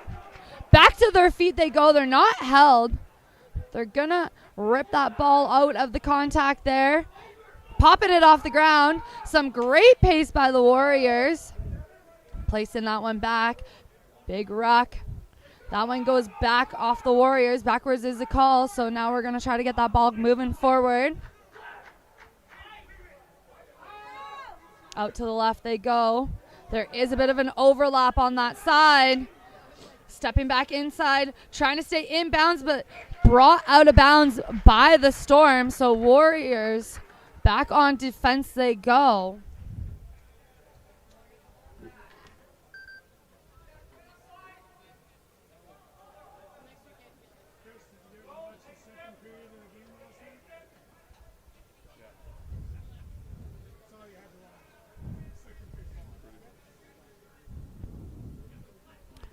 Storm throwing it in. This time they choose to lift in the line out. Looking to spin it out wide.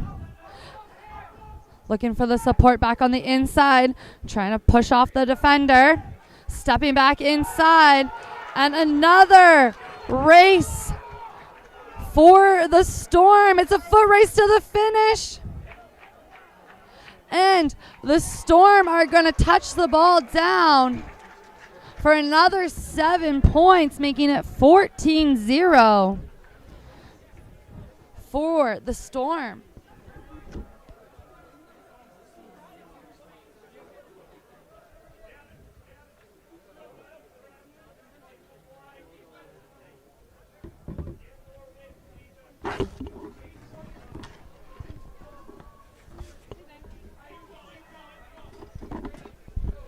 Storm going up high once again. This one does find touch. Or sorry, does find the turf, not does find touch. Finds the turf, then touch. So it'll be the Warriors putting the ball in.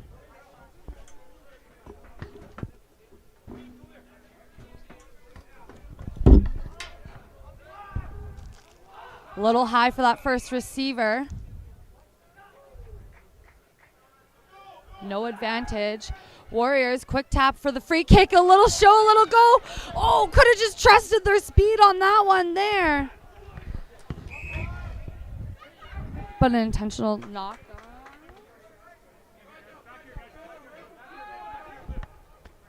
Warriors now on the attack, pushing down the defenders, trying to fight their way through that one.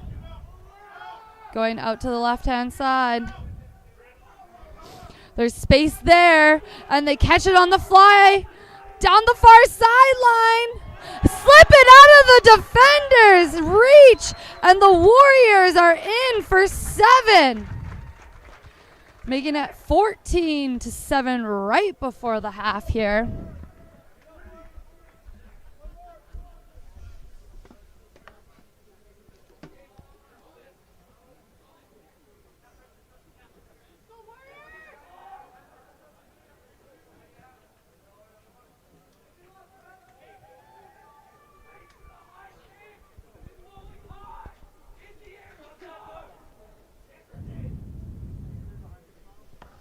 Warriors caught cleanly.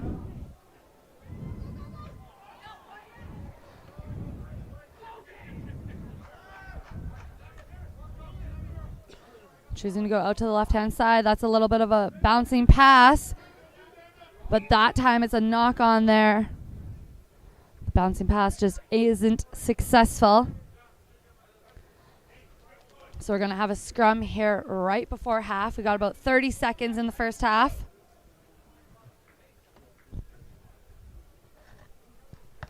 Warriors putting the ball in.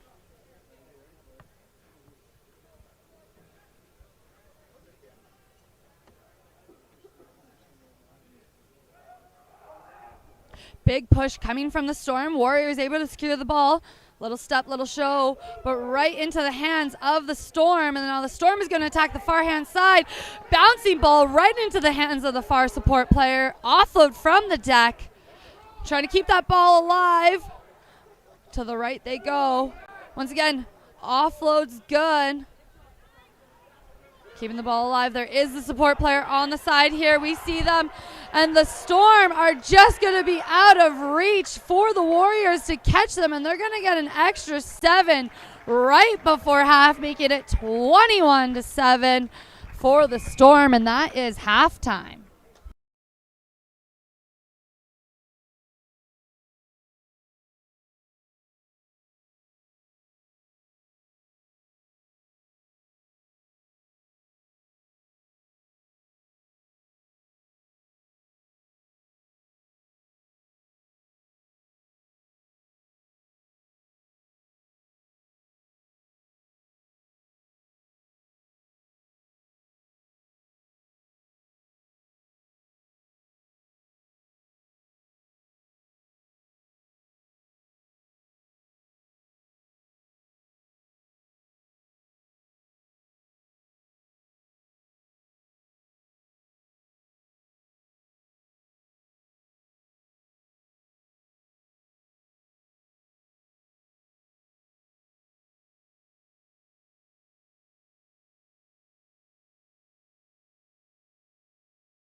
All right, match official Cass in the middle.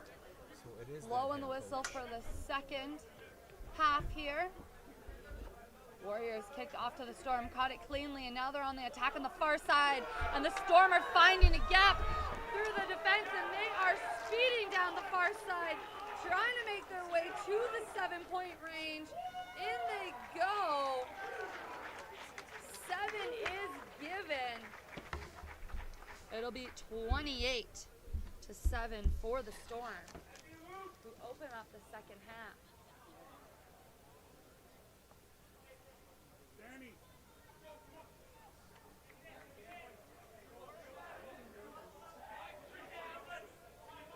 Storm will once again be kicking off.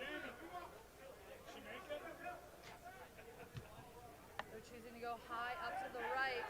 This one's recovered by the Storm, keeping it alive. Excellent job by the far side support. Looking to spin it up to the left now. One more defender here.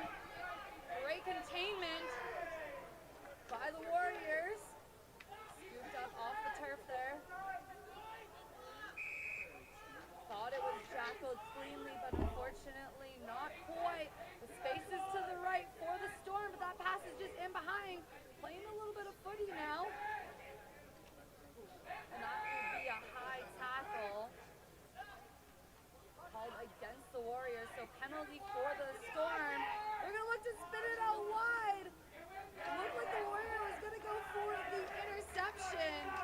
Just misplayed that one, and now they are in for the extra 7, making it. Gotta do some quick mental math here.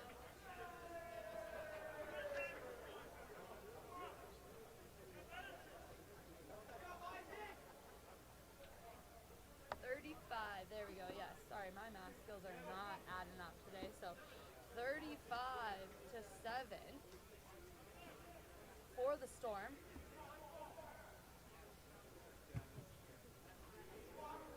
That one goes high and deep. Out of bounds it goes. I don't think it touched any turf, so it's going to be a free kick at half.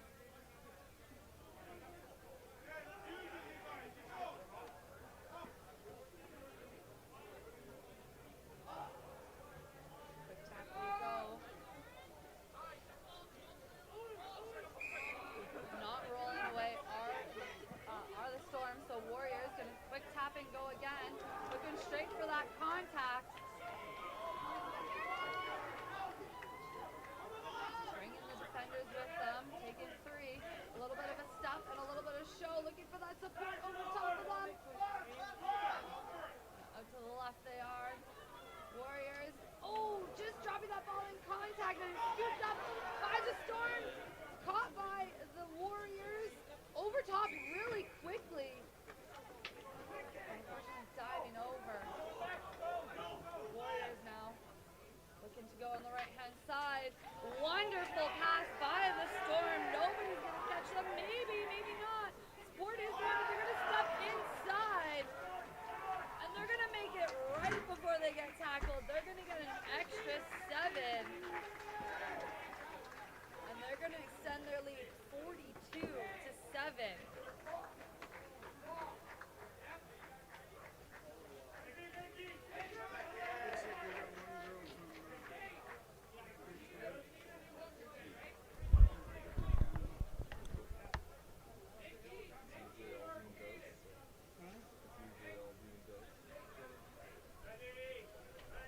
Storm once again kicking this one. They're going to go deep to the right.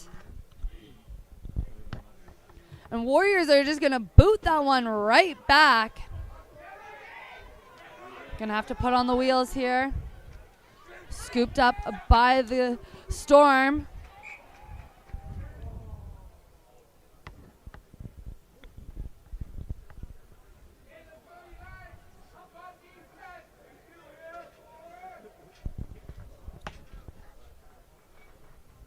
Looks like forward pass, so it's going to be a scrum here for the Warriors.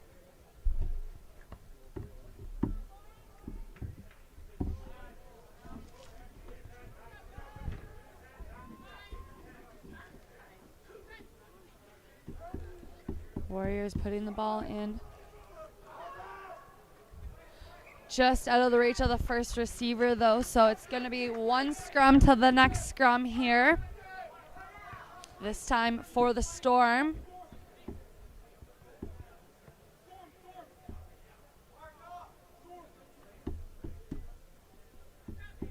Storm choosing to set up that triangle-ish type formation. Out to the right they go. And a little step inside. He does have support on both sides. Inside option is the call, but just in behind the support. But they're going to catch a break on that one as it was a high tackle. So the Warriors are going to have to go back 10.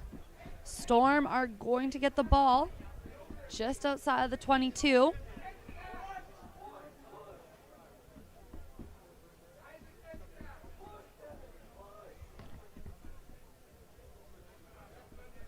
Tapping the ball they go.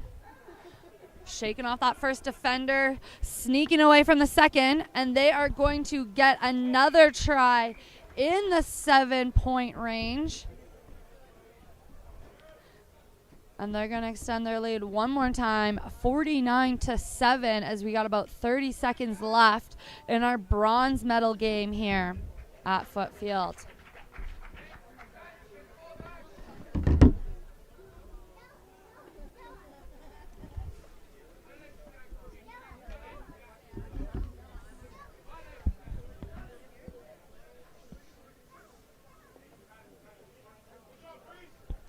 Storm once again putting this one in deep.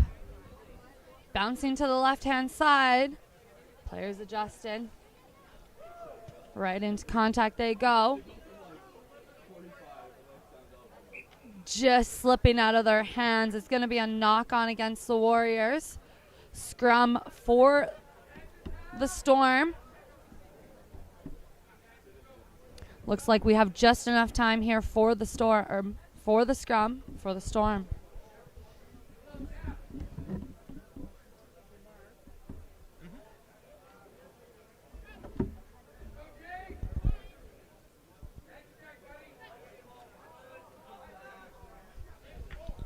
Storm coming out to the right. Man on man.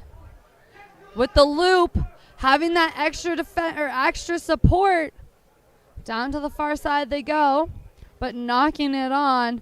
And that is going to be it for the bronze medal match here between the Storm and the Warriors. Storm take it 49-7.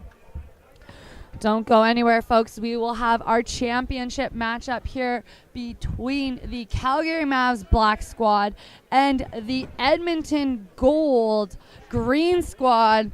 They'll be kicking off at 4:50, so in a couple minutes we'll shake hands, we'll take some team photos, and then we'll be right back in the action.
Hello and welcome to our championship game. We have the Edmonton Gold Green Squad taking on the Calgary Mavericks Black Squad. This is the one that everybody's here for. This is the one crowning our 2026 ARC 7 champions here. You will have the Edmonton Gold Green Squad in the yellow jerseys. They're going to be going from left to right on your screen. You've got the Calgary Mavericks Black Squad. They are going to be going from right to left. And great opportunity here for the Edmonton Gold, and what an offload that was, and a pop from the deck here now. Gold came to play. They've got the overlap on the far hand side. This is some excellent life and energy in the dome. The offload is there, but match official. Mitch in the middle says no good, forward pass. So what looks to be a clean lane right to the try zone is going to come back here for a Mavericks scrum. Shout out to Mitch in the middle as our head match official. We've got our assistant referees, Wade and Andrew, on the side helping them out. Mavericks, first scrum of the game. Coming out to the left-hand side. A little bit of a step in, step out. Looking for those offloads, just out of the reach. And the Gold are going to be hightailing their way to 7 points as they're touching that one down in the 7-point range for the Gold. They're going to open up our scoring for this championship matchup. Gold leads 7-0, 2 minutes on the clock. Energy's high in the dome at Foote Field here in Edmonton, Alberta. Gold once again kicking it off to the Mavericks.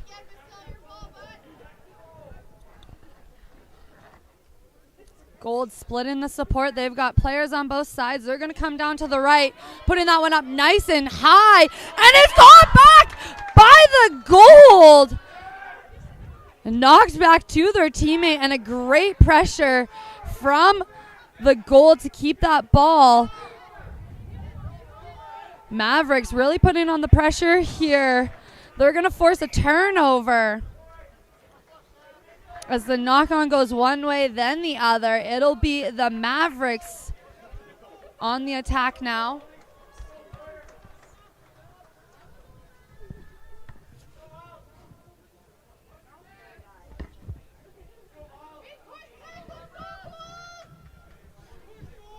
Mavericks putting the ball in. Just inside their half. Out to the right-hand side are the supporting players. They're going to go out. They're going to use them. Slowing down in contact there are the Mavs.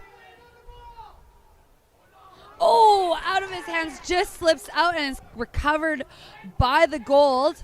They're going to use their right-hand side. We've seen some wheels from this player. A little bit of a chip inside. And another kick is going to send this one into the try zone. It's a foot race to see who's going to get there first. Gold get there first. They're going to add 5 points and make it to 12-0. At 4 as we approach the 4-minute mark in the first half of our championship game.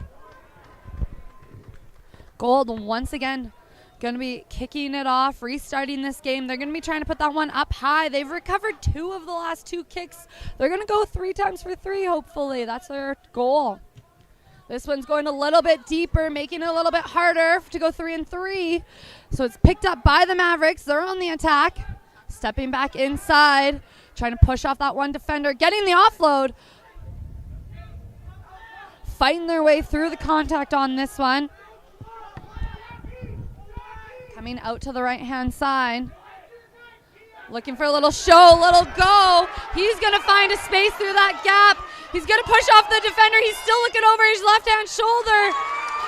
Not held in the tackle, so he can get back up. He's just inches away. He's going to offload to the support, and the support is going to get 7 points for the Mavs.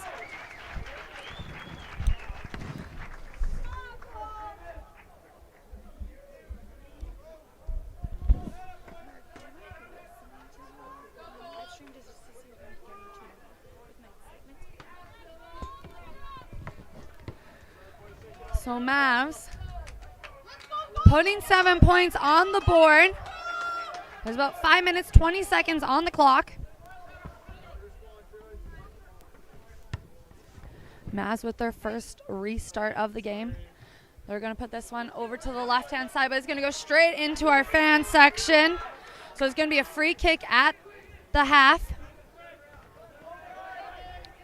Gold going to look to play quickly on this one. There is space on the left-hand side, just misses the support, coming back into the right. Line speed, but a step inside, forcing the missed tackle here. Support not there fast enough for the Gold, so the Mavs able to turn this one over. The support is there. Wonderful tackle by the Gold. And a penalty called against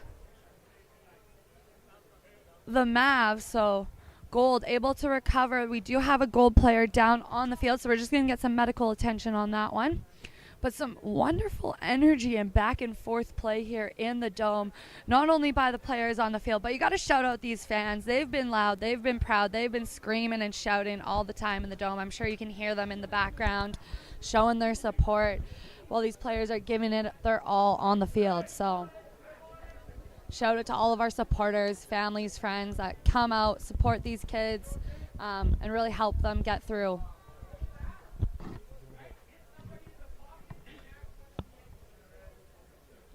So time is off right now. We got 6:13 on the clock. As I mentioned, this is a high-paced, high-energy game. It's going to be interesting to see who can keep the tempo the whole time and keep fighting through. 7 seems like it's an easy game, but it's quite hard to keep doing 100-meter sprints the whole time with adding in some extra burpees and contact. A little bit of a bouncing pass. Edmonton now looking to keep that ball moving forward. Ooh, that one must have hit a Mavs player's hands as it goes backwards against them, or backwards for them, and now it's in the hands of the Mavs. Little show, little go, fighting off the defender, fended them off, and now they're off to the races on the far side, and they are going to sneak in. They're going to get 5 points. They're going to close that gap and make it 12-10.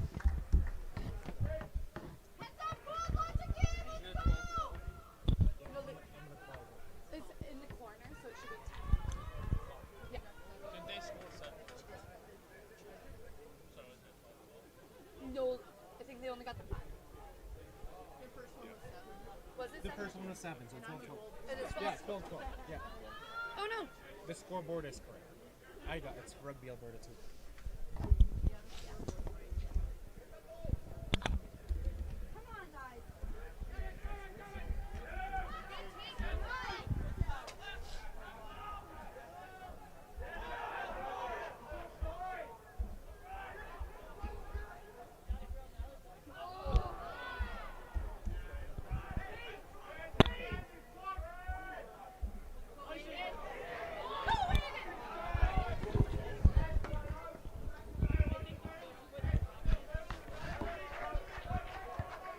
All right.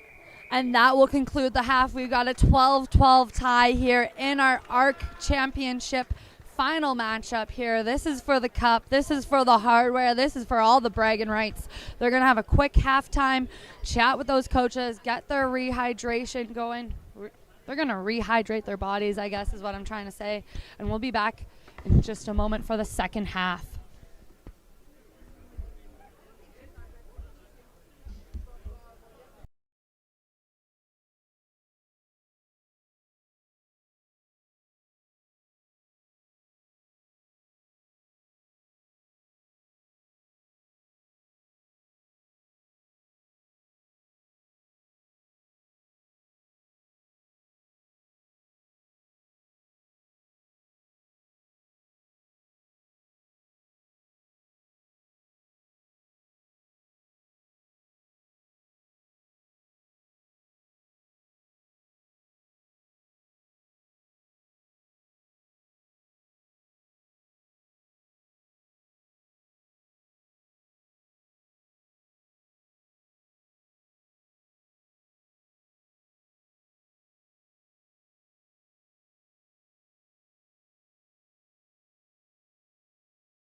All right, second half. Here we are. Here we go. It's the Mavs kicking off to the goal. They catch that one cleanly. They're going to try to go spinning it out far to the left-hand side. Left-hand side. Step back in, step back out. Keeping their hands alive, able to offload it. Gold do have that support on the far side. They've got a 2v1, a little step inside, just out of the reach. And we've seen some wheels for this person all weekend. Now they're going to try to keep the ball alive, but just a bit of a missed pass, and now it's recovered by the Mavericks. Mavericks now on the right-hand side. But a crissy-crossy obstruction call against the Mavs. Send the gold back with ball in hand. And a little step inside. Offloads there, looking for the support off the right-hand side. They're going to get that support there into the hands of the far winger on the far side, but nowhere to go really as the Mavs are there to read that one. Now back to the left-hand side. That's a big hit from the support. That one's going to be a forward pass against the gold here, so it's going to be a scrum here for the Mavericks. Right on the 50 here. Subs coming in for the Mavs.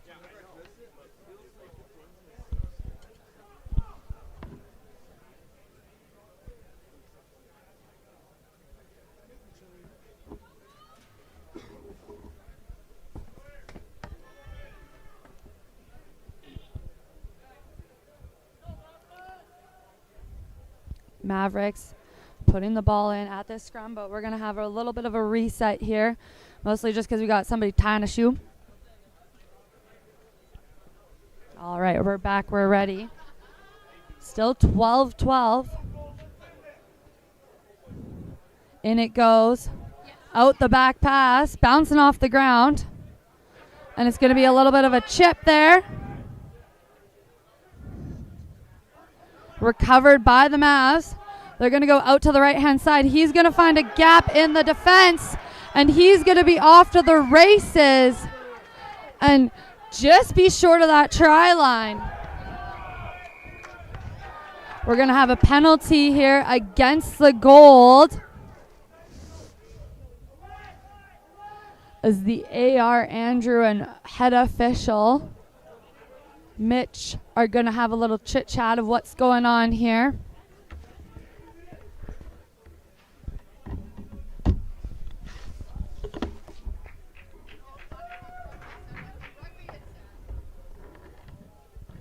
Looks like they're going to have a little chit-chat with the two head captains on the field.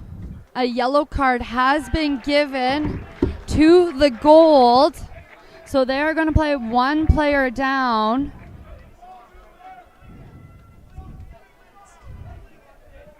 So a great opportunity for the Mavericks here for the dump tackle there. Mavericks going to take advantage of having this one person overlap here. They've got space to the left-hand side, but they also have space to the right, but no support on the right. Looks like it's still in the hands of the Mavericks. They're going to go out to the left-hand side. They're going to dive into that try zone. They're going to get 5 points to take their first lead in the championship game here.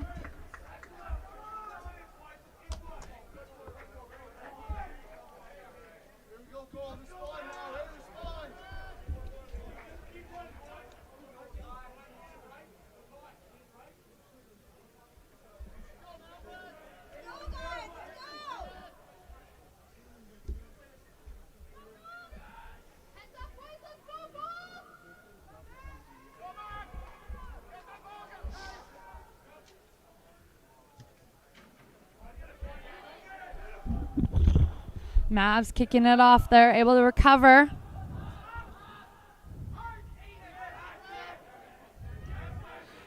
Trying to shake their defenders off. There's space on the left-hand side. There's tons of space on the left hand.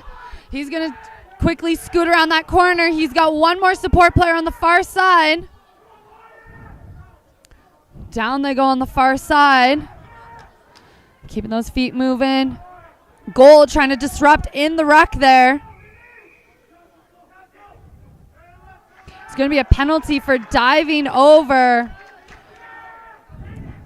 Mavericks on the attack now. Still going on the far side and entering into the try zone. He's going to touch down for 7 points, I believe, as he's inside our 7-point box.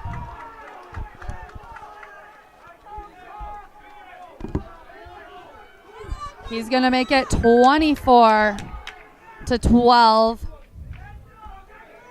Looks like our yellow card is done. So we're back to full strength.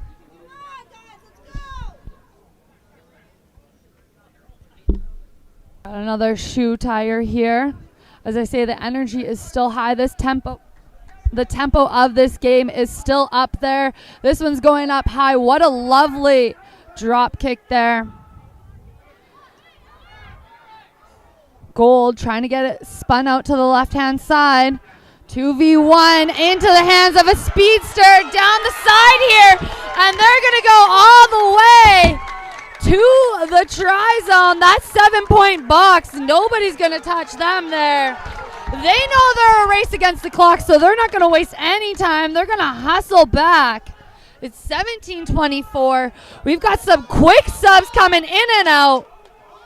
Gold is going to want to restart this one. Looks like they're going to head to the right-hand side. That they do. This one's going up. It's just 10. Bounces backwards, but into the hands of the Mavs. And that's going to be a knock-on against the Mavs. So the Gold are on the attack here.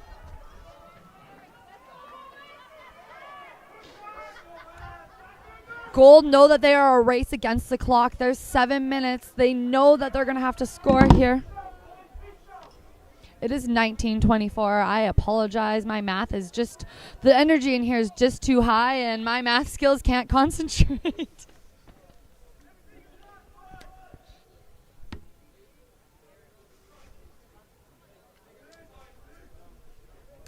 Gold putting the ball in. Gonna go out to that first receiver. A little show, a little go, a little step. Then they're gonna come back to the right. Nope, back to the left they go. Another little step into the winger's hands. He's gonna keep that ball as closely as he can. They're gonna look to go wider. Bouncing ball into the hands of the first receiver. He's gonna slip through that first tackle. He's gonna run all his heart, pedal down, and he's gonna go in for 5, making this one of the most exciting ARC-7 games that we have ever had. 24-24 at the end of official time. We're going to see an overtime. I don't know if I've ever seen an overtime in an ARC-7's tournament. Y'all, you are in for a fantastic final here.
All right, so for our viewers at home, we are headed into overtime. What an exciting matchup here between these two big rivalries. They're going to have a minute. It is sudden death, but like It will be sudden death. 2-minute intermission, and then another 5 minutes. But it is first part exactly. Yeah, that's it. Will be sudden death. If they do not score, they will have 5 minutes to score. If there's no score, they're going to have a 2-minute intermission and another 5-minute sudden death.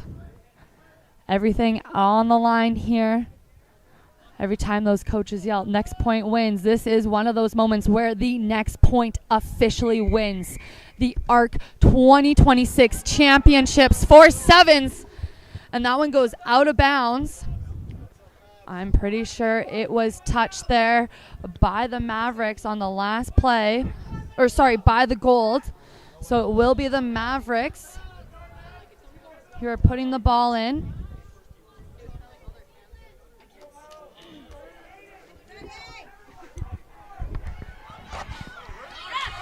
Out of bounds, off of the Mavs, so it will be a line out here for the Gold.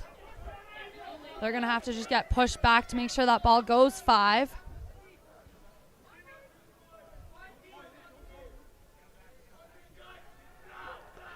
Gold are going up high, but it's recovered by the Mavericks in the line out. Mavericks on the attack. Going all the way out to the far side. They've got one more support player. Big tackle on the far side. 2 Gold players taking them down. Out to the left now.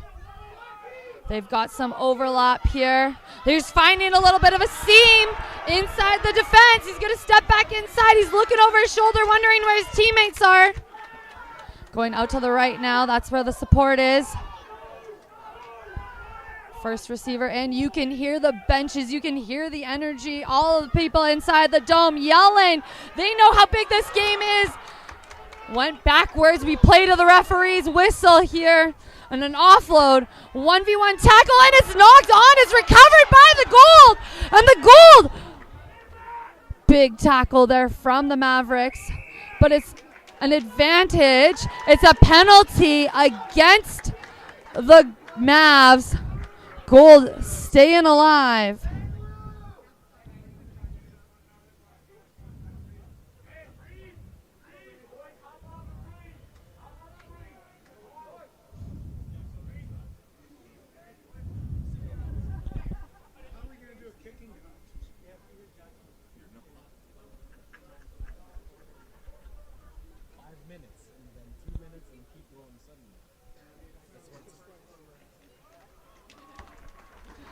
So just had an injured player on the field there. So just going to take a moment, get some subs in.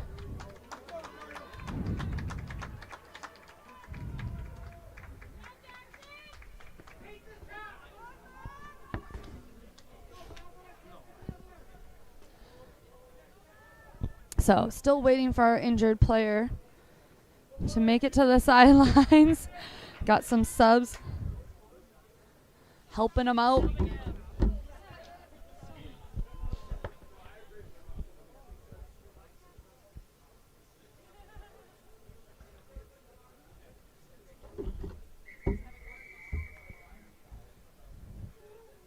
Gold tapping and going here.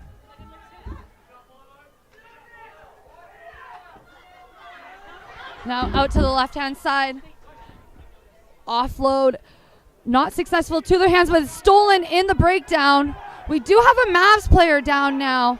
Not too sure what their injury is. I don't think they had any contact, but out to the left-hand side do go the Mavs. They're going to look for that support there. Support is over top of the breakdown, but the Gold notice that there's nobody there to pass it. Quickly. Now it's a 1v1. He's going to push off his defender. He's into the far side. He just needs 5, but he's caught short. And out of bounds. So there's no try. You can hear a sigh of relief from the Gold fans, but you hear a, oh no, from the Mavs fans. Everybody on the edge of their seats trying to see what's happening in that far corner. Got some subs coming in. That injured player from the Mavs is getting some medical attention, so we will have a moment for everybody on the broadcast, on the sidelines here, coaches, fans, spectators, for them to catch their breath as we thought that this overtime might have been completed here.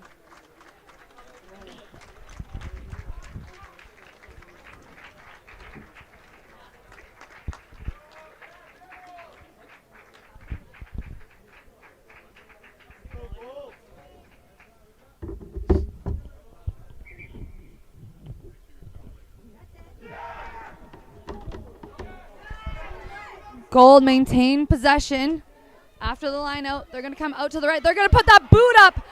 It's like the Mavs knew it was coming. They had somebody back, but it bounces over their head, but a great pickup off the bounce. Shoving the defender off. Mavs keep possession of it. They're going to go out to that left-hand side.